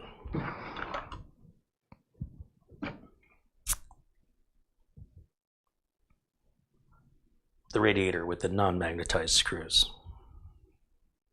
Right. Gotta use my hands. So when I bring the radiator back up, understand that I've got a lot of cable here that's going to snag. So I need to pull the fan cables by hand, because if I don't, I could pinch them and they could be hanging out and they're going to look ugly. And to unpinch them, I will have to take the radiator back out. Remember, this is a case design issue. This is not a radiator flaw or a liquid cooler design flaw. This case should not have been made or advertised or promoted or encouraged for the use of liquid coolers because this level of manual labor and having to remove and reinstall things to make them fit because you have to put them in a certain order is not normal in the industry. And speaking, have been in the industry for over 30 years. When I tell you it's not normal, I'm telling you that is not normal. I'm telling you from experience that having to jerry rig or what's the word I'm looking for? Having to kludge the system together suggests that it really wasn't designed well for this purpose. So if it's not designed well, then why do it at all? You know, why not make another case that offers a much smoother installation method with cable consideration and you know, not drooping over hanging over the top of the motherboard, blocking access to the cabling, and charge a little more money for it, and then absolutely take away any top design that would host a radiator to prevent or encourage anybody from going through this experience. But Carey, somebody might just want that case with that cooler. Well, too bad. They can't have it. That's what I'd say. Buy the right case if you want to use this cooler. Or for that matter, any cooler. Like I said, there's nothing unique about this installation method. The case just doesn't make it easy. It's almost like the folks at Be Quiet were like, yeah, you could put a cooler in there. Good luck with that. Have a nice day. In fact, you could put a 280 millimeter cooler in there if you want. Sure, we can add a few extra holes for that. Okay, besides adding the holes, what about the fans and everything? Oh no, that's not our problem. Let me give you an example of what I'm talking about. When we talk about bad design, this is the epitome of bad design for cases. Let's say we wanted to put a longer cooler.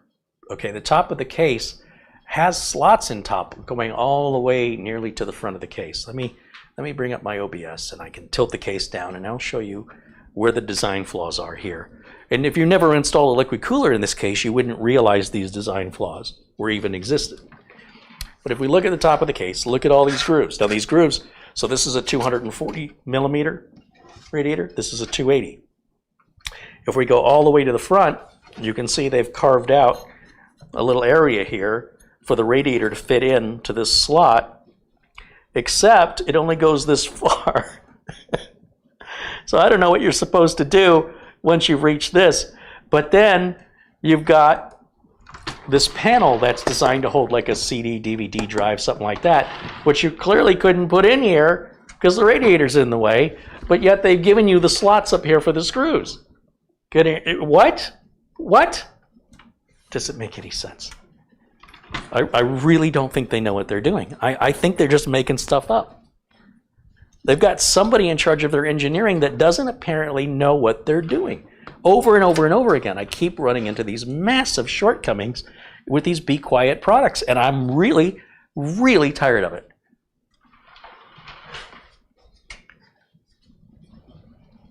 Can you tell?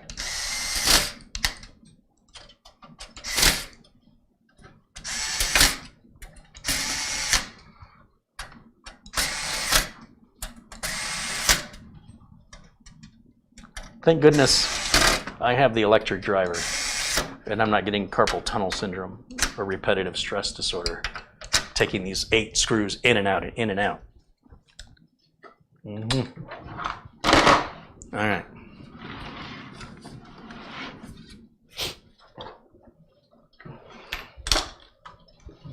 So we got to plug the USB cable into the USB splitter for the water block, which is, let's see, there's the USB cable to the fan controller, which for some reason is all twisted. Okay, so these are the cables we just ran through. So there's the USB cable here. Oh, this cable management's gonna be a joy. We're going to plug the USB cable in here, like so. There it goes. And then we've got this large connector with a white paint square on it. That's going to line up with the white paint square there. That's pretty straightforward. I can appreciate straightforward. Those just line up and that just clicks into place. And then the last thing we have to do is give this some power using a standard SATA power cable, and we're done. Unless we did something wrong. So,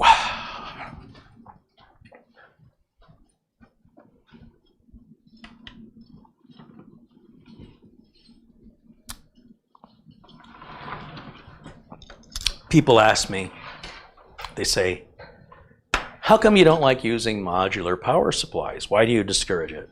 And I say, well, let me tell you what happens when you're in business. When you're in business and you're working for a client and they've got a modular power supply and you're adding something that the system didn't have before and you need another cable, what do? You say to the customer, can you give me the extra power supply cables? And the customer goes, what? So when I built this computer for you 2 years ago, I gave you a motherboard box. And in the motherboard box, there were manuals, screws, and cables that weren't needed for your build at that time. But I told you to put the box away in case we would need it for a future upgrade or repair. But there's nothing in it you need when I delivered the computer. Do you remember the conversation? If it's a company, they're like, I didn't work here back then. I think you talked to Susie and she doesn't work here anymore. I don't know where she put those boxes. Okay.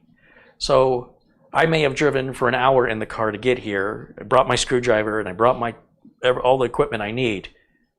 But I wasn't anticipating you had a modular power supply, and the cables can be different and frequently are different from one power supply manufacturer to another. So it's not like I carry around a bunch of different power supply cables.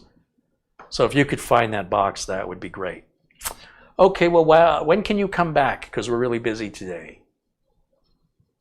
I guess I can drive home for an hour and then come back and drive another hour on another day when you find the cables so I can do the work I came here to do. And so I get pretty angry. But Carey, couldn't you just attach all the modular cables and zip tie them to the bottom of the case like you do with a regular power supply? I could, but then that defeats the point of having a modular power supply, which is you only plug in the cables you need, so you have less cable management and clutter in the case, negating the whole point of having a modular power supply. But could I have done that? I could have. Could I have selected a non-modular power supply? I could have. I had this one laying around and I used it. And as you can see, it's now bit me on the ass. So I cannot go any further with this. And had I realized that 4 hours ago, I wouldn't have started this project because there's no way I can complete it by tomorrow.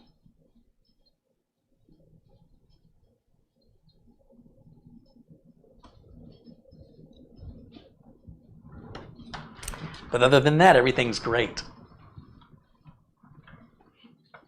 So you enjoy that modular power supply. And I hope you find your cables when you need them. But if I'm working on a system for a customer, I strongly advise them not to get modular cables unless they're more interested in aesthetics than they are in productivity. I am significantly depressed. I really wanted to try this. I've been working on this for 4.5 hours, and we're just at the point where I can turn it on. Can you imagine my frustration right now? I've only just now realized, I guess the other power supply, how is it getting power? I mean the other water cooler. What was turning the pump? Clearly not a SATA connector off the power supply because we don't have one. And I know my sister's got the box, and I know I should have asked for it when I picked up when I told her I'll come pick up the computer, I should have said, bring the box. Put the box with it in case there's something in there I need. So that's my fault. Of course, I didn't know it had a cooler problem until I diagnosed it. And I didn't know the cooler didn't already have a SATA connector on it until I took it apart. The cooler she had in here was a Silverstone cooler, of which they sent me a unit for review. I'd never installed another one, and I'd have no recollection of any installation process or cabling. I don't remember. So I'm sort of looking at it and realizing, oh, I guess it didn't have a SATA power connector. Could I grab any SATA power connector from another EVGA power supply that's modular? If I had one. Oh boy. Not the ending I was wanting. And I haven't eaten today. And I'm probably a little grouchy. I'm a little frustrated. I'm a little frustrated at this case design. I'm a little frustrated with the instructions and the Capellix versus the non-Capellix, but otherwise has the exact same name and looks very similar. I'm frustrated with I guess that's it. I was trying to think of something else. I guess that's it.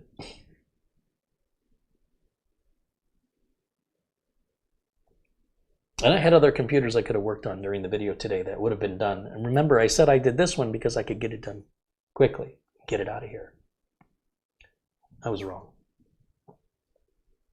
And if I had realized that right at the beginning, that this power supply was modular, I mean, that's very easy. I could have looked through the glass and seen that when I picked it up. I'm so accustomed to working on standard customer units that don't have modular power supplies.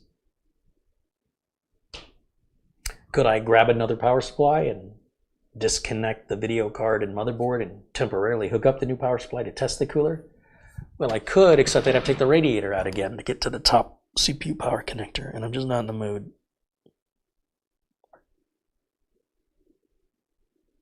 And then that would just be temporary, and I'd have to put the radiator back up to test it. Then I'd have to take the radiator back out to take the power supply back up, or the CPU power cable back up. I love what I do. I love what I do. I absolutely love what I do.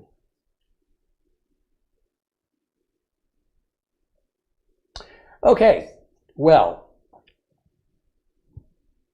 it is what it is. And then I still have all this cable management, assuming I could even plug it in and turn it on and everything is working beautifully, I still have cable management to do, which I don't want to do. It's a mess. I didn't realize this cooler was going to have that giant fan controller on it. I don't know why we've got to have the ability to hook up 6 fans when we only need 2 and at the most 4. So we're not going to use the 4. That's if you want to sandwich the fans around the radiator. And then that's going to drop the radiator so low as it's going to hit the RAM, and then we won't be able to install the radiator anymore because of the case design.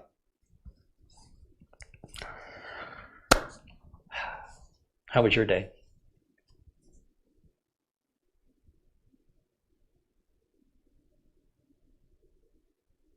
Mike in the chat room wants to know if that's a 1,000-watt power supply. Yes, Mike, it is, because that's a 2080 Ti in there with 4 sticks of RAM. This can get a little power hungry.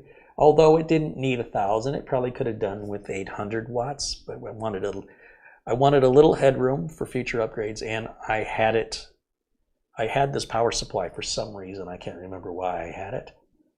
So rather than pay for a new power supply, I used what I had in inventory that was modular. Because this case has a big glass window on the side, I wanted a modular power supply to keep it looking clean. I didn't like how big this power supply was. It was a long power supply there, but I already had it, and it was a good fit for it, and that's why it was used.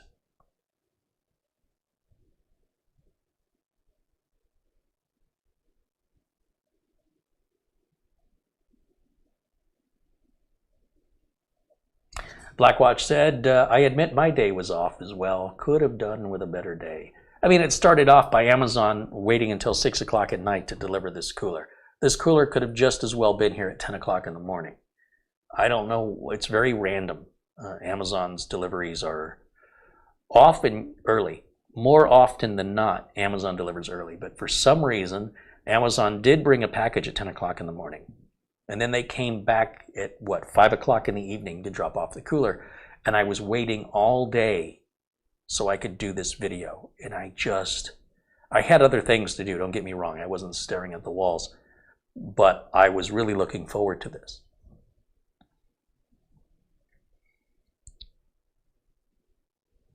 Now I'm looking forward to not doing this. All right, what else? What else? Any final questions here? We'll deal with it. It's just a little after midnight here, minute after midnight here in Phoenix, so I am absolutely done. Sport Card Fanatic, bring back Mitch on Friday for this PC. I can't. At this point right now, I'm so backlogged. Mitch is a great guy. I think Mitch is wonderful. It's fun to be with Mitch. And when I'm building computers and having Mitch there to sort of joke around with and pass me tools and stuff is great. But when it comes to getting the actual work done, I'm the one that has to do it, unfortunately. And I would love nothing better if that were the case, where I could bring Mitch in and say, okay, you work on that and I'll work on this. But unfortunately, I don't really think he's that interested in it. He doesn't express it. I think he enjoys our time, when we hang out and do our stuff. But it's not like he's at home tearing apart computers. If he has a computer problem, he brings it to me. And he's not a computer technician, and to this day he's never built a computer on camera by himself. We've had him start, but then he runs into some concerns over some of the parts that make him nervous. Sometimes putting the CPU in the socket, even as many times as he's done it, he's still a little nervous about it. And I don't think he's as passionate about it as I am. I think he's more interested in sort of the brotherhood of our relationship, and it's fun. But now I've created a lot of computers that he's helped me to build, but he has not helped me to complete. And that's not on him, that's on me. And I have bitten off so much more than I can chew. My goal is to get caught up. I just can't do both. I can't focus purely on entertainment at the expense of letting the work lag. And if there's nobody with the skill or the passion to do this work, then at the end of the day, I have to do it because the customers are waiting. And it's starting to affect my business, honestly, quite financially. So the business has money coming in if I would just get the jobs done. But as long as the jobs remain incomplete, the money is not going to come to me until the job is complete. And because there's about 40 incomplete jobs here, I cannot start another job. That would be irresponsible, and it would likely run me into bankruptcy. So as much as I would love to have Mitch back, unfortunately, I'm in a position now where I'm playing catch up because I allowed it myself to build a lot of incomplete systems, because every Friday we would build a new computer nearly every single Friday for over 52 weeks in a row. And at about $1,000 a piece, give or take, you can do the math on that. So that's a lot of money that has been sunk in that I won't get reimbursed for until the machines are completed. And just doing the cable management is it's not that he's incapable, and it's not that he wouldn't do it if I asked, but I'd have to train him. And because every case is different, and he doesn't really express any interest. He doesn't say, hey, I'd love to do it. Although he's a great guy and he has offered to come and help, I have to train him to do it. And my preference would be to work with somebody who's passionate and wouldn't need the training, that they would just be like, hey, I love doing this stuff, let me at it. I have really yet to be finding that person. So I can't wait for that person to appear. So there's nothing personal happening, there's no grievance or anything. It's just it's a situation that I've allowed to get a little further behind than I should have. And why wouldn't I? I mean, we have a great time together, Mitch and I. It's fun. And so when I'm here working alone, doing the drudging work off camera, it's not fun. what would you rather do, right? But once you get a certain amount of machines backed up where it's really a financial problem, you have to acknowledge that. You have to go, oh my God, if you don't do something now, what are you going to do? Like, this is only going to get worse. And customers are going to get tired of waiting. They're going to go somewhere else. And these parts that you haven't sold are only depreciating in value the longer it takes you. And at the same time, I'm trying to put sponsorship deals together. I'm offering support to my clients that can call me at any time and interrupt what I'm doing, and I have to stop to address their issue. And sometimes I have to stop it and go all the way over to their business to deal with it. It's not something I can deal with remotely sometimes. It's a lot. It's like being pulled in 17 or 20 different directions all at the same time, and everybody wants it now. And it's tough. It's tough. And it's taken its toll. I'm tired. And, you know, the parts are depreciating and the work is not getting done unless I do it. And so that's why it's been the way it has. He hasn't done anything wrong. If anything, I'm the one who did it. I'm the one who allowed it to get that bad. And building a computer once a week with on top of everything else I'm doing was too aggressive and too expensive. And of course, I'm paying him to be here. And when the YouTube revenue went down, I was still paying him the same amount. So that became a financial obstacle for me because I didn't want to reduce his pay.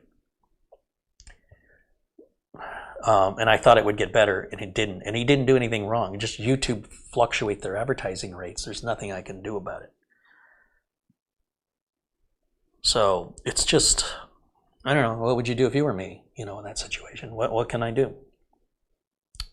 So that's the way it's going to stay until I can flip things back to being less overwhelming for me. And that should also straighten out the financial stuff.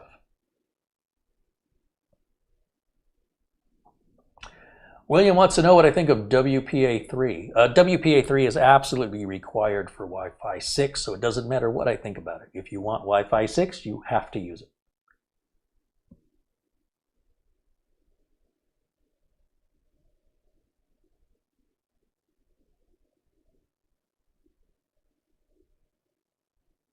Mike Zielinski says, I'll be in Phoenix next week. I'd be willing to help you get some computers out the door. You know, there's an interviewing process. I can't just take somebody's word that they know how to do things. I have thousands and thousands of dollars in inventory in a secure location that I'm not going to open up to a complete stranger online for obvious reasons. And I would have to pay somebody that right now I'm having trouble in that area, only as far as YouTube goes. But once the computers are done and sold, then that's not really a problem. And then on top of that, I would need to train you, and maybe I wouldn't even like you. Maybe you wouldn't like me because I'm a taskmaster and I want to see work getting done, especially if I'm paying you. And some people may not like that. So I don't just bring anybody in here. You know, the reason you saw Mitch is I've known Mitch for quite some time, and he's a great guy, and I trust him 100%. I don't just bring strangers into a secure studio location, given the harassment I receive online. I don't know, you know, there could be a very nice person who just tells other people what they did and where I am, and then that information goes to somebody else, and then suddenly I'm back to being harassed locally, and I don't want to open the doors to that. So, well, I appreciate your kind offer. It's a bit naive when you understand the gravity of the value of what I'm doing and the worldwide access that that people have to my channel, not all of which are wanting to help, but rather looking for ways that they can, different ways that they can attack or isolate my location. Again, I'm not a controversial person, but there's some nutcases out there. So I would take somebody in very, very carefully, and I would have to train you, and that amount of time to interview you and train you is all time I could be working getting caught up, which takes me away from productivity. The time to hire somebody is when you don't need them, right? Because that's when you have the time to train them and make sure that they've got a value system similar to yours or a work ethic. That doesn't always work out. Even if it's a nice person, they may not have the same work ethic or they might start getting entitled or other issues can crop up. So it's best to try to figure that all out before you actually need them. And when you do need them, that they're able to hit the ground running and help you get caught up. So when I don't need them, I can't afford to pay them, and I don't have any work, right? I have one computer to do, bring somebody in, start training them. They could then take the training that I've used to educate them and then use that to find a different job now that they have experience and leave me with nothing, and that would be a bad investment on my part. So it's all very, very complicated. It's not this simplistic, hey, come over and help situation. Everything has to be done to a standard because this is a business and it's my standard. And you might be fully capable. I don't know. I have no idea. But it wouldn't be worth it to have you over here for a week. But again, I appreciate the offer. It's kind of you, but it's overly simplistic thinking of the complexities of what's involved. And it's part of just running a business, and especially, like I said, that I'm worldwide on the internet, that there's a reason that I'm in Studio B and that nobody knows the location of Studio B, not only for the security of the inventory, but the actions of swatting and other stuff that have been done can't be done here because nobody knows where this is.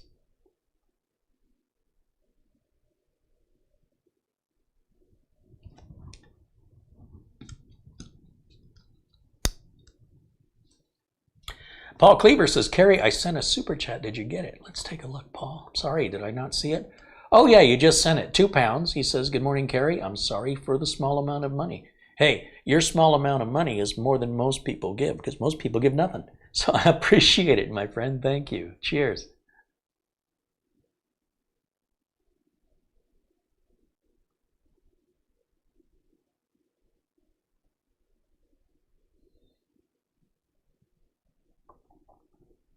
Do I think, this is from what, Devonte Dowd. Do I think the new ATX 3.0 power supplies are a good move? Sure. I mean, there's a reason why. There's a reason why the 3.0 standard was voted and ratified and agreed upon by many, many manufacturers, including Intel. It wasn't done because it was a bad idea. It's been a long time. It's been about 20 years that the ATX 2.0 standard has been in use, so it's time. Kelly Stewart says, Carey, I have to go get a few things done. You and me both. I need to eat. He says, you have a great morning and day. See you later, big guy. Right on, Kelly. Back at you, my friend.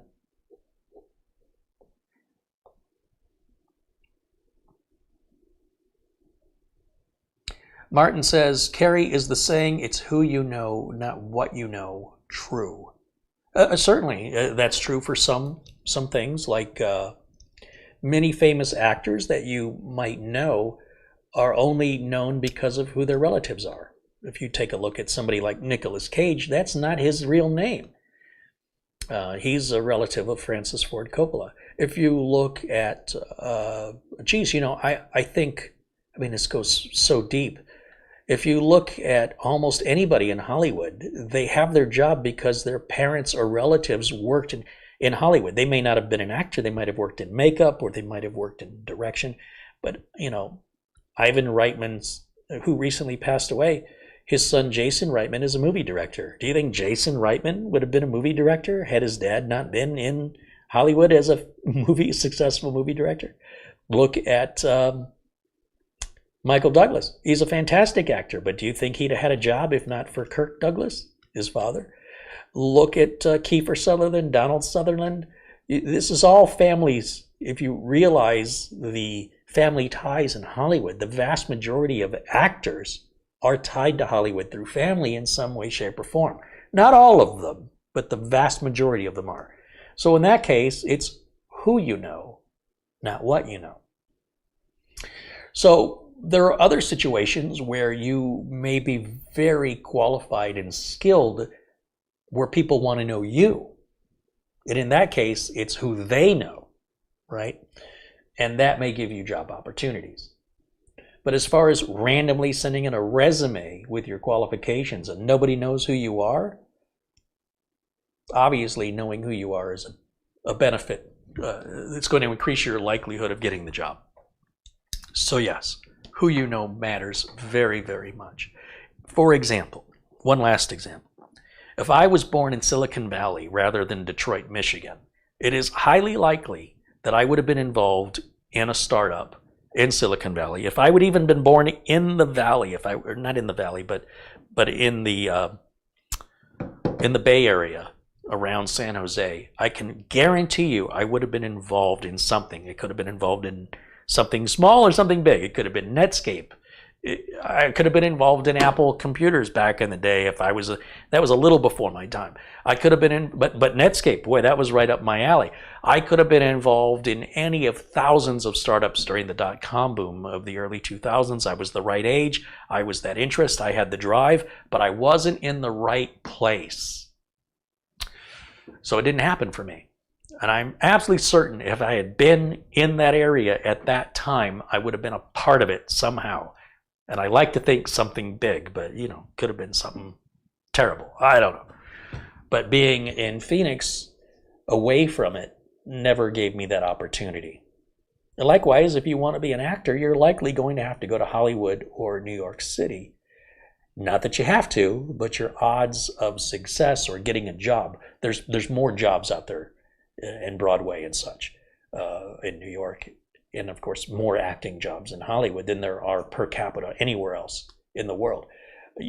People I was just watching Britain's Got Talent. The season just started up again over in the UK. And so many British acts, they say, why are you here? And they say, we want to go to have a residency in Las Vegas. Las Vegas isn't that far from me, and I don't like it. I don't like Vegas at all. But it's their dream for these many people who have practiced their talent, that they're on this talent show, that they will win the talent show and get to go to Las Vegas to perform their talent show on a regular daily basis, week after week, month after month, and that's going to be their career, and that's their dream. Why is their dream not to perform in Blackpool? You know what I'm saying? Blackpool's a lot closer. If you don't know what Blackpool is, you just Google Blackpool beach, and you'll see it's kind of like Vegas. Not that Vegas has a beach, but if you look it up, if you're familiar with Blackpool, you know what I mean. Anyway,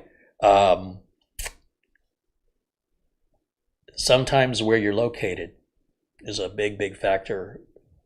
So if I was friends with Mark Andreessen, who was a co-creator of Netscape along with Jamie Zawinski, but I was 1,000 miles away, I don't know that would have been useful unless I had the ability to move.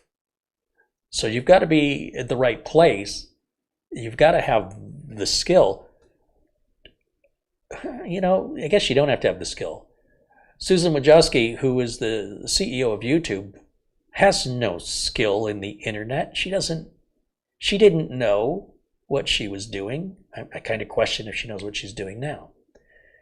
She let Larry Page and Sergey, the founders of Google, use her garage. They were her neighbor. And she had a conversation with him and said, you should buy YouTube. You're like, why should we do that? And she's like, oh, this is a great platform, and I think it'd be great for your company. And they said, if we buy it, will you just be in charge of it? She says, okay. And now creators like me are sitting here shaking our head going, what qualified her for this job? Well, she was neighbors with Larry Page and Sergey, what's his last name? And yeah, so she's the CEO of YouTube. Does that answer your question? Hey, there's John Jack Wilson, contributes $25. He says, here's for a case of Gatorade and my late to the chat fee. Right on, John. You're just catching us here at the end of a very, very long live broadcast. We're encroaching on 5 hours here. And I am tired. I haven't eaten all day today. And I have a ton more work I have to do, which is going to have to wait for tomorrow. We're 5 minutes away from being at 5 hours. Live, without a bathroom break. I'm fine. Part camel. Bob Connor says, hey, I have a copyright on late fees. You better not. Gosh, what a day. Remus Computer Solutions says, your stream helped me work today. I hope your work was more productive and fruitful than mine was, Anthony. I'm telling you, man, this shouldn't have been this hard. And, you know, I chatted a lot with the audience today, which is your indicator that I didn't want to do it. The minute I started running into some frustrations that I wasn't expecting, that's usually when I just, let's talk in the chat for an hour and a half. I'm just procrastinating, and I don't know why I just don't rip the Band-Aid off instead of torturing myself like this, but I'm glad to see you in the chat, and I'm glad you were here. Always good to see you. He says, man, I felt your pain. I had a pain of a time with a Fractal Design Torrent Compact. You know, I'm not a fan of those Fractal Design cases, so I'm not surprised. Patrick Holcomb says, great live tonight, Carey. Great work. It's nice of you to say. I don't think it was great work, but I am tired and hungry, so I've got excuses up the wazoo. The hard work is done. That's the good news. But now there's nothing more I can do, and I can't test the quality of my job for a few days. If I'm not able to get the system back tomorrow, which I won't be, it'll be at least a week before I can. So that means the system's going to have to be put aside. Remember I mentioned all the obstacles I have to walk through? I'm going to add another obstacle to my walking path for another week because I'm missing a cable. It's my fault. Be clear on that.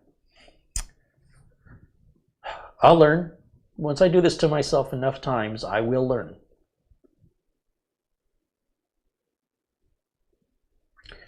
Remus Computer Solutions says, the long stream helped me stay focused rather than bounce around videos. That's cool. Well, I wish it helped me stay focused. Thank you, though. I appreciate your kind words. I'm glad it helped somebody, because it didn't help me.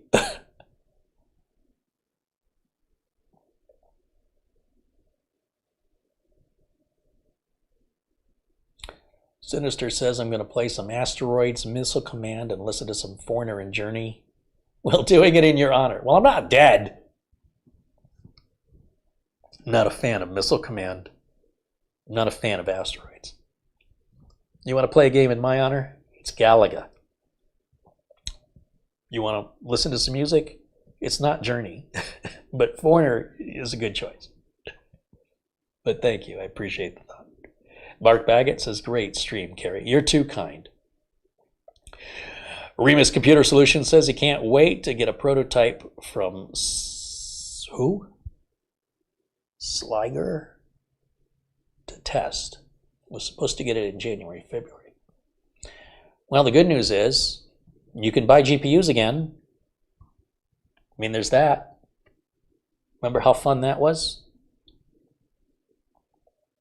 Well, if you want to buy this GPU, you've got to buy this power supply. I don't want the power supply. Well, then you can't have the GPU. What about you? We have a New Age shuffle. What does that mean? Well, we can bundle in some crap that's not selling and force you to buy it if we choose your name to select you as a buyer. I think I'll pass. So hopefully we're done with that for a while.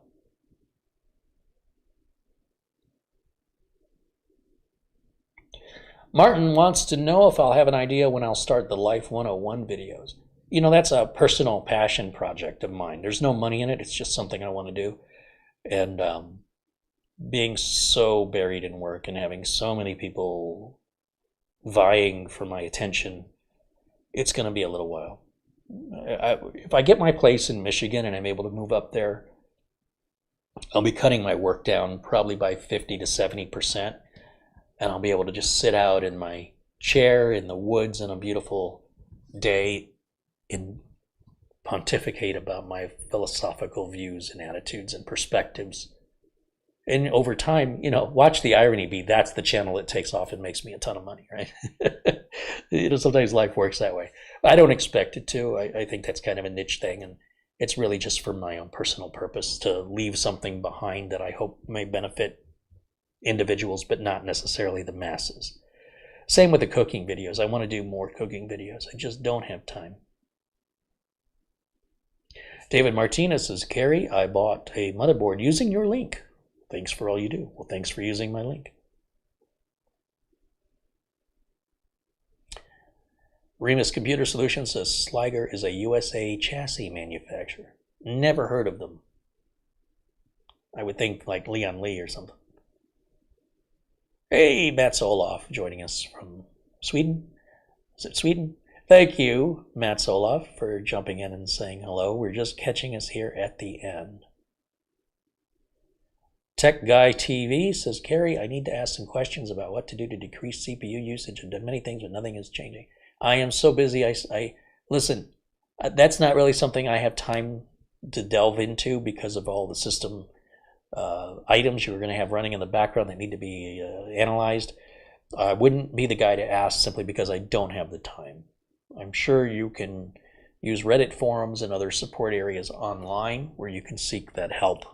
Unless you want to pay me to repair it. And even then, I'm so backed up right now, the last thing I really need to do is add to my workload. So as much as I want to help everybody, I'm so backed up with people trying to give me their money.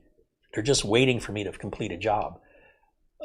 Helping people online is fine for short, quick answers I can do online. But something like that's going to take a lot more time.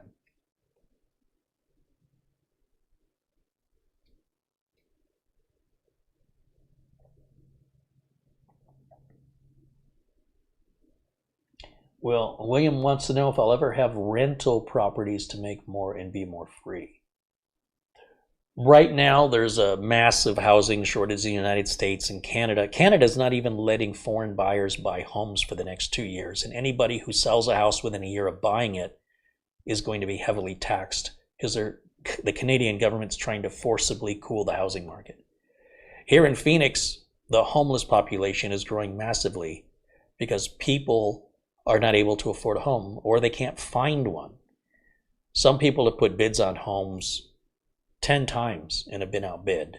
You know, you got to find the right house that meets all your requirements, fits your budget, you make an offer on it, you get turned down.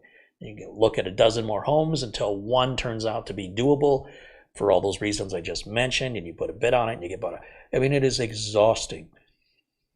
I'm hoping whatever this is happening with the housing market, and by the way, it is happening everywhere. I've been searching for a house in Michigan since the fall. I mean, seriously, every day since the fall. I found 3 homes, maybe 4, that were doable. And the only way I was able to get potentially one of them was to come up with $150,000 cash and then finance the remaining $400,000, paying over $100,000 more than the house was listed for. And I was about ready to do it, honestly, and I didn't know how I was going to pay for it, but I was just getting exhausted. And the house was perfect. It was so perfect. But it's like, all right, so come up with $150K. Okay. Oh yeah, how am I going to do that? There's a small detail I didn't quite work out. The liquid assets of $150K. I better start making some more videos, right? But by the time I make the videos and the money comes in, that house is sold and gone, and we're right back to square one again. So to have extra income to buy an extra property to use for rental and then have to deal with the damage that renters cause and the abuse and all the things. If you've ever had a rental property before, you can have some tenants who will absolutely demolish your property. There's a YouTube channel where a guy, well, there's more than one, where a guy shows you his rental units when they're getting ready to rent and then when they end up having to, you know, somebody moves out or gets kicked out and they have to go in and see what the rental unit looks like now. And a lot of times on these evictions, people destroy the house. They're just angry that they're getting evicted and they have nothing to lose. And they completely demolish the walls, the plumbing. They'll take the copper out of the walls and they'll leave you with an empty shell of a house. And you have to sink 10, 20, 30,000 into it. Find construction workers, get it all built back up so you can rent it out again. I can't think of that guy's name.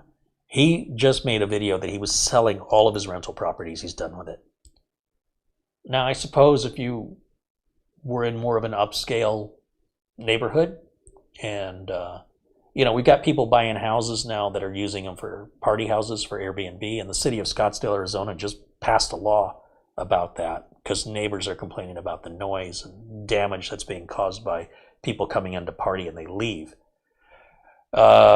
You've got investment groups buying homes as rental units where they're outbidding any families because they've got millions upon millions of dollars of investor money, and that should be illegal. And they're taking family homes off the market that would otherwise be sold to a family that will never be sold. It'll just always be a rental, and it might as well not exist as far as trying to find a place to live. I am not a fan of renting or being a landlord. I've been very, very lucky to be here in Studio B. A renter here could easily cause so much damage and create a lot of noise in what is otherwise a very quiet neighborhood. And so I deeply respect and have a lot of gratitude for the owner of the property allowing me to stay. And I've been doing everything I can to improve the property, whether it's landscaping or painting or electrical work or plumbing work. I either do it myself or I hire somebody I know personally who does good work. I don't just randomly bring people in. And most of it I've done myself, including replacing appliances at my cost and fixing things like the garage door. I fix it myself. A tree had to be trimmed because the branches after the storms almost went through the roof and the windows. And I thought the easiest solution would be to take the tree down. It was dead anyway. I bought a chainsaw. I never used a chainsaw before, and I was very careful not to lose any appendages. I almost injured myself with a ladder involving a chainsaw, but I didn't. And in the heat of 110 degrees out there, trees are heavy. You cut that limb, you think it's a limb, it's no big deal, but that freaking limb is like 200 pounds. So I had to cut it into smaller pieces, and then I got to figure out what to do with these pieces. So anyway, it's a lot of work and something most renters just go, hey, fix the yard, and it's your job as the landlord to pay for all the maintenance. But at the same time, I'm also not building any equity, right? If I buy something, it's like putting money in the bank. And right now, having the money isn't even enough. You've got to be able to jump at a chance. Right now, in my experience, one of the houses I was really interested in was listed on a Thursday night. And the real estate agent said, look, this is going to go up for sale tomorrow. I want to give you an early look at it. And I looked at it and I said, this is great. Give me a walkthrough with your phone if you don't mind. And he said, just so you know, there's about 24 other walkthroughs happening tomorrow. There's a lot of interested parties. And when he did the walkthrough, the house was in shambles. It was going to need a complete floor-to-ceiling restoration, a lot of woodwork, no air conditioning. It was a mess. So the house was listed at $300,000. It needed easily a year of work at approximately, I would estimate, $100,000. So now you're in at $400,000 and you got to live in a house that's under construction because I don't have another house to stay in. Well, spending an additional $100,000 trying to get everything right. Well, it didn't matter anyway because the house sold at $375,000, $75,000 more than the owner was asking, and there's no way I can do that. No way. I'm not going to spend $375,000 and then have to spend a year and $100,000 getting it repaired. So my thought was, let somebody flip that house. Presumably, maybe the person who bought it did so to fix it up and flip it so they can make a little money. Well, I would rather pay $500,000 for that $300,000 house that sold for $375,000 and needed $100,000 worth of work and a year of time to do it. I'd rather wait the year, living my life and not worrying about it, and see the house on the market hopefully the market cools off and it comes back down, and let the owner walk away with a little bit of profit and let me get a deal on a move-in ready house that I pay a little more for. But yeah, these houses, they go up for sale on a Friday and they generally take offers until Sunday and they choose a buyer on Monday. That's it. The biggest financial decision you will ever make in your life, and they're saying you need to make that decision in 48 hours, or it's, and when you make your offer, you don't know what other offers are. So if they're asking $400,000 for the house, you're like, okay, I'll give them the asking price. But somebody else also looked at the house and they told their agent, I'll give them $425,000. But they don't know somebody else looked at the house and they're flush with cash and they want the house, and they said, tell them we'll give them $475,000. Nobody knows what the other person's bidding, right? The only person who knows is the selling agent. So the selling agent sees the offers, but he doesn't tell you what the other offers are. And he presents all the offers to the homeowner and says, I mean, typically you want the highest one. And that's usually what happens, but you don't know if you're the highest one. So you've got to go through the walkthrough of the house. You've got to determine if that house is somewhere you want to live, and you've got to make that decision quickly, and what you're going to have to put into the house to make it whatever you need, or if it's completely move-in ready, in which case, how much more would you be willing to pay? It's a mess right now. I've never seen home buying home buying was kind of like this in 2007, but it burst. And I have a feeling it's going to happen again. I don't know where all this money is coming from, but it's got to run out. So no, I won't be buying any rental properties. I'll be lucky that I'm not living in a cardboard box at this rate.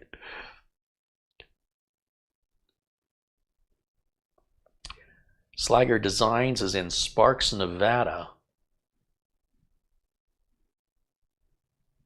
Interesting.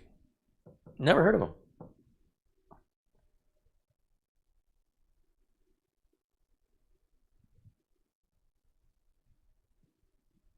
Bob Connor says, this video is therapy for me. I'm staying up to watch, hoping it will make me sleepy enough to fall asleep. As sick as I feel, I've been fighting with sleep since around 5 p.m. Eastern. It's now 3:35 a.m. Eastern. Well, I'm glad I can put you to sleep. I think that's a compliment.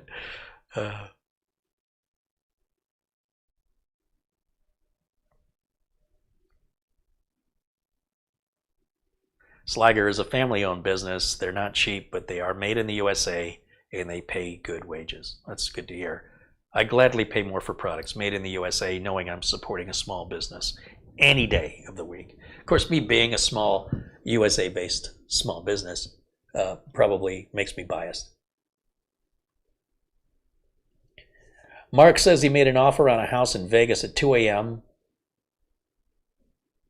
and he was drunk and he won the bid. Maybe that's what I need to do. Maybe that's what I need to do. Mark says it's almost 4 a.m. where he is. He's going to go off to bed. He's listening to TV until he falls asleep. The Greek says, Carey, we saw this housing craze just before the crash in 2008. Some people think there's not going to be a crash, but they're raising interest rates, the government, and that's going to slow down the home buying. It's got to cool off. I don't know. And so many houses are being used as party rentals. It's really become a problem in many municipalities and cities where the neighbors can't get any rest and these people are disrespectful. They come in to party and they just trash the place and they make a lot of noise and they don't care, and then they leave. And then they leave a mess and it's all a big deal. So many cities like Scottsdale are trying to pass laws, or have passed laws, in regards to short-term rental properties for the reasons that are problems that are created by Airbnb and VRBO. It's a serious problem.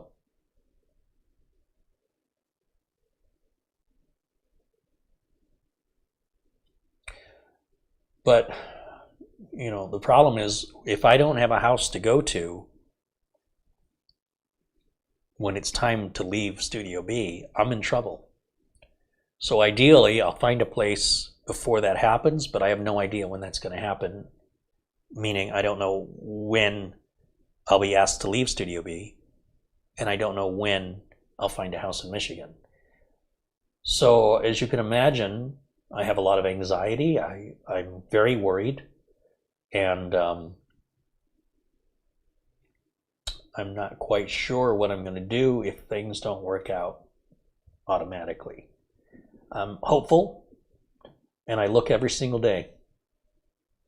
But if I'm asked to leave this location, before I find a place in Michigan, I'm in trouble. So on top of everything else, there's that. I mean, I'm sure I can rent somewhere. Maybe. I mean, even renting right now is very cost prohibitive, and rental places are hard to find. I just don't want to think about it. I don't want to pay $2,000 a month for a place half the size, surrounded by neighbors and noise and congestion. I don't know what I'm going to do. So I'm just hopeful that things will work themselves out. But that's a very, very dark, foreboding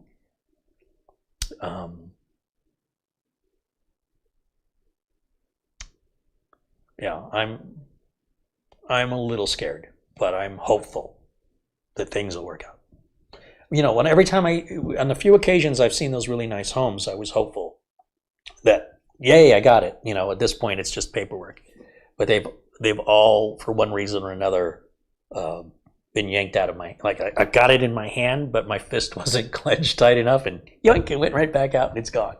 And once a home is sold, it's likely not going to be on the market again for quite some time, or whenever it comes back on the market, I'll probably already have it figured out, whether I want to or not.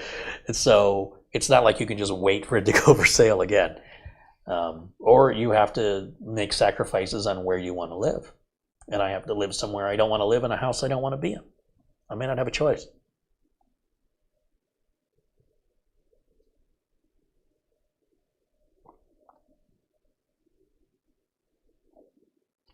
David says, you kept me entertained listening to your podcast on my way home from work. Awesome podcast. Well, thanks, David. John says, what happened with the other house? I still have the other Studio A, but it's not a viable place for me to use for work. I need a studio, and I can't use Studio A anymore. I need to find a place where I can work from, and I don't want to stay in Arizona. So even if I could film back at Studio A, I don't want to, because I don't want to stay in Phoenix. I want to be back to my home, where I was born and raised in Michigan. And there's no greater motivator for me than to sort of force my hand, instead of taking the easy way. I have to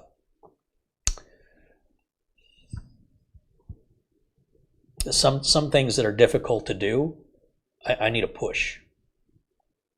And in this case, I'm getting pushed, or I'm about to get pushed. I don't know when the push is coming. So yeah. So Studio A is fine. It's just I can't film from there anymore, and I don't want to. I don't want to be there. I don't want to be. That part of town has gotten really, really bad.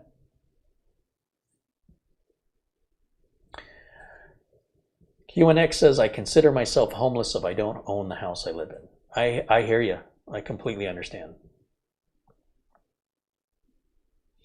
Can you make room in your basement? You've never been to Phoenix, I guess. Homes in Phoenix don't have basements. Not usually. Maybe once in a while, but that's very... I've never been in a house, and I've been in Phoenix since 1980. I've never seen a basement in my life. I think the ground is too hard. I know you can have a basement if you want to pay an extra $100,000 for the construction crew to break up that hard earth. I'm not exactly sure, but I understand it's very, very difficult. And you'd think in a hot environment, being underground would be ideal because the temperature's cooler, but it just isn't done here. Very, very rare. There's no basements. Generally speaking, there's always going to be an exception, but for the most part, there are no basements in Phoenix. Homes are all ranch-style homes. You have a cement foundation with a house built on top of this foundation, sometimes 2 stories, usually not more than 2 stories, and 95% of the time you're not going to have a basement. You will likely have an in-ground pool, however, which is torture. Maintaining 20,000 gallons of water from turning green in 115-degree weather. Well, the water's evaporating and your water level's going down, and you have to constantly top it up and balance your chemicals. And then when you get in it, it's like nasty because it's warm. It's like being in a jacuzzi. And it's not refreshing on a hot summer day to jump in a hot pool. It's like jumping into a bowl of soup. You know, if it's a jacuzzi on a cold night, that's great. But the pool is ice cold on a cold night. So yeah, I don't like the pool at all. I've had a house with a pool for nearly all my life, and I hate it. It's constant work. It never ends. The crap that builds, you got to get the skimmer and get all the leaves and crap out of the pool. Then the bottom of the pool gets all dirty, and you got to vacuum it. And then your vacuum, breaks, and the pump breaks, and then the electric bill. I mean, it's running 220 volts, 8 hours a day. 8 to 10 hours a day, 7 days a week. It'll easily add 30 to 40% of whatever you're paying under your electric bill just to pump the water around. If you don't pump the entire pool worth of water, it'll go green. And then when it goes green or black or yellow with algae, all that black algae, that's difficult to get off. You don't just put chemicals in it. That's not going to get it. It'll stain the pool forever. And then after time, even if you take care of the pool, over time the plaster cracks. And then when it gets so bad the tiles are falling off and the surface of the pool's all rough and it's uncomfortable, they have to drain the entire pool. They go in there with jackhammers and they chip away all the old material. I'm calling it plaster. It's called something else.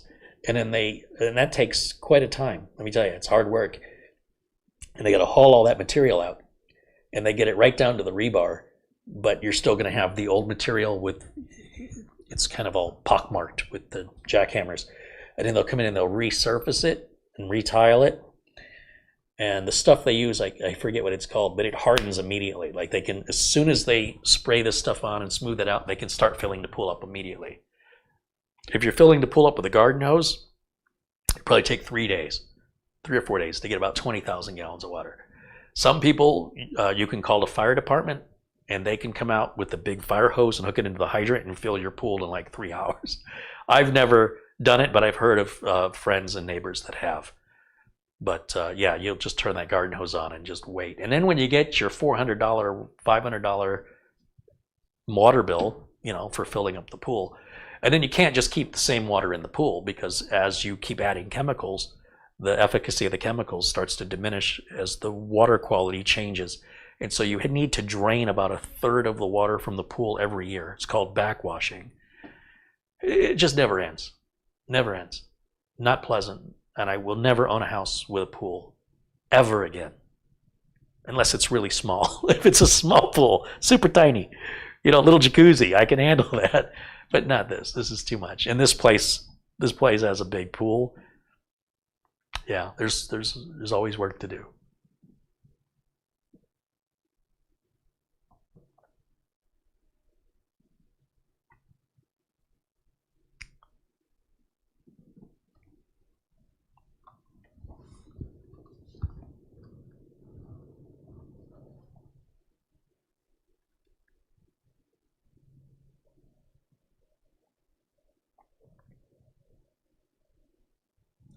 All right, guys. I think that's going to wrap it up for tonight's show. We've gone on quite some time, and I am beat. We're at about 5.5 hours on this broadcast tonight that I was hoping would have been over about 3 hours ago from when I started. That's what I thought. I thought I'll be done by 10 or 11, but it's nearly 1 o'clock in the morning here. It's about 10 minutes to 1, and as I mentioned, and as you witnessed, I have not eaten. I have not used a bathroom.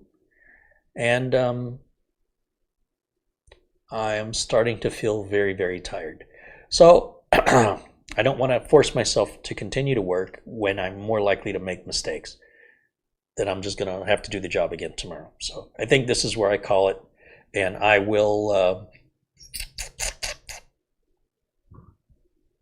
I've got some errands I have to run tomorrow, and then I need some work done because I have computers that got delivered tomorrow night. So I don't think I'm going to have time to follow any video tomorrow, but hopefully We'll be back Thursday, time permitting. And certainly we'll be back Friday at 1 o'clock Pacific time, as I always am. I have no idea what I'll be doing, but there's plenty for me to choose from, and I'll figure something out. So thank you guys for hanging out, and I hope that if you're just joining, you can go back and watch the video from the beginning if you've got that much time. But I appreciate hanging out with you and interacting with you and all your kindness and support. All my friends in blue. Anthony, good to see you, my friend. And of course, all the contributions today. One more quick shout out to John Wilson, Paul Cleaver, Ricky B, Enrico Schelling, Peter Laycock, of course, Winston Liu, and Find Me in Hawaii, David Officer, Chevy, Planet Cryos, and Computer Len, as well as Enforcer P, and Don Allen, Paul Baxter, Gainsy 95, Mark Baggett, Aaron Computer Tech, The Greek, Matt Power, Mark Leonosio, Barry Klein, Jason Willis, Roy Star, man, Ryan Grady, and then there were a couple of multiple contributions from Don Allen, Roy Star Man, Planet Cryos, and Peter Laycock. So again, for all of the support and kindness, and Winston Liu, for all of your continued support, thank you guys so much for making this possible for me to do this as often as I've been doing it. And I'll look forward to seeing you again when I'm bright-eyed and bushy-tailed, probably on Thursday, if I had to guess. Until then, bye for now.